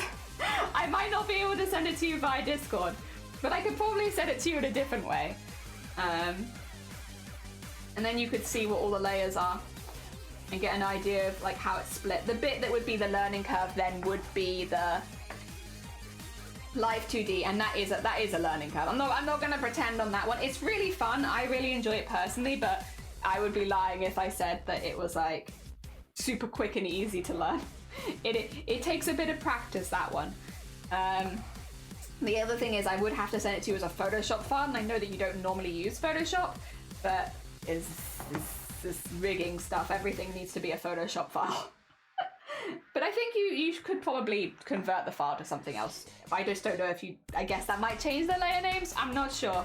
I remember the reason everyone's like, use Photoshop when it comes... or like Photoshop files when it comes to VTubers is because it keeps all of the layer names the same and in the same order. So it's like, it's optimized to work with that. I don't know how you would open it if you didn't have Photoshop, but I'm sure there's a way. Oh, God, excuse me. There we go.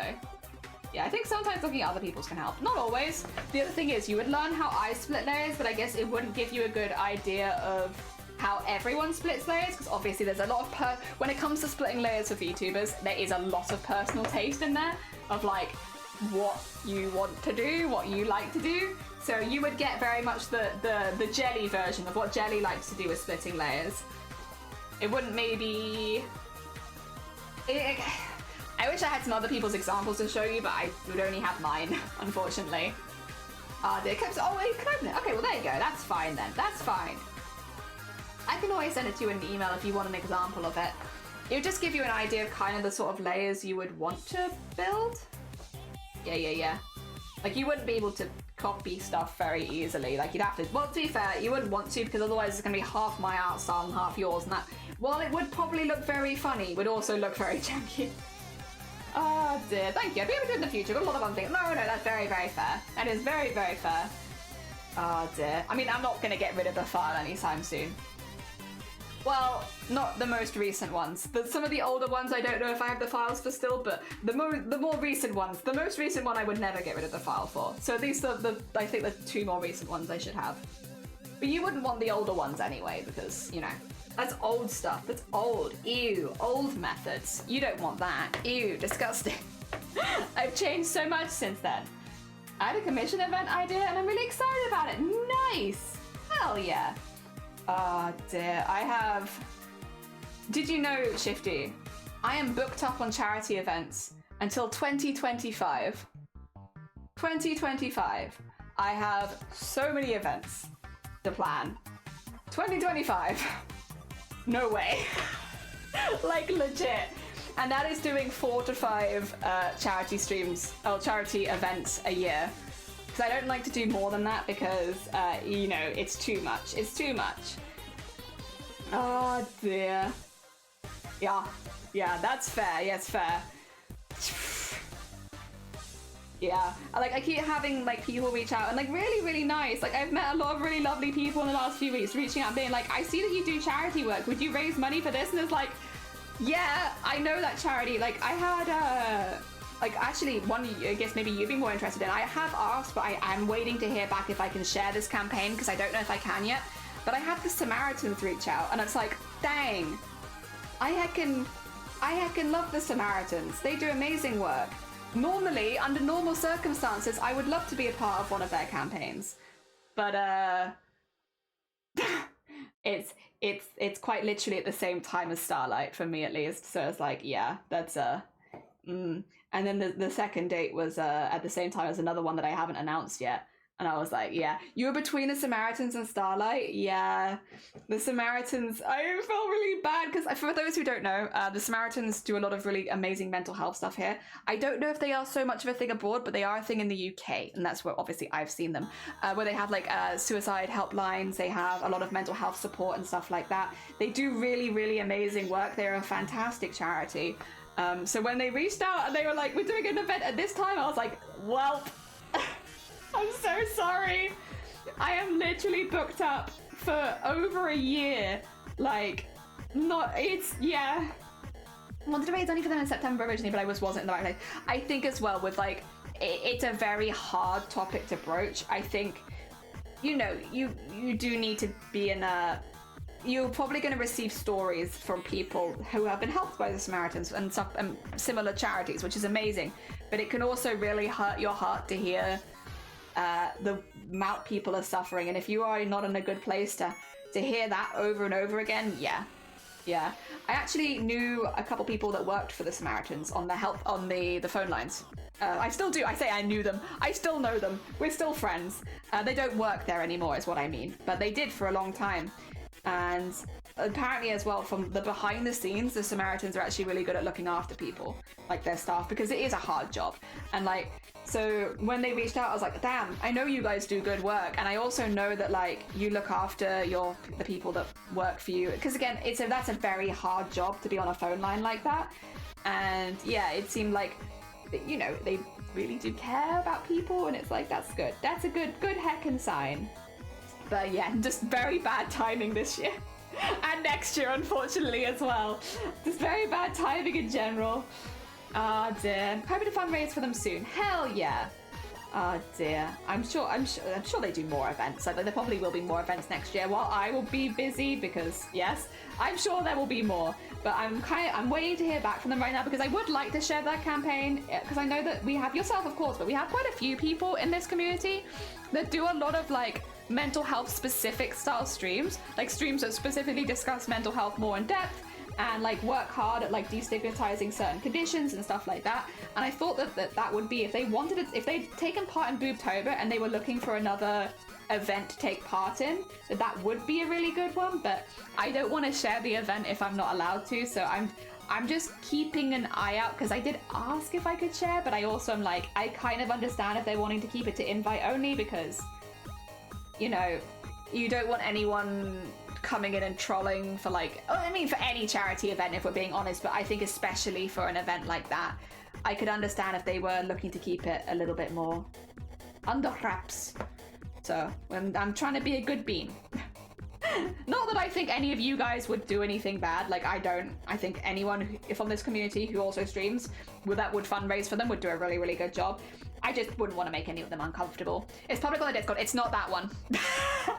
I don't believe that is the one. We are talking about quite the same thing.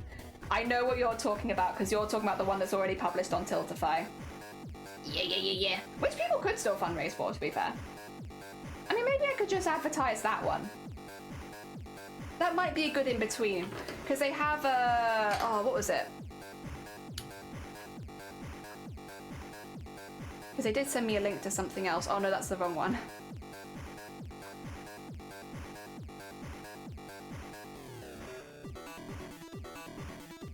Yeah, the longest night shift. That's the one in December, right? The longest night shift? Was that the one you were looking at?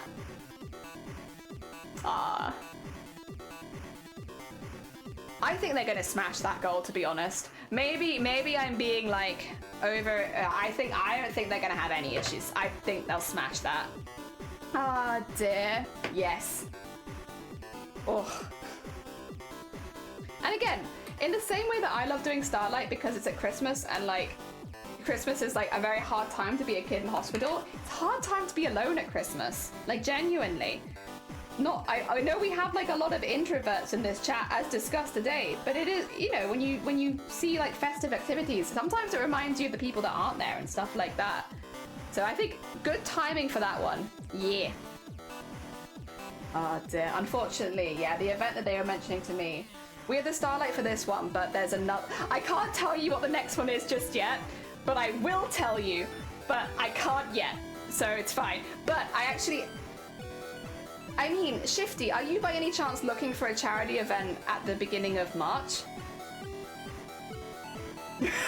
I can't make my eyebrows go any faster than this. It's not for Samaritans, unfortunately. It is for someone else, but I can't go too much publicly into details about that one yet because they need to sit me down in a meeting and chat at me. But I want to make it a little bit of a community thing. I have some ideas. And also, because, again, it's difficult to talk without being like too open, but because you're in a slightly different position to me, you actually might have a couple things that you can do that I'm not physically able to. Because I had a charity that were inviting streamers to come see how the money raised affected the people. But I can't do it because I can't leave the house very easily on my own and stuff like that. But other streamers could. That is and like, how often do you get to go see the results of your charity fundraising? Like, not very often in person at least. And I mean, often that's not a bad thing. Like, you know, for like BCRF, for instance, you know, we will not see likely the results of that fundraising for a long time because breast cancer research is still, you know, there's a lot going on. And there's nothing wrong with not saying that, but there are certain charities where you can go and meet the people that have been positively affected by your campaigns. And that's like, I've never had that opportunity before. Like, unfortunately, I did have to turn it down because, like, you know, health. Problem with being a disabled being is you can't go do that kind of stuff. But I know if I invited other people, there might be a chance that they could, and that'd be cool. There possibly. It depends if. Fair. Understood. Oh dear. To be fair, there's quite a few people that I'd like to invite, so there's no pressure. And it's at the end of the day, if I'm the only person who's doing it, that's fine. It's not a problem at all. You know, I was invited to. It doesn't matter if I'm the only person who does it. But I have some plans for a little event at the beginning of March next year, which I'm having to be a little subtle about, but I think it's going to be really, really fun. Really, really fun. When I was talking about before doing a charity speedrunning style event, it'll be that one. It'll be the one where we get a few people together, speedrun the same game, and see who gets the best time, kind of thing. And I think it would work particularly well for that charity. Yeah. The reason that I came up with that as an idea was specifically because of the charity and something that would suit that particular charity, which I'm not saying on stream. I can tell you privately, but I can't tell you publicly until I've got a little bit more information. But yeah, no, I'm hyped to do that one. That's gonna be so fun. Obviously, if I'm the only person doing it, that's fine. I've done, you know, we did the mermaid stream last year where we did Celeste and we did that. We trained for a week and then did it. We can do it on our own, and I've done it on my own before. But I had so much fun with it, I would imagine other people could have a lot of fun with it too. And yeah, I thought it'd be a fun one.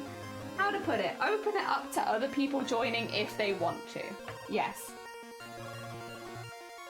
Not because anybody has to, but if you'd like to, you could join. Not quite the same as Boobtober. I'm not looking to take on another Boobtober. I love doing Boobtober, but that is a hell of a lot of work, and I am not looking to do Boobtober Part 2. Nope. Oh dear. Plus that's like, Boobtober is like 6 months of planning, so if I did 2 Boobtobers, I would literally be planning 12 months of the year pretty much.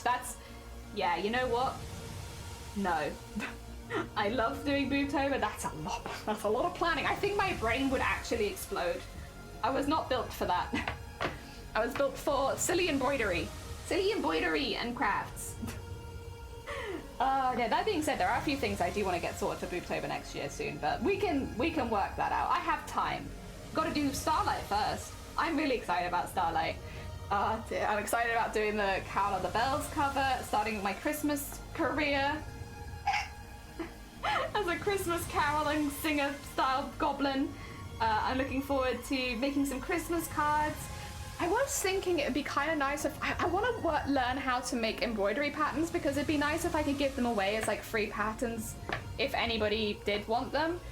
But I don't have, and I think, enough knowledge at this stage of like how you would do that, because I so rarely follow patterns as well. Like, I just don't have the skill set to make it, but I would like to.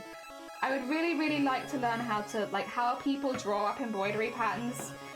Not necessarily for selling them, but even like if we did an embroidery on stream, like for charity, it'd be nice if anyone who donated could get the pattern for free, kind of thing. That's what I'd want to use it for. But yeah, I don't know how I would go about learning that, to be honest. But I would like to learn it. That's something that it's high on my list at this point of things I'd like to learn, because I think it'd be fun. And I know that we have people that do embroideries, and like a nice free embroidery pattern every now and again wouldn't be that bad. But yeah, I also wouldn't want to, I want to make sure they're very legible and easy to follow, because what I wouldn't want to do is to release an embroidery pattern and have it put people off because it's too complicated or something. Yeah, that's not what I would want. So that's my fear. I got a funny little stream idea, just got to come up with numerous other ideas. Are you? Oh yeah, of course, yeah, fair. Ah, dear. No, I'm very excited about that. I think they'll be really fun streams. I'm looking forward. We're taking part of Stream Stars again. So once this project is over, you might see on Twitch, not just yet, I haven't done it yet, but after this project is over, we'll be joining in with the stream team Stream Stars. It'll just be during the event, but it'll be the first time ever that I've technically been in an official Twitch stream, like team. Because I don't join teams. I don't like being in teams very often. I think there's a lot of clickiness around teams, and like, so I never normally join them because I'm like, ah! And also, I always worry about letting the team down. So it's like a mixture of what if it's clicky, and also what if I let the team down? So I just don't join them generally. Like, it's nothing personal, it's just not really for me. But this is for charity, so I will be in the team for a week, and yeah, I think that's the only time that I'll have ever been in a team. Out of interest, is anyone else here in a stream team, and what are your experiences with it? Because I remember when I first started streaming, I got invited to quite a few teams, but they all seemed quite, I don't know how to say this in a nice way. They didn't seem like nice places to be. But then Stream Stars, I've, you know, taken part with Stream Stars to do Starlight, so this will be my 4th year doing it, right? So, yeah.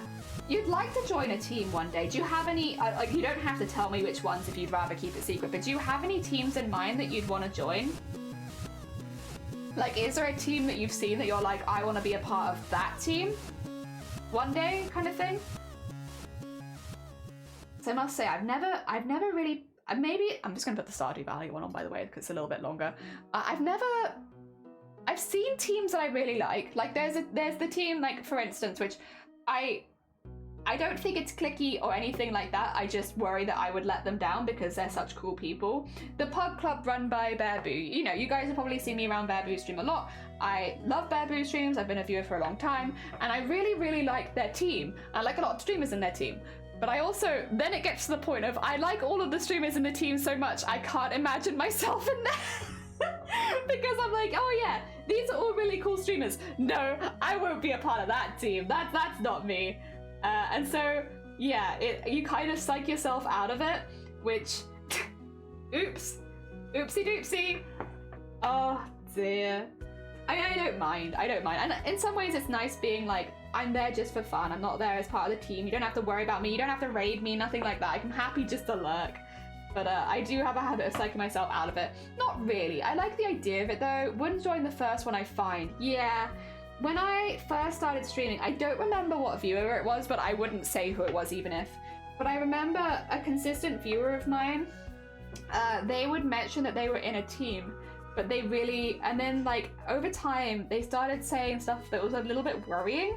Like, they were like, oh, I'm really sorry, I'd love to stay, but I need to go watch somebody else's stream because they're in the team and I have to watch them, otherwise I'll be like reprimanded. And I was like, it got, like, at the time I was pretty new to streaming on Twitch, so I was like, I wasn't sure what was normal or not, but it seems like, yeah, like they, like this team in particular seemed pretty predatory. Like, they'd take on small streamers and then they'd use them as basically view bots to like watch other streams and help them, but they wouldn't receive a lot of that help in return. And that was my first ever introduction to teams, and I was like, and thankfully this person I think did leave the team, but I know they were like terrified to leave, and they were like worried that they were gonna get stuff spread about them and stuff like that. And I was like, dang, like that sounds like such a horrible, like that's not my experience, just to be clear, this is somebody else's.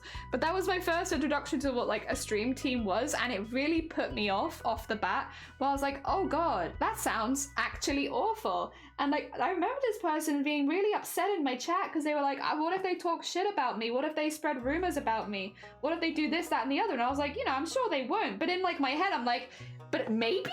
Like, would they? There's no way. Surely they wouldn't. But like, yeah, I don't know. It really put me off. And then again, like, I also felt like, because I don't have like the best, most consistent streaming schedule, and I always kind of stream whatever I want, there's a part of me that's like, it'd be selfish of me to join a team because I'm like inconsistent. Ah, dear. I haven't thought about teams much, but I might be in a similar boat to me. It's like, yeah, it's not, I'm not against teams at all. I think actually you can get really good stream teams. Again, the Pug Club's a really good example of a stream team where I like a lot of the streamers in there, and they seem really, really nice. Mocko Maid has a stream team, which is like, they all seem really nice in there, but I just don't think I could ever see myself joining it, because I think it would give me a lot of anxiety and pressure even if they didn't put that on me. and I would worry that I wasn't being consistent enough, or I wasn't, you know, I wasn't matching the other streamers' energies and stuff like that. And then what if I'm not doing well enough? The other thing is, I will be honest, I don't know how much this is in teams, but I do like being able to raid whoever the hell I like and watch whoever the hell I like. And while I think most normal teams don't monitor that sort of thing and let you, you know, you're just within a team of people with similar values, right? I don't think most teams stop you. The fear of being told that I need to watch somebody else, it's high. It's high after hearing that first story of teams. It's like, damn, what if I'm not allowed to, like, what if I, you know, joined a team and then suddenly I couldn't raid Shifty Bluke anymore? Or what if I couldn't mod anymore because I had to go watch somebody else? I don't know. Again, most of these are probably unfounded fears, and I think most like genuine nice teams would never do that. But I have an irrational fear that I'm gonna join a team and then suddenly have to do what someone else says constantly. And while I do like being told what to do, I think maybe not in that specific situation, you know? Oh dear. Oh, have a lovely lurk, Shifty. Look after yourself. Oh dear. I hope the rest of your Thursday goes well. Oh, yeah. Maybe one day, but probably no time soon. I think I'm okay with not joining a team for a really long time, honestly. There is also like nice about just having that freedom to be like, if the perfect team came along, I could join them because I don't have anything else. Oh, it's a work lurk? Ugh. Well, in that case, I hope work goes quickly and efficiently, and you can take breaks. Yeah. I hope it goes quick. You're submissive, but not that kind of submissive. Yeah, they got me as the wrong kind of submissive. Could you imagine? Like someone invites you, like a completely lovely person comes in and is like, hey, would you join my stream team? I'm not that submissive, actually. I don't think I'd want to invite me after that point either. Oh dear. I think my ideal of a stream team would be like some friends that I really, really like streaming with, that maybe we collab together a lot, and then maybe I'd make my own team with them kind of thing. I think that's probably, if I was to ever, like, outside of charity events where they need to be in a team, if I was ever to join a team long term, I think it'd have to be one like that. Like a group of friends that I already have, who maybe I'm doing more collabs at the time, or maybe I'm working with them more, and then, yeah, join them like that. And then it's just friends. And I think that's probably the only way I can imagine long term running a team right now. Oh dear, the idea of joining a team of lots of strangers who are probably like super talented and good at what they're doing, that gives me anxiety. That makes me anxious, so I can't imagine doing that. But if it's friends, people that already know me well and know my quirks and stuff, yeah, that'd be fine. But yes, technically next month you will see me for the first time, and only for 1 week, as a part of a stream team. If someone invited you onto a stream team, you'd know it's purely for views. No human looked at your... That's not true. I have been invited by... I can't say who, because obviously I've turned them all down, and I don't want it to come across bad or I think anything wrong about them, because I don't. But I have had some friends who are in stream teams invite me to their stream team. Like people that are... But like, again, it's nothing personal, but it's very much a hit of either I don't know very many people on the team and that makes me feel anxious, or I know too many people on the team and I know they're really good. And because there's like this, when you've watched someone for a long time, there is like an aura of like starstruckness, I guess. Would you, like, I don't know what you put it, especially because I'm such a lurker, like I'm a massive lurker. So I'm always lurking in streams, and there's like a starstruckness that if they were in the same team, I think I'd just be nervous. I think I'd just have all that nervous energy, like, oh God. Oh dear, nervous. And I don't know if I want to feel nervous all the time. I can feel nervous a little bit, but like all the time, that's too much. I don't want that. Oh dear, imagine feeling nervous on every stream. Or like whenever you look at your teammates, I'd be like, ugh. Yeah, maybe if I had a few friends, I'd do that. It's the same for me with friend groups. I hate it when I'm forced to hang out with someone who's been invited into the friend group. That's the other thing, yeah, like what if I get invited to a team and the person who invites me, we get along really well, but what if there's someone else in the team that hates my guts and I just don't know about it yet? And I'm gonna find out slowly over the next few months that there is somebody on this team that just hates me. I don't wanna deal with that. I don't wanna deal with that at all. That would be awful. Oh dear. And similarly, there have been a couple of instances where I've been invited to a team and there's somebody already on the team that I don't like. very much, or I don't like some of their values or beliefs. And while the rest of the team seem really, really nice, because there is that one person there, I'm like, I can't join based on, and I don't say what it's based on because like, nah, it's you know, I'm not here for, I'm a crafting streamer. I'm not here for starting drama between groups and stuff. I'm here to craft. But yeah, there are times where like I know that there's someone on a stream team where it's like I know that I cannot get along with this person because of one thing or another, and nothing that I'm going to be specific about, but like it's enough that it's like I will never get on with this person, and if they're a prominent member of the team, I can't join the team based on that. Yeah. Oh dear. But it's difficult then to, like, I'm not going to explain that. I'm not going to say, like, yeah, I'm not joining because so-and-so is on your team. Because I don't want to be that person that starts, like, yeah, any nastiness. But no, yeah. No. It only takes one person to make you feel uncomfortable. There are very few people on Twitch, I will say, that I've watched that make me feel uncomfortable. I have a pretty high standard for it. And I think a lot of the things that would make people uncomfortable generally are, like, bannable stuff. So it's like, they might not be around for very long anyway, but there's a few people on Twitch. I think the main one I see, you know, this has actually been trending on Twitter recently. Things that make you go ick on Twitch. I don't know how I feel about this, the phrasing, but you get what I mean. Like things where it's like, what is your ick on Twitch? And it's like, yeah, there's a few things that are my ick on Twitch, and yeah, they're not like bannable things or anything. It's not really bad, but it's enough that it's like, nope, that's my ick. I don't want to be in a team with it. Dinkin Biscuits, thank you for the follow. It's very heckin' kind of you. Welcome on in. Do you count as yourself as a Twitch streamer that makes you uncomfortable? I do make myself insanely uncomfortable. But no, I don't count myself. I can't count myself. Oh dear. Yeah, it's like things people do that's like the ick. And I mean, yeah, it's difficult. Is it GIF embroidery? Is that GIF? That is something that I've made. I've actually got two. I have that one and I have this one at the moment. Actually, that's my old one. Let me put the new one on screen. This is what I'm doing ends up becoming.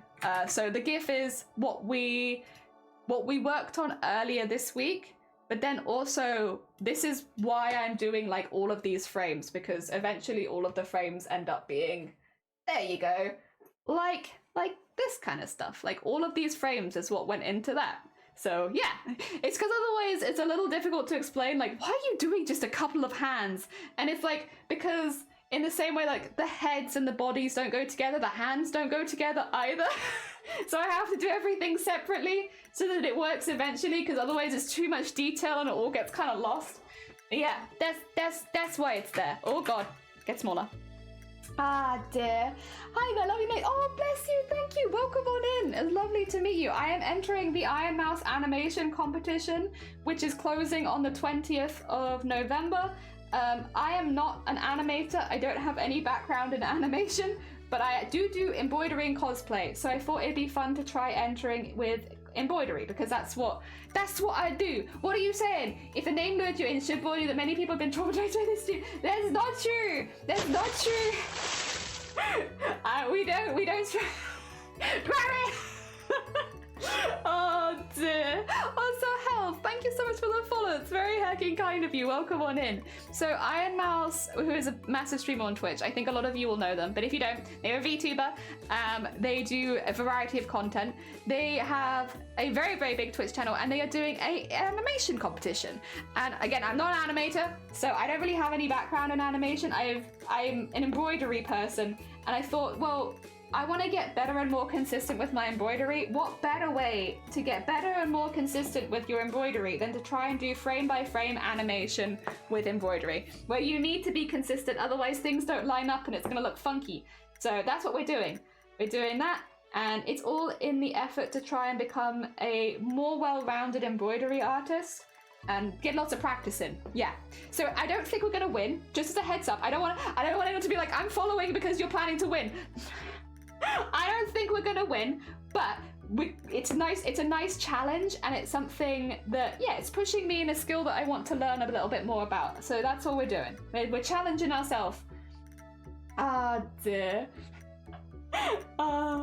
Amazing. Yeah. That's awesome. What fun concept. Thank you. I'm having a really good time with it, honestly. We started just over 2 weeks ago with all of the embroidery. I've done... This is the thing. I'm not an animator, but I do a lot of embroidery. I think we've done... Oh, God, we could calculate it. I think we've done about 60 embroideries in 2 weeks. So we've been going kind of hard. But this is also kind of what I do. I'm big into silly, massive projects that take all of your life for like a couple weeks. I very much enjoy it.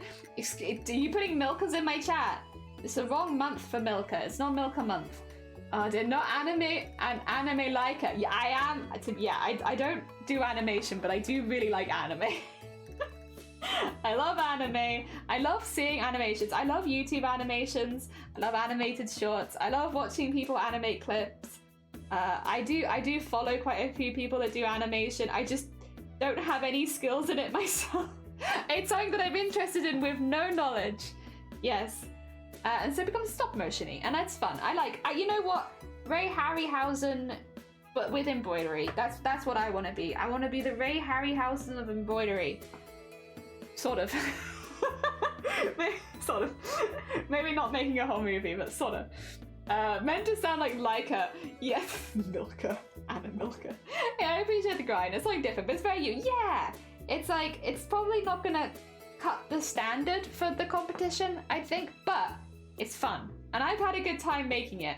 I've been enjoying myself. We just come off a massive charity drive as well in October, and so we needed something to keep us busy, because when you've been that busy for so long, it's like, if you go to nothing, it's almost like you just get this like, what am I doing? I have nothing to do. I'm not busy every second of the day anymore. So this has been like a really good in-betweeny project for me, where it's like, I am learning a lot, but it's not stressful because it's embroidery, and embroidery is something that always relaxes me. And so it's been a really good, it's been the perfect timing, a really good in-betweeny project between this and charity stuff, so that I don't feel like I get the blues for not working on stuff. It's been good. I'm also trying to learn animation. Hell yeah! You can join us on the learning curve, which is like.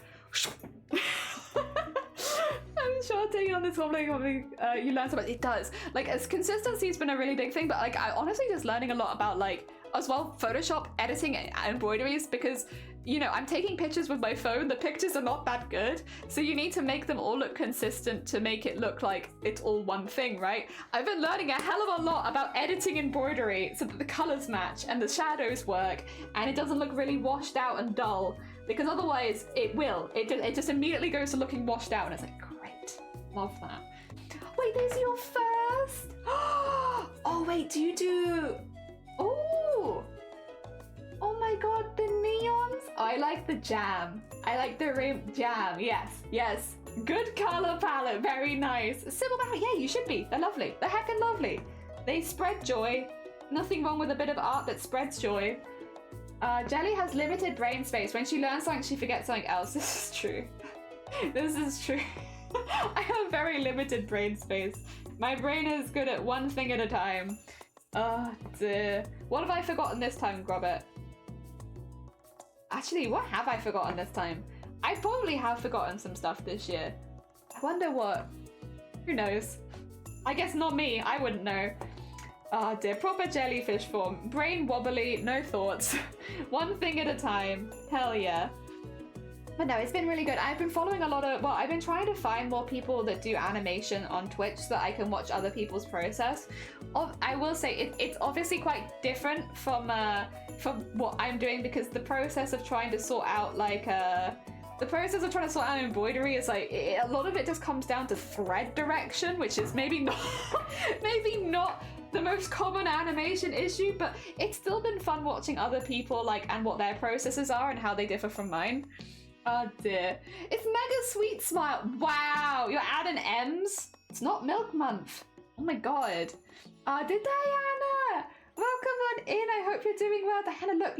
Let me show. We did it. We have 2 done now. We have this one, and then we also have this one. Although this one's still in slow motion, but don't worry about that. It's also a bit dull. I need to color correct that one a bit better. But yeah, look at that! We're going. We're zooming.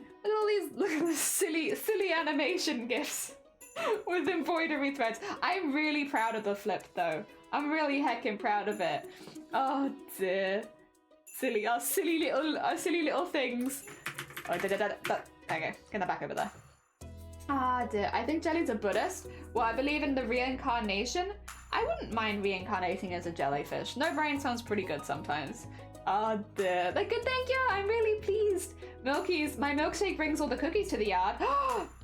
Hell yeah. Yeah, we talk a lot about...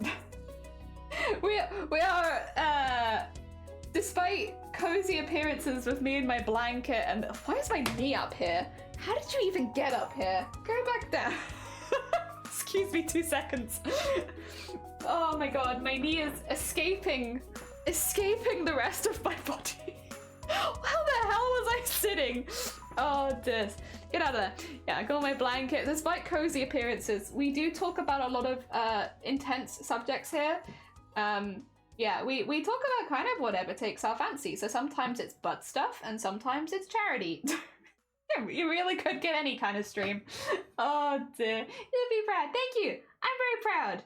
I'm very heckin' proud. Oh dear. Peanut butter Oreo. Oh, peanut butter Oreos. Oreos are alright. But like Oreo cheesecake though? Oh, Oreo cheesecake. Oh my god. Proud of you. Thank you. How are you doing, Diana? I'm getting the floors at your house fixed. Nice. Nice. Heckin' productive. Very heckin' cool. Like Pierce, it's pretty intense. You suggest is that like an intense quote? Like joke, like as in we piss inside of tents, or is it just that you've used the word intense? Because piss is intense.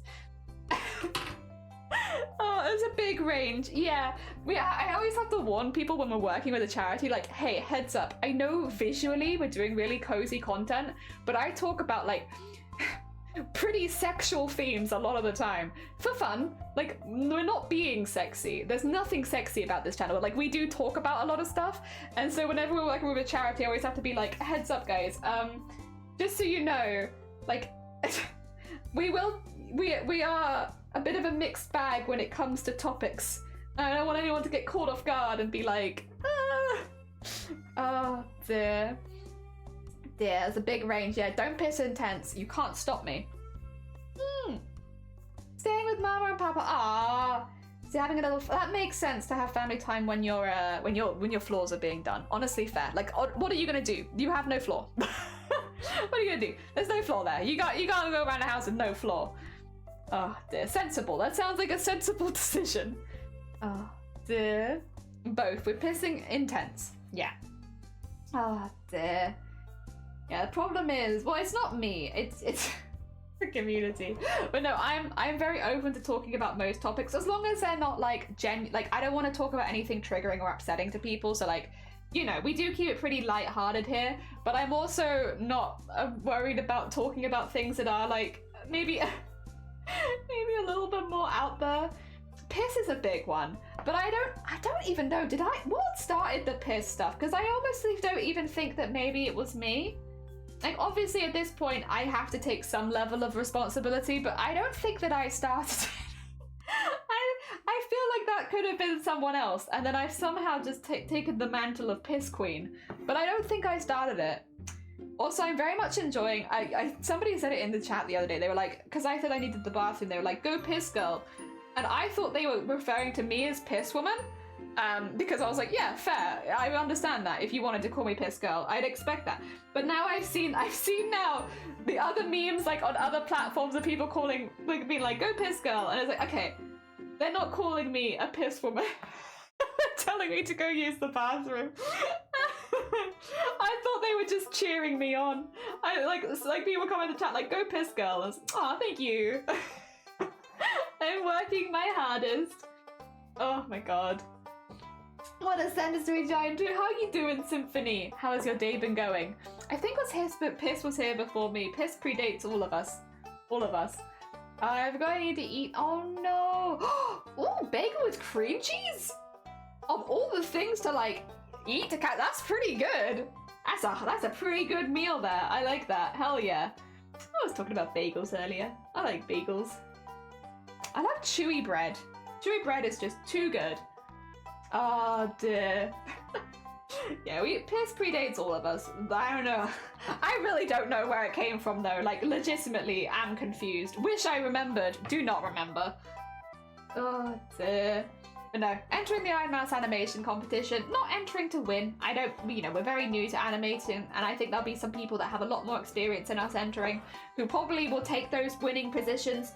I would love it if it was good enough to be shown on stream, but I also understand that they probably will have a lot of entries. So my current goal really is, if this gets shown on the stream when they go over all the entries, that would be winning for me. That would be perfect. That'd be amazing. If it doesn't happen, I completely understand why. I'm sure like hundreds of people enter and they only have so much time to go through it. But my goal would be, if it was good enough to be shown on stream, that would be really, really cool. Ah dear. Exclamation mark, bagel must be toasted. Yes. Chewy, chewy bread. I love chewy, chewy bread. Just got back from the doctor. How'd it go? Is everything okay? I hope that you're doing all right. I hope if they took blood, it wasn't too much. Oh dear. Animation festivals tend to have a rookie selection. Well, I don't. Also, tell me more autistic. I don't, because it's the Iron Mouse one. I think it will just be like a selection will be picked to be shown on stream, and then like a few of those will be the winners. Because I don't think there will be like a section for amateurs per se. I think it will just be, you'll all be judged at the same level, and that's why I'm like, because we're all going to get judged at the same level, I don't think there's any chance that I'll win anything, which is fine, which is absolutely fine, completely understand.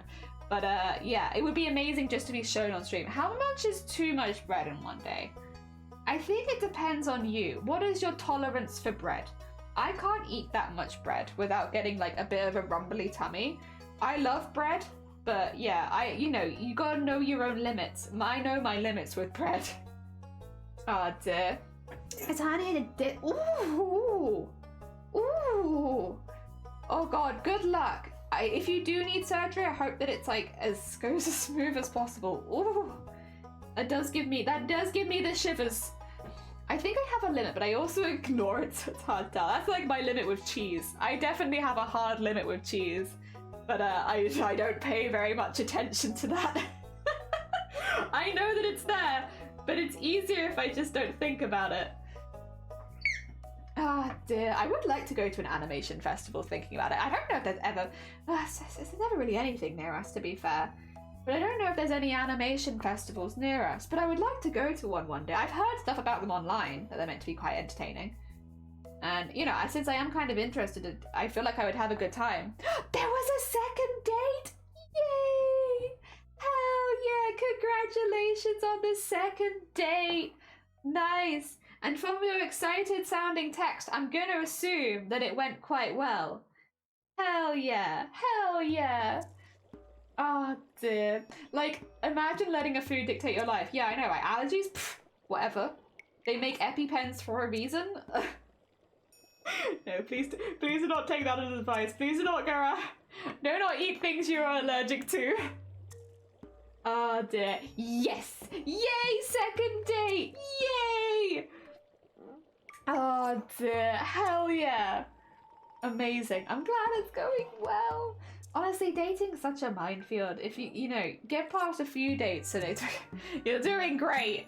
Oh my god. Amazing. Oh. I don't know. Do you think dating is easier or harder than it used to be? I know that's quite a talked about topic. Topic, not topping. My favourite topping on pizza is dating. Do you think it's easier or harder with the addition of technology? Oh. Oh dear, I was chatting with the folks. Oh no, you're fine, don't apologise. I hope you had good chats. I hope you had a nice time. You pop in and out. You're busy. You got floor being laid, you're with your family. You pop in and out as and when you like. You're all good. We're just gonna be slowly embroidering some hands. In fists, kind of. Oh dear, it's so hard. I lucked out with this one. Yeah. I think dating probably has always been like a very difficult topic, because it's a lot about reading someone that you're just meeting really, and like getting an idea of how they're feeling and how you feel. It's a lot. I think it's always been a lot, but I don't know if technology's made it easier or harder.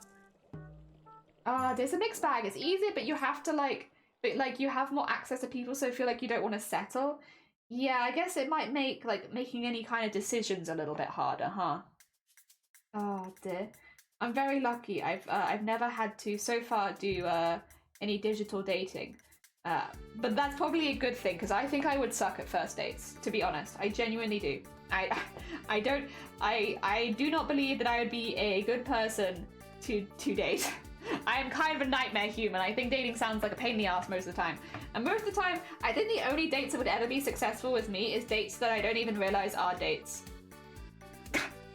Otherwise, it's a lot of pressure and I get stressed out. Oh, dear. Easier in a way, I don't have to actually go talk to people hard because neuro's spicy. Hell yeah. Dating is impossible for me now. I've had too many bad relationships the last 2 years and I'm happier living with just my cat. Honestly, very, very fair and very valid, and I do not blame you at all. Oh dear. To be honest, I'd probably be the same with dogs. If like nothing had worked out, I think I'd be happy just getting a few dogs and chilling.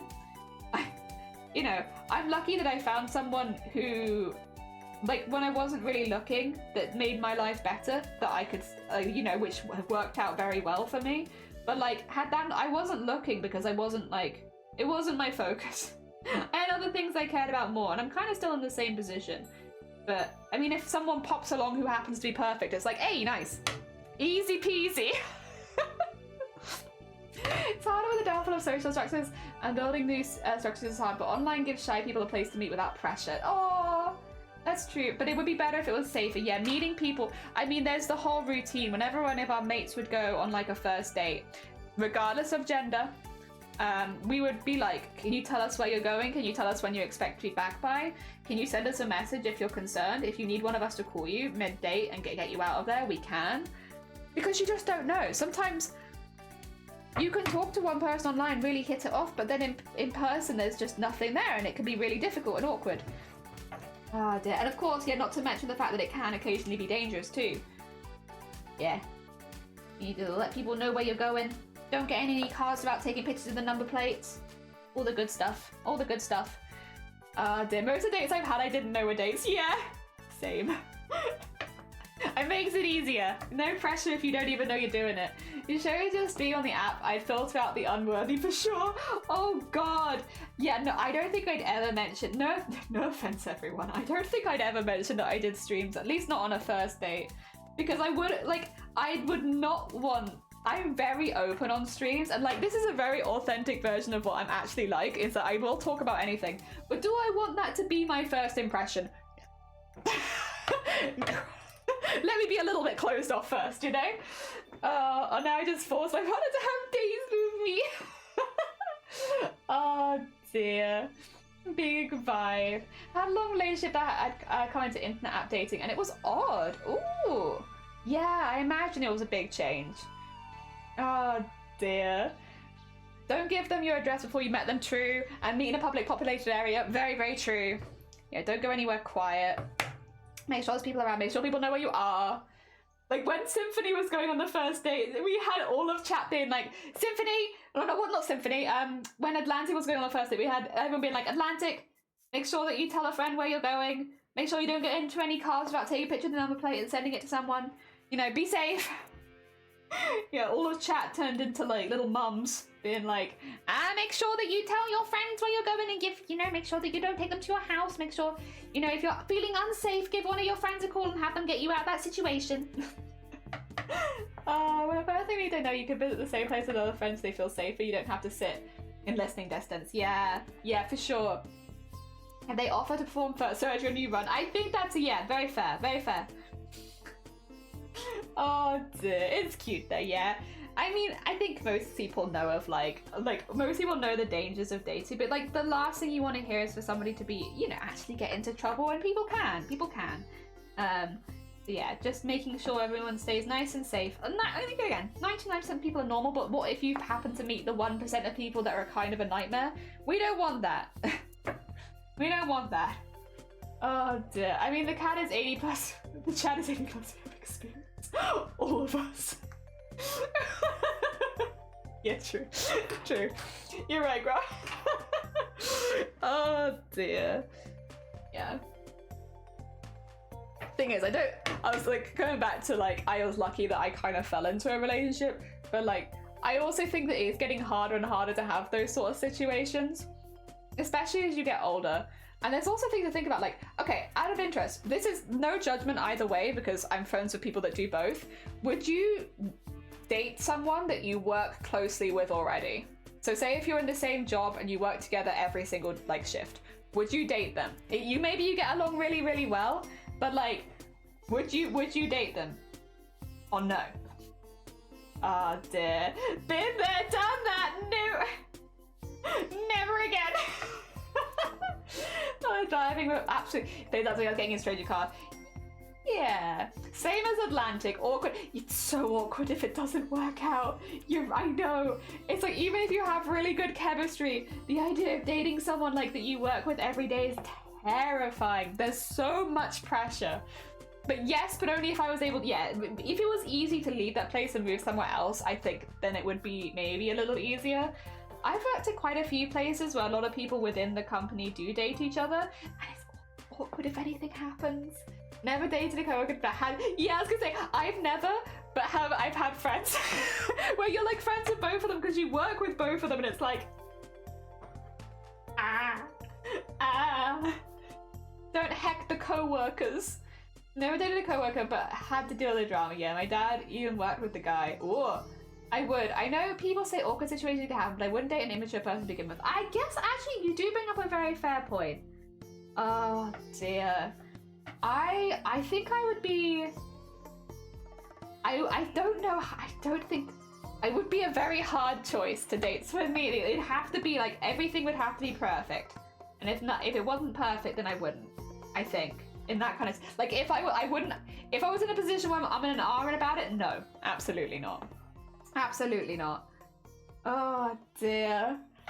I quit work during that time due to health and we wanted different things and he was like a child. Oh god. Yeah. Oh. Ugh. Deary me. Yeah. I wouldn't want to get caught in that situation. It would make me anxious. Again, sometimes you can't help it, like, but no. I avoid workspace romance like the workspace romance like the plague. Workplace romance, not help. I guess workspace works as well. Oh dear. If my friends do it, I'm fine. I'll listen to the gossip and the drama, but like, I'm not getting involved. Absolutely not for me. Oh dear. I think I would. You never know how to end if you're like dating someone mature, breakup turned off. Yeah. And then both worst possible places, yeah. I think if I would feel different about it if it was a job which I could quite easily leave. I think then I'd be like, oh yeah, you know what, worst comes to worst, if it's really messy or something, I can just leave. And if I was happy to do that, otherwise I'd be nervous. That's the thing, if someone gets signed of a child, I'm turned off and I wouldn't want to date them. Fair.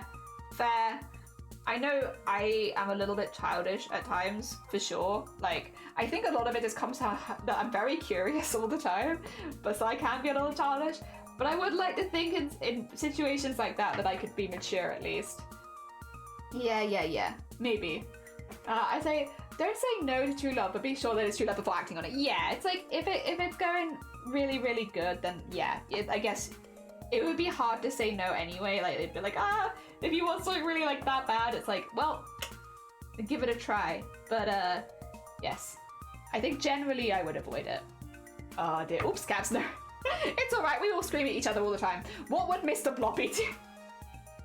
Could you imagine? Like, dating in the workplace, what would Mr. Blobby do? Roll over the table going, kill someone's PC, maybe kill someone. I kind of wouldn't be surprised if it was Mr. Blobby.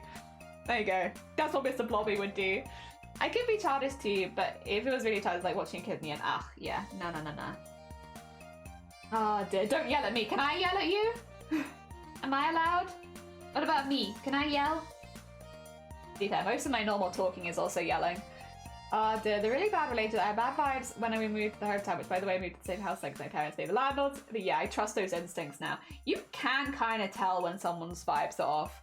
Hubs and I have been together for 14. Oh, congratulations! And we work together and it works. And there are lots of relationships families at our work. Hey, congratulations! That sounds like a heckin' happy one.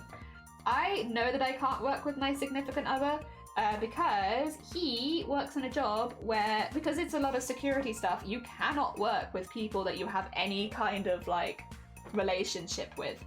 Yeah, it's not allowed. So I would never be allowed to work with him anyway. I mean, not only am I not qualified, but also it just wouldn't be allowed. Like, that's very, very, very... I think it's like a... There's a word for it, but there's like, yeah, you're just not allowed to do it. The same way, like, I think, like, family members can't normally... Conflict of interest, that's what I'm thinking. Yeah. You're not allowed. Take a time to know each other before deciding if something we want to do, because we both want something long-term. We're on the same page about important things like respective pronouns, gender identity, kids. I mean, that does sound promising. That sounds very promising. There's difference between silly and being childish. That is true. I would say that I'm silly. But I would say when it comes to anything like that you need to do, I'm very on it. Honestly, I was better before, you know, before all the migraines. I was very, very organized before that. But even these days, like taking and doing phone calls, organizing emails, or like I'm pretty good with all that sort of stuff. It's just yeah, silly bean. Ah, dear. You mean silly, but being childish in a silly way, inappropriate time. Yeah, like I do think I don't always read the room perfectly, but I always try to, and I think these days I'm pretty good. Too pushy, me leave it. Yeah, fair enough. We work at a restaurant, so it's much easier. Otherwise, we always had different professions. Yeah, I'm not. I don't think I've ever worked in a job like that, but I know that he is like, because I've mentioned it before, because there are like roles where I could take, and he was like, you can't work in the same sector as me, and I was like, oh. Got it. I think it's conflict of interest, but I could be wrong. But it's basically you're just not allowed to. Like, one of us would have to move, but not because we'd want to. That's just like that's how it be in some jobs, in it. I can't remember exactly what he does. It's very complicated, but it's like he makes the security systems for banks and stuff. It's a bit complicated. He does a lot of that sort of stuff. Big heavy security stuff. Don't wanna... Yeah, no conflicts of interest, not allowed. The worst part is that we moved with his parents, and once I got there, he had absolutely no interest in help. Oh, for God's sakes, it's just 2 kitties and giving one of them away. And I thankfully returned before the other one was given. Oh my God. Oh dear. I know there are situations with pets where, like, you do have to let them go, and it's always incredibly sad when it happens. I know those things do happen. Oh my God. That would absolutely break my heart. The idea of, like, losing a pet like that, like, oh my God. Yeah, that, very, very upsetting. Very, very upsetting. You still have my Amy kitty, yeah? I'm glad you still have Amy kitty. Oh yeah. Yeah, again, while I am probably more of a dog person, I still love cats. And you know, if I had a cat, because it's part of your family, like pets are a part of the family. Again, and there are situations obviously where, like, you know, if a caregiver passes away and stuff like that, you know, sometimes pets do have to leave the family. But oh, man, it's very sad, very hecking sad. No. Oh dear. That's part of the reason, like, we want to get a dog here, but we are waiting until we can be 100% sure that everything will be fine. Because obviously with, like, the housing and stuff, you know, it is quite an expensive process what we're going through at the moment. So it's like, well, we don't want to, what we wouldn't want to have happen is for us to get a dog, have any like, veterinary needs, and then us not be able to pay because of stuff going on with the house. We'd want to have some money off to one side to help us with that. And then also, like, we also wouldn't want to have the dog move into a house which is quite literally still a building site where you can't access half the house. That's not very fun. If it's not fun for us, I can't imagine it'd be very fun for a doggo. So we're being very responsible beings, and we're waiting. I've wanted a dog my whole life. I love dogs.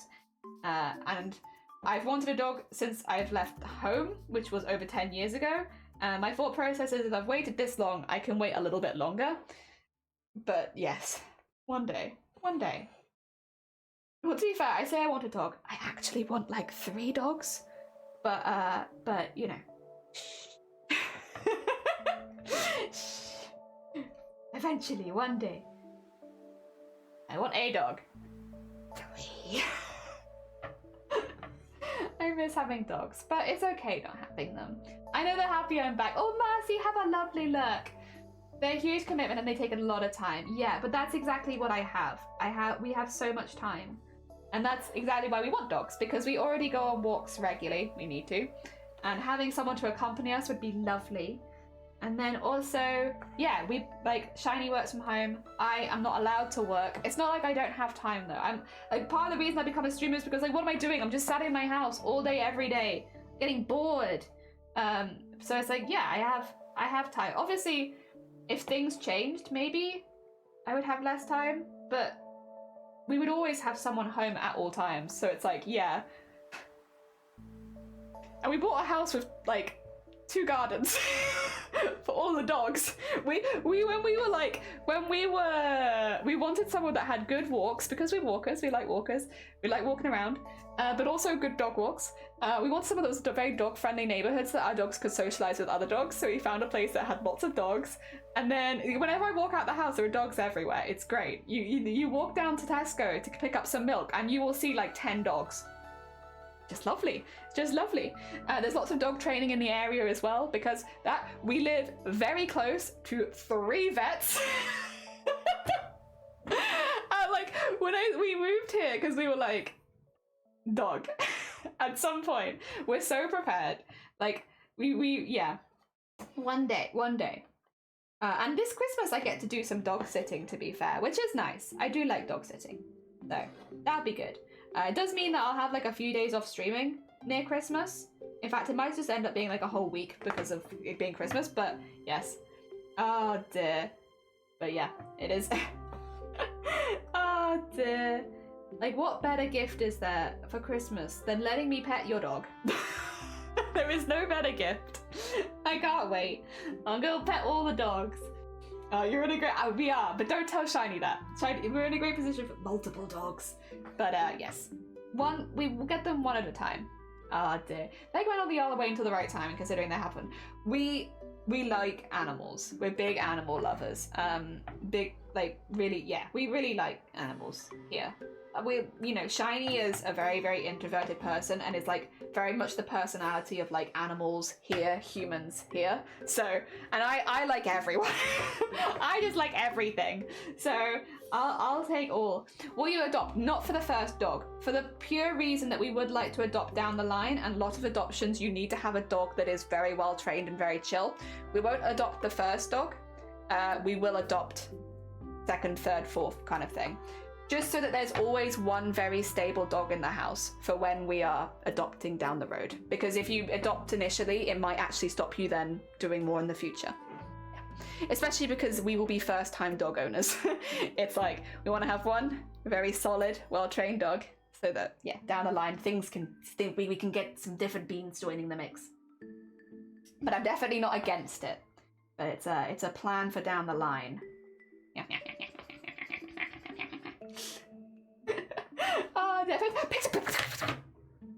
Dogs. You just come back.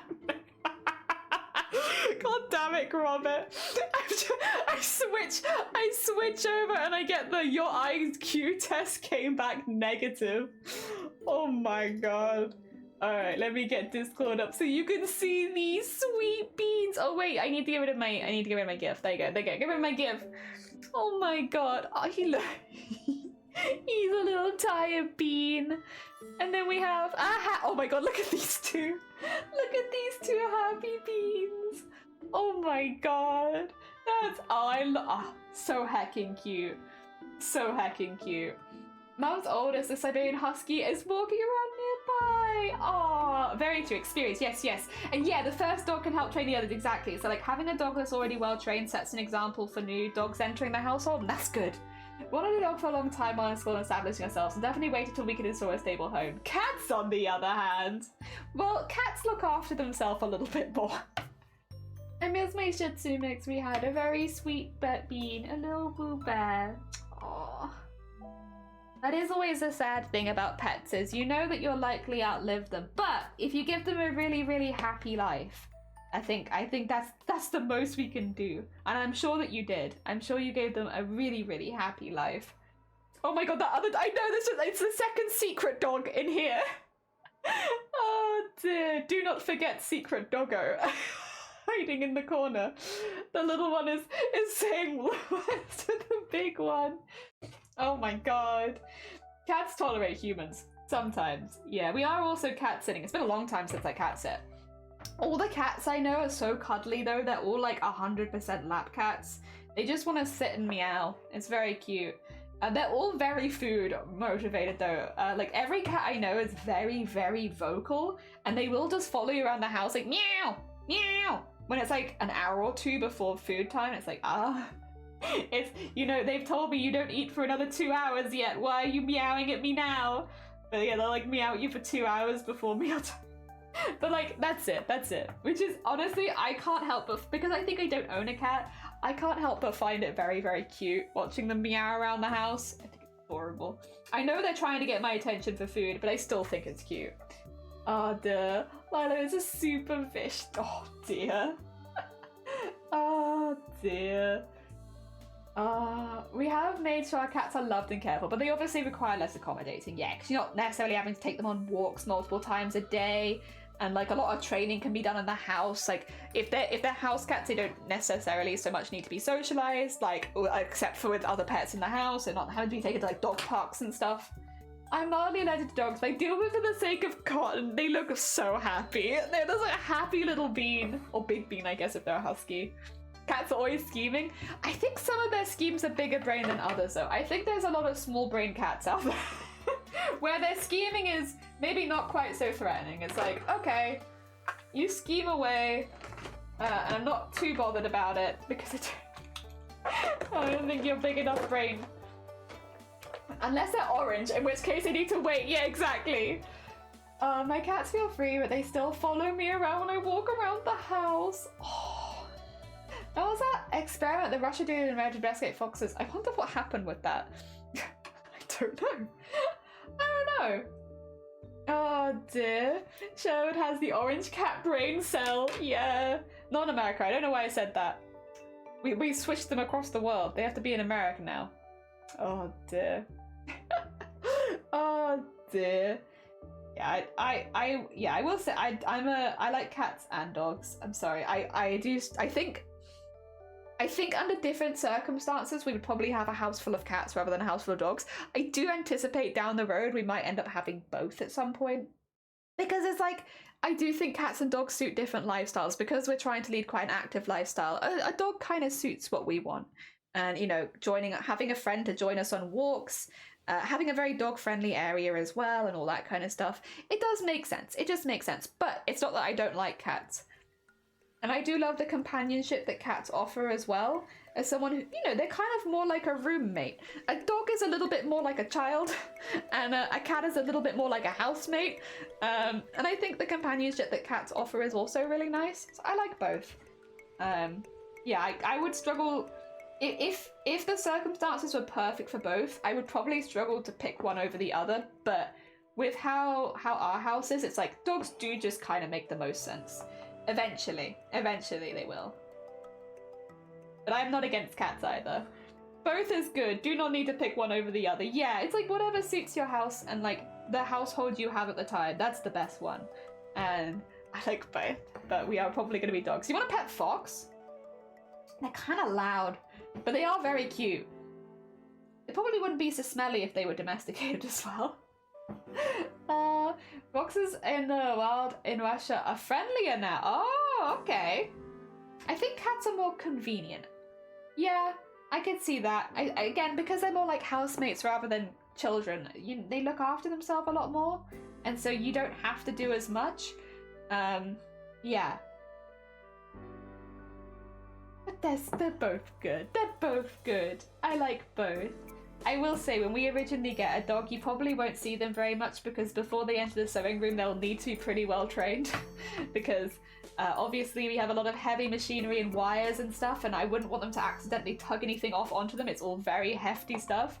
So before they come in here, I'll probably post some pictures, but you might not see them on stream for a while. Not until I can guarantee they're not about to knock like a sewing machine off the desk onto themselves. And until I'm like, you're definitely safe, no. Oh dear. Plus we want to get like something Labrador-esque. It doesn't have to be a Labrador, but like that kind of size and temperament. and they're not known for being the smartest dogs on the planet, so we'll see how that goes. Should be exciting. Yes, exciting. They precisely still stopped producing the skinny fermentation, getting smaller ears and shorter nose, and became more cat-like. Oh, I'm sure selective breeding, the mating noises can be lessened. I don't know if it's mating noises, they just kind of scream. Oh dear, you can have both at the same time. My family growing up always had both. Yeah, I think we'd probably start with dog and introduce cat second, I think would be that order. I think you could do both, but again, because we want a dog more at the moment, it's like we'll probably go for that first and then maybe have a cat. I think Shiny would love to have a cat. Someone to keep them company, sometimes doing work and to chill around the house with and lounge a bit with. Whereas I'm like, dog, walk, yeah. Oh dear, whatever that noise is, selecting breeding, get rid of it, I'm sure. It's just the screaming. I don't remember why foxes scream, but yeah, it's just screaming. There probably is a reason they do it. I don't know what it is though. You can hear them here sometimes, not very often, but sometimes. I thought, the first time I heard it, I thought someone had left their dog outside, because I was like peering out the window like, oh my god, has someone left their dog in the garden by accident? Has something happened? Because it sounded like a dog crying, and like kind of that whimpering noise, and I was like, oh god, what's happened? Is everything okay? It was just foxes. It's just foxes. Foxes making weird noises, and making me anxious that I thought a puppy had been left outside and was crying. It's too cold. The puppy's outside here. Ah dear, whatever the, oh dear, sorry, pheromonas. Americans in chat. I'm sure it can't be that bad. What, fox noises? Pretty bad. They're pretty loud. They sound almost like human children is the thing. If you hear fox close up, there's like something about foxes to me, almost like when you hear them in a distance, it could be a child crying.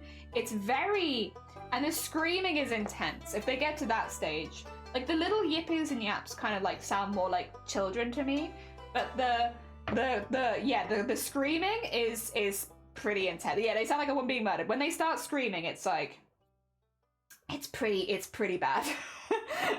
The screams are, it's difficult to describe, but you'll just have to trust us, and they're really bad. You can probably find a YouTube video actually. Oh dear.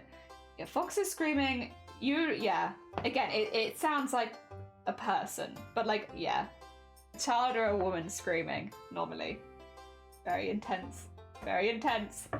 And also, because you only really see foxes in the night, I don't know if they're nocturnal or if they just act it. I think they're probably nocturnal. But yeah, it's like we're walking home like after work at night, and then suddenly from the bushes you'll hear like a woman screaming. It doesn't happen very often. Like, you don't see foxes around often, and also getting them to the stage where they're making that noise, you don't hear it too often. But when you do, it is quite something. We used to get them a lot by the bins, like where we used to live, because we used to live in a forest, so there was a lot of foxes around the forest, right? And they'd go into your bins, and the noise of a fox stuck in a bin. Oh, you don't forget the noise of a fox stuck in a bin. Oh dear, my fox walked under. Yeah, well, they stink, to be fair, and they are also wild animals. They could nip you. Best not to. Oh, excuse me. Speaking of screaming, I must get my screams in as well. I don't want to be left out. I don't want to be the only person not screaming. That's not fun. Oh dear. But yes, they do stink. To be fair, they are smelly. They are cute. Foxes are very cute. They smell and they scream. So yeah, I guess you probably, I don't know though. We don't really do domesticated foxes. Not here. I wouldn't be surprised if there were some domesticated foxes in the world, but not really here. Can you blame them for being stinky? They roam bins and they don't have access to a shower. It's true. I mean, while it is understandable that they be stinky, it doesn't change the fact that they do be stinky. You can smell foxes. They are stinky, stinky creatures. I don't know, do they do a lot of self-grooming? Because obviously, like, you're saying they're similar to cats, and cats do, like, a lot of grooming, but I don't think I've ever seen a fox. Maybe they do, but just not when they're around people, I guess, would make sense. Yeah, I don't think I've ever seen a fox do, like, the same kind of level of grooming as, like, a cat does, at least. They probably do though, to be fair. Like, maybe I'm like not giving them the benefit of the doubt. They probably do, just not like when you can see them. Maybe. Oh dear. Ooh. Come on. There you go. Nice. What about like dust baths? Do you think that's possible? We don't really have like... In most places in the UK, that would probably be quite difficult, right? Like, there's not really the spaces for dust baths, I feel like. Maybe I'm wrong. Maybe, no, maybe? Dirt. There's definitely dirt. Mud. Mud bath, maybe. What else do we have? Sand on the beach, but then I don't really see foxes on the beach. God, what do we have that fox? No wonder they're so smelly. We don't have enough dust. We need to bring more dust over to the UK so that the foxes can properly clean themselves. Oh dear, no wonder the foxes are so stinky. There's not enough dust. Oh dear. You guys too humid and muddy. Yeah, we're very humid and muddy here. Dust gets wet and turns to mud. Oh, is it that stuff? Yeah. They'd be able to, like, for like a couple of weeks of the year, then I guess get clean, and then the rest of the year probably not so much. So maybe they'd only be clean in like the height of summer. Last year sounds dry enough for dust baths anywhere, but like this summer for us, oh, I don't know what it was like for you, to be fair, because it's different everywhere, but at least where I lived in Wales, we had like a full month of rain, 1 week of sun, and then another month of rain. It was like I think we had the wettest July in history for a very long time. And then I don't know about August, but it was pretty wet in August too. It was like, we've had some damp years recently, I swear. Last year was very hot. This year was not so bad. Oh dear. Oh god. Yeah, last year was very hot actually. It's been weird. Yeah, this year it wasn't as dry, but the grass... Did your grass die? Our grass did not. We had to consistently mow our lawn, and we like waiting for the one day of a week where we had like a few hours of sun to mow the lawn because our garden was growing out of control. Like, it was so wet. So wet. And like, but also warm. It was obviously perfect for like everything growing. So like people's gardens were flourishing throughout the summer. We didn't ever... Like, the only time the grass went a little bit like... a little toasty was in, I think, June. It was before summer really started. We had like a little mini heat wave then, and it was quite warm for a few weeks. I wouldn't say that it was ridiculously hot, but because we didn't have any rain for a prolonged period of time, like, you know, it happens. But yeah, then summer hit, it just rained, which is fine with me. I don't go outside anyway. But this year, for my birthday, I saved up and I bought air conditioner unit. And oh. Aww. 2 seconds. Someone needs to know my feet. I've had a question about my feet. I must respond. I can't leave someone on red when it comes to feet, you know? Let me just tell this person all about my feet.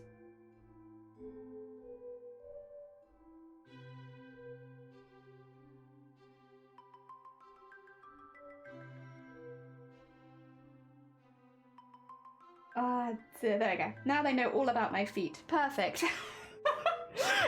Oh, get you people that ask you about your feet in the middle of stream, you know? You're like, so your feet, right? And it's like, oh yeah, let me just tell you all about them. There you go. 1, the sun. Oh, sorry, I didn't warn you. Yeah, I had to get the sun out really quickly. My bad. I'll put it back away again. There you go. No sun. Oh dear. So we have some fists here. I do want to do the thing with... I think I'll probably only need to do it with the black and the red, though. So if I re-emphasize the black, and then basically just to get 2 photos of the same thing so it doesn't stay still, I'll re-emphasize the black. I don't think I need to do the highlight or shadow because I think that's fine. There isn't enough of it that I feel like it needs to move around that much anyway. But I do think the red needs to move a little bit. I don't know, how are we doing for time? We're doing okay. Doing okay. You know, it's not too bad. This one's a very small embroidery, to be fair. Like, it is just 2 hands, which is not too bad. But I didn't want to start like a really, really big one just in case, because I'd feel bad if we start another one and then just didn't finish it. I know we often don't, but like still, I like to try and give myself ones that I can finish while being live. And yes, I don't have like a specific time, I guess, slot. I just don't like going too far over 6 hours because I feel like at that point I start making myself tired for the next day, and then what if I want to do like 6 hours again tomorrow? What then, huh? I can't go too long today, or I might not be able to go tomorrow. So yeah, it's not like a very strict time limit, but I normally try not to go for too much longer than that because otherwise, yeah, I get sleepy. I mean, I think most people would get sleepy. Well, I say that some people are able to stream for so long. Like Vile Moss is a good example. Deimos is a good example. Honestly, even streamer like Cal's Bells and stuff like that, they go for a really long time every day, and they like their energy stays, and they're like keeping the same content. I don't know. I find that I have a lot of energy while I'm live on stream. Like, I don't feel necessarily that I often get super tired by the end of stream. Like, it does happen, but like for the most part, I feel like I have energy while I'm here. But like when I finish stream, if I've been going for too long, it hits you like a truck. Because as soon as you start like realizing, oh, I've been talking for 6 hours straight, I feel like your body catches up and it's like, oof. I don't know how people manage to do that day after day. Like, I would love it because, again, I don't necessarily feel low on energy while I'm live. It's just like, yeah, afterwards, it's like, dang, how do you do that? Because it, like, I could understand, because I've done long streams before. I think the longest stream I've ever done is like 15 hours, which I would like to try and beat at some point, but not yet. But I've done long streams before, but I've always had the next day off, and so I've not, you know, even though I'm definitely tired afterwards, I won't pretend that I'm not, but like, I've had that. I miss your gaming streams. They will be coming back. I've bought Resident Evil 8 so that we can play Resident Evil 8, and we'll be starting that literally a week today. We're starting Resident Evil in 1 week. Yeah. I was gonna start it at the beginning of the month, but then this project took over, so I wasn't able to. But yes, I want to do it on Thursdays every week, so yes, we will technically be starting it next week. Because I like gaming streams as well. They break up the crafts nicely, to be honest. I think sometimes you do need a bit of a brain break where you're not trying to think constantly. Oh, dang. I want a POV shot. I kind of want that too. Yeah, I think I think it's relatively early you meet Lady Dimitrescu. Bear in mind, I have actually managed to stay pretty spoiler-free for this, so please do not spoil the plot of Resident Evil 8. I've done a really good job of avoiding streams for this. But yes, I do think Lady Dimitrescu is relatively early in the game from what I've seen, so we might be stuck there a while. Oh no, what a shame. Oh dear. Good game. I love Toe Jam. It's such a silly game. Toe Jam, it's so silly, but it's just fun. Just pure fun, and it makes me smile. Resi 8, nice. Yes, we played Resident Evil 7 on stream a couple years ago now, and I loved it. I loved Resident Evil 7 so much. I loved the voice acting, I loved the setting, I loved how it looked, I loved the different areas. I loved Resident Evil 7, and I really enjoyed it. So I have had quite high hopes for 8. I'll be honest, the reason I haven't played 8 up until this point is because I was worried that my expectations, what if I don't like it? What if I don't like it? But I have been assured by people that while it is a different game to Resident Evil 7, it's still really fun. And so I'm really hoping that even though it's a different game, that I'll still have a good time with it. I have the gold edition, so I also have the DLC with it when I bought it. Because it was all on sale together. So if I do enjoy it, we can do all the DLC and stuff like that. And yes, that I will actually pop a little post for that in the Discord, because I know there are people in this community that don't like horror, and I don't want anyone to come into my stream and then be immediately spooked. So we'll be doing that on the Thursday. Every Thursday is the plan. Obviously, there may be days where I have to reschedule if I'm not well, but like generally, the plan would be Thursdays we play Resident Evil 8. So that if you want to skip those streams, if you don't want to watch them, it's nice and easy for you to like, so you know when not to turn up kind of thing. Yes, because obviously it is quite different from the other content we do. And I don't want to make anyone feel uncomfortable. It's something that I really like, so I do want to do it, but yeah, I also don't want people to be like, shoot, I didn't want to be here, kind of thing. Double He's gets, oh, wow, nice. Honestly, jealous. Honestly, should be me. Could have been me. Ah, dear. The ring. They also added a third person view for update for those who can't play in first person. Ooh, I'm okay in first person, to be honest. I think probably it'd be different if I was like in virtual reality or something, but generally I'm okay with that. It's cool they added that, to be honest, for those people, because I know some people that really hate first person. Like, it makes them feel really dizzy, so nice. Hell yeah. Of course. The only time being uncomfortable was Mr. Blobby being created. Mr. Blobby! That was an intense time. I should have put that in the Discord so that people knew to avoid it, to be fair. That's my bad. That was an oversight on my part there. Help! But, yes, that would be next. I didn't actually realize that was so soon, to be fair. I thought I didn't have it until, well, I mean, I'm okay with it. If it wants, that's good with me. I should put a little post in, though, so people know. And also to people to know that if they do want to see it, that they can come see it. But yeah, mainly it's just, I'm mainly more concerned about the people that really don't like horror in this community. I don't want to, like, you know, actually spook anyone. Oh dear, that's not my goal. My goal is not necessarily cozy vibes. Do you remember when I used to advertise our stream as cozy vibes? I used to, for like a while. My stream advertisement was like cozy vibes and sewing. And it's like, yeah, that's, because I wanted to be a cozy vibes stream. I wanted to be a stream that could do like really cozy chill, because I watched a lot of cozy chill crafters and I was like, I want to be like them. But over time I have come to realize that, you know, there is only so much you control about your own vibes, and I've tried very hard to be a cozy, comfy streamer, and I don't think that it suits my personality. As much as I really like watching cozy, comfy streamers, I don't think it suits me. Oh dear. And Luffy tried to attack the Titans, and Spock told Luffy. Oh my god, I was mad. I bet it was nuts. That sounds nuts, that's for sure. Oh dear. Yeah, I wanted to be a cozy streamer, but it's not maybe within my DNA, and that's okay. That's okay. I am at peace with the fact that I might never be a cozy streamer, and I still really like watching the cozy streamers that I follow. So yeah, cozy degeneracy. Yeah, I think we became a bit more of a degenerate cozy vibe at some point. Cozy chaos is a thing. Is it chaotic though? Because I don't really feel like our chats are particularly chaotic. Like I said, if anything, the talks we have here are very nostalgic. They remind me of like when I when I lived with my family still, the kind of conversations we'd have there.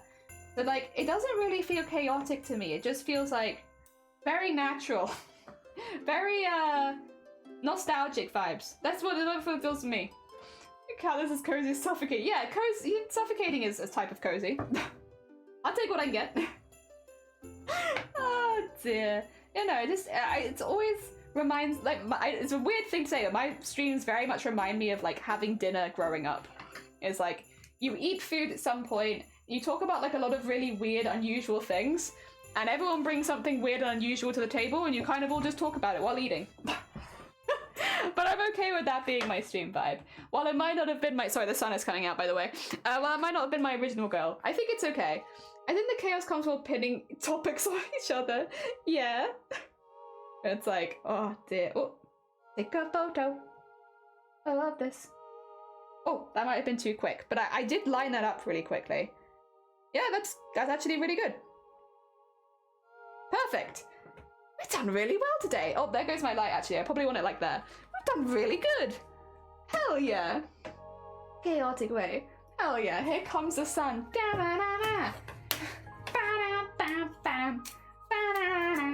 Now, let's make it like a little nice cube like everything else. I know that this is just fists. It's just a fist. But still. It still deserves to look nice and neat and stuff and good and yeah. Oh dear. Oh. There we go. Don't get copyrighted again? True. My covers are just too close to the original. Yeah, the other day I was in Shifty stream and they were like, can you get copywritten for like covering a song? You can't, right? And I was like, you can absolutely get copywritten for covering a song. I had my whole stream muted for singing goddamn the Venga Bus. You absolutely can. You don't need to be close. If anything, I'm just a really good example of like, whatever you do, be careful. My cover, yeah, Symphony, you know the we like to party, you know that cover? When we originally did that cover on Twitch, when we did the stream and we made the cover for it, that entire stream got muted, and it's the only time that I've ever had a stream muted. That stream got muted, and it got muted near immediately. Yep. So there's just no, I don't have that stream because it's like fully muted. Not me, why are you asking so much? Gosh. Like, oh my god. But yeah, so also I will say we've been going for like 5.5 hours. I don't think I'm gonna start another one now because I think that would be a little over the top, and I do want to stream again tomorrow. So instead of starting another one, I'm gonna send you all over to another really sweet bean, and we're gonna go look at some other stuff. Is this frogs? You guys like frogs? You wanna go see some frogs? Wait a second. Oh dear.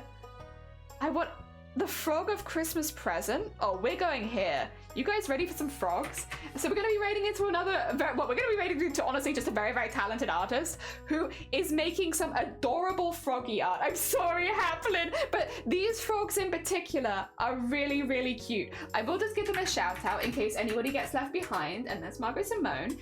They do, I believe, a mixture of family friendly and not family friendly stuff. If memory serves, if this is the person I think it is, they do a lot of traditional art. I think that it is. They're very, very good though. Very, very good.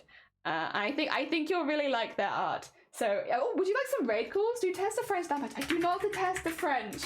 I think they're great. Did you not hear my tête épaule jaune aux pieds earlier? Do you not hear that? Is that not a testament to my love of the French? Oh, I should have muted every other thing. Yeah, I know, I got muted for it. Bye, Chapel! And sweet smiles. No, have a lovely rest of your day. I'll be back with more tomorrow, but I do have one in particular that I want to do. I want to do the silhouette one because I want to do the stop motion embroidery tomorrow. I think that'd be fine. Bye, woman. Bye, sweetie pumpkin, sweetie pie, XXYX chromosome, booby haver. Goodbye. Have a lovely rest of your day. Take care of yourself. Grab a raid call if you fancy. I need to grab one myself. And then let's go send some love. Goodbye. Let's go. Screw you, Haplin.